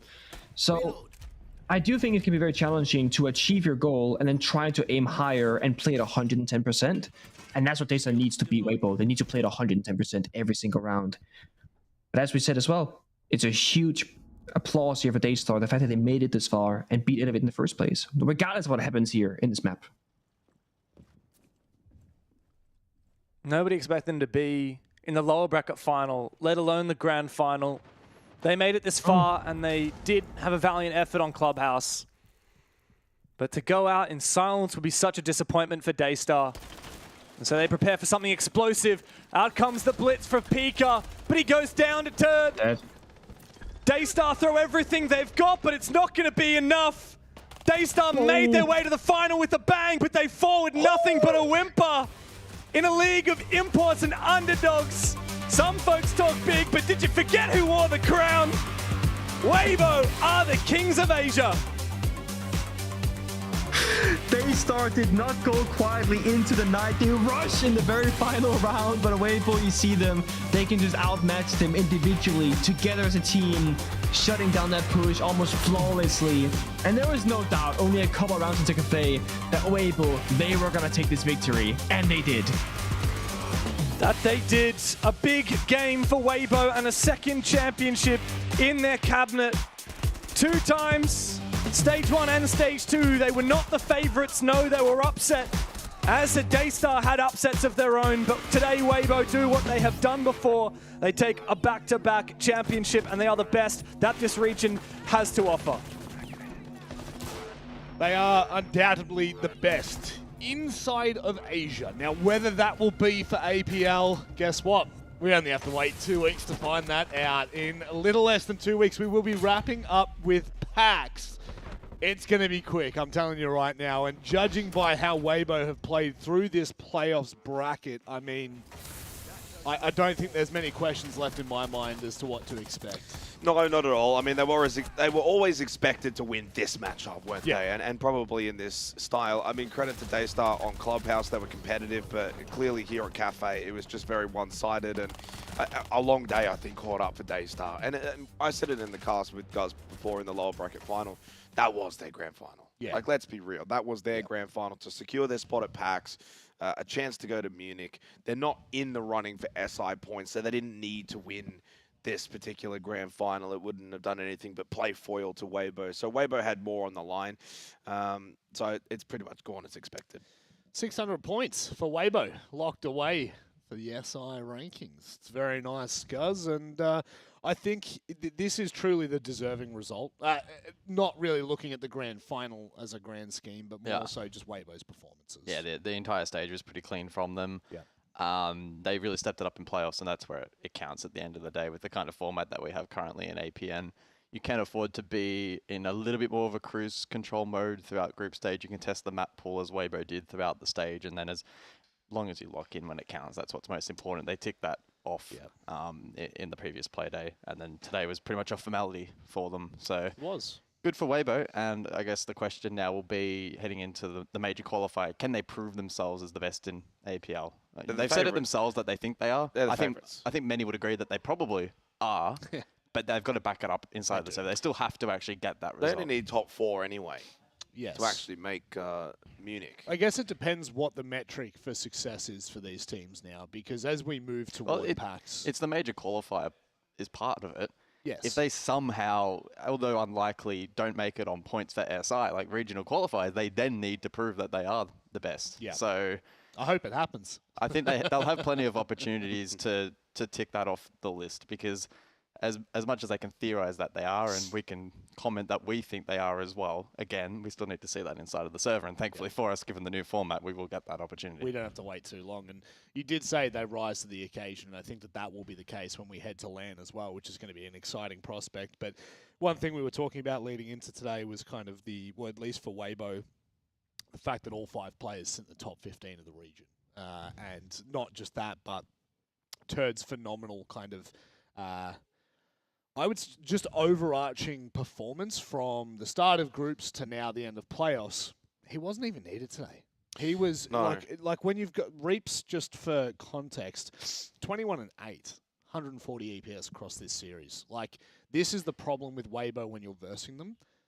It doesn't matter which one of them pops off. It takes one. Hoven was the player yesterday. Yep. It just doesn't matter. Yeah. I would still say over the course, now that APL for Asia has wrapped up, Turd's the stage MVP for me. Yeah. I think what a turnaround. And it's a story as well that, goes back over the last year or so and the troubles that he's had with his particular teams at times in his own journey in his own career. And it feels like he's just gotten better and better. And what a stage. And as you said, he wasn't even really needed today. But I think he embodies kind of what the team embodies, is that he plays to the big games. Yeah, he does. And I think, let's be honest, I know it was a grand final, but it was a grand final where they clearly had a big advantage over their opponent. So I don't know if he was fully like 120% locked in. I think, and I think that's the kind of games though that like a player like Reaps, for instance, really shines. Are you calling him a bot farmer? No, I'm not. Well, he does farm bots. He does do that. But Reaps is also, incredibly good in the big games too. Reaps has been, I think, consistently for the last 3 years, one of the top 3 players in the entire APL. I'm not talking about Asia. I'm talking about the wider region. So the fact that his role in this stage anyway has been muted. Well, internationally, he's the biggest name out of APAC. Yeah, I would agree with that. I think like once upon a time, you would have had a Jigsaw in there. You would have thrown maybe even a Woogie Man in there with a couple of clutches. But definitely Reaps has just been phenomenal for the last 2-3 years. And I think that that's kind of what makes this team great, is it doesn't matter. Like we said it. It could be Turd. It could be Reaps. Or it could be Hoven. Let's welcome him in for an interview. Hoven, hello. How are you doing, my friend? I feel like I only saw you in person a couple of months ago, and now you are a 2-time champion. How does it feel to be the crowning champs of Asia once again? Man, of course it feels good, but at the same time, we know we are going to win. So, yeah. I have to ask, Hoven, obviously Elevate's loss today was surprising for us. Was it surprising for you guys that you were playing Daystar in the grand final? Not really. I was thinking yesterday, they have a chance to win, but I didn't expect them to win in Bank and Consulate. Yeah, weird maps to win on as Yeah. well. Looking ahead at the rest of the year, obviously still a lot of siege for you guys. You've got PAX in a couple of weeks. We've got regional finals, hopefully Munich for you guys as well. As Turd said in his last interview, you guys are the best team in the region. How do you prepare, though, for an event where you still need to prove that inside of the server?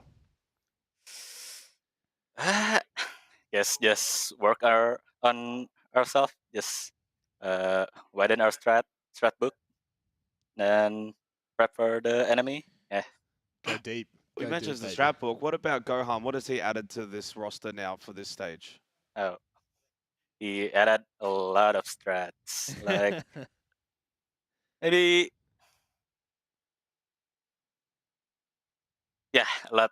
Yeah, but you don't have to say Especially what the for strats are. attacking. Keep, Yes, keep them secret. Keep them secret. You might have a major coming up soon. Yeah, I mean, you may well. Obviously, the big conversation in the entire playoffs has been the LAN coming up at PAX, as Guz has mentioned. We want to know about the insight, but obviously you're not going to give it to us. You're a man of few words and don't want to give too much away.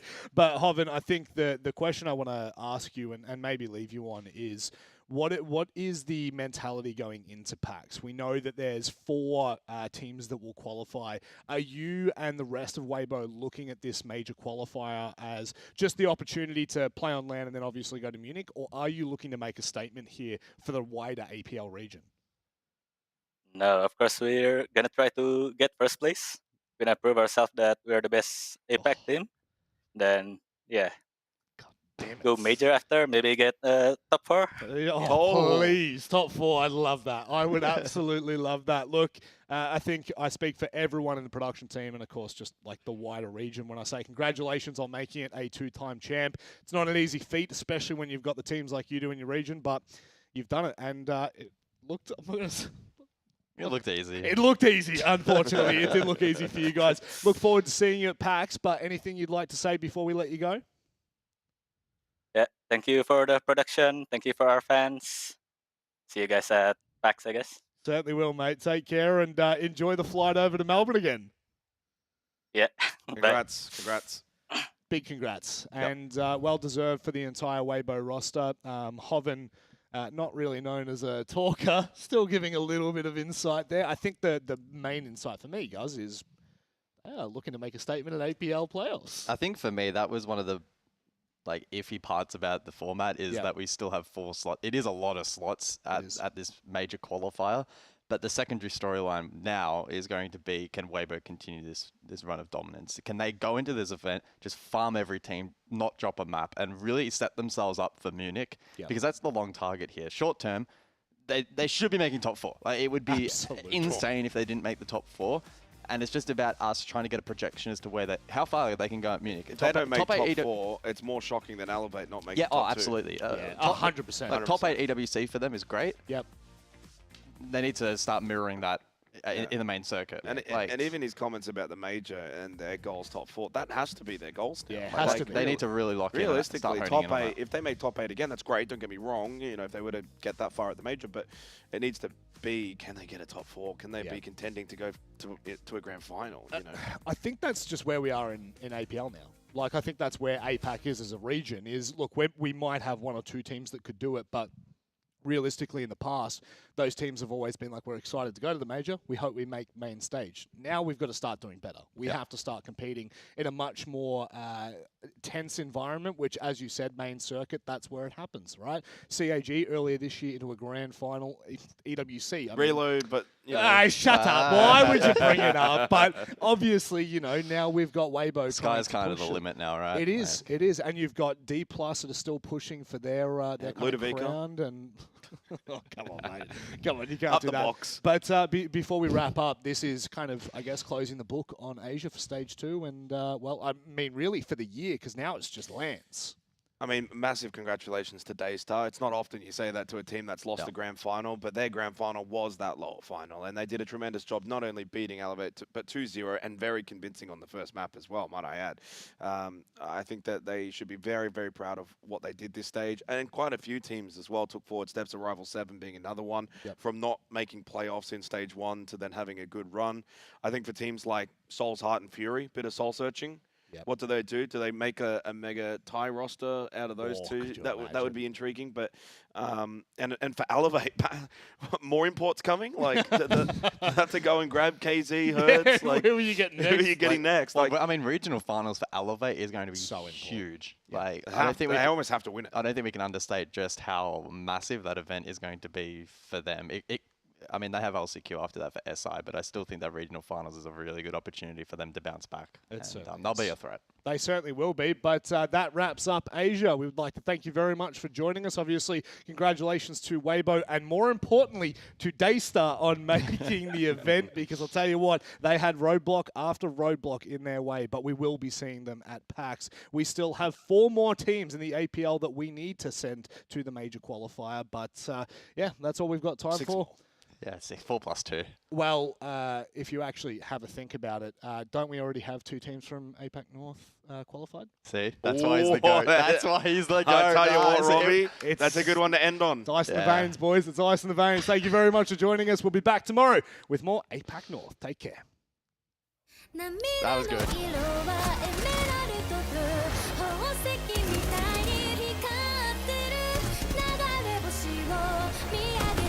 Oh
ta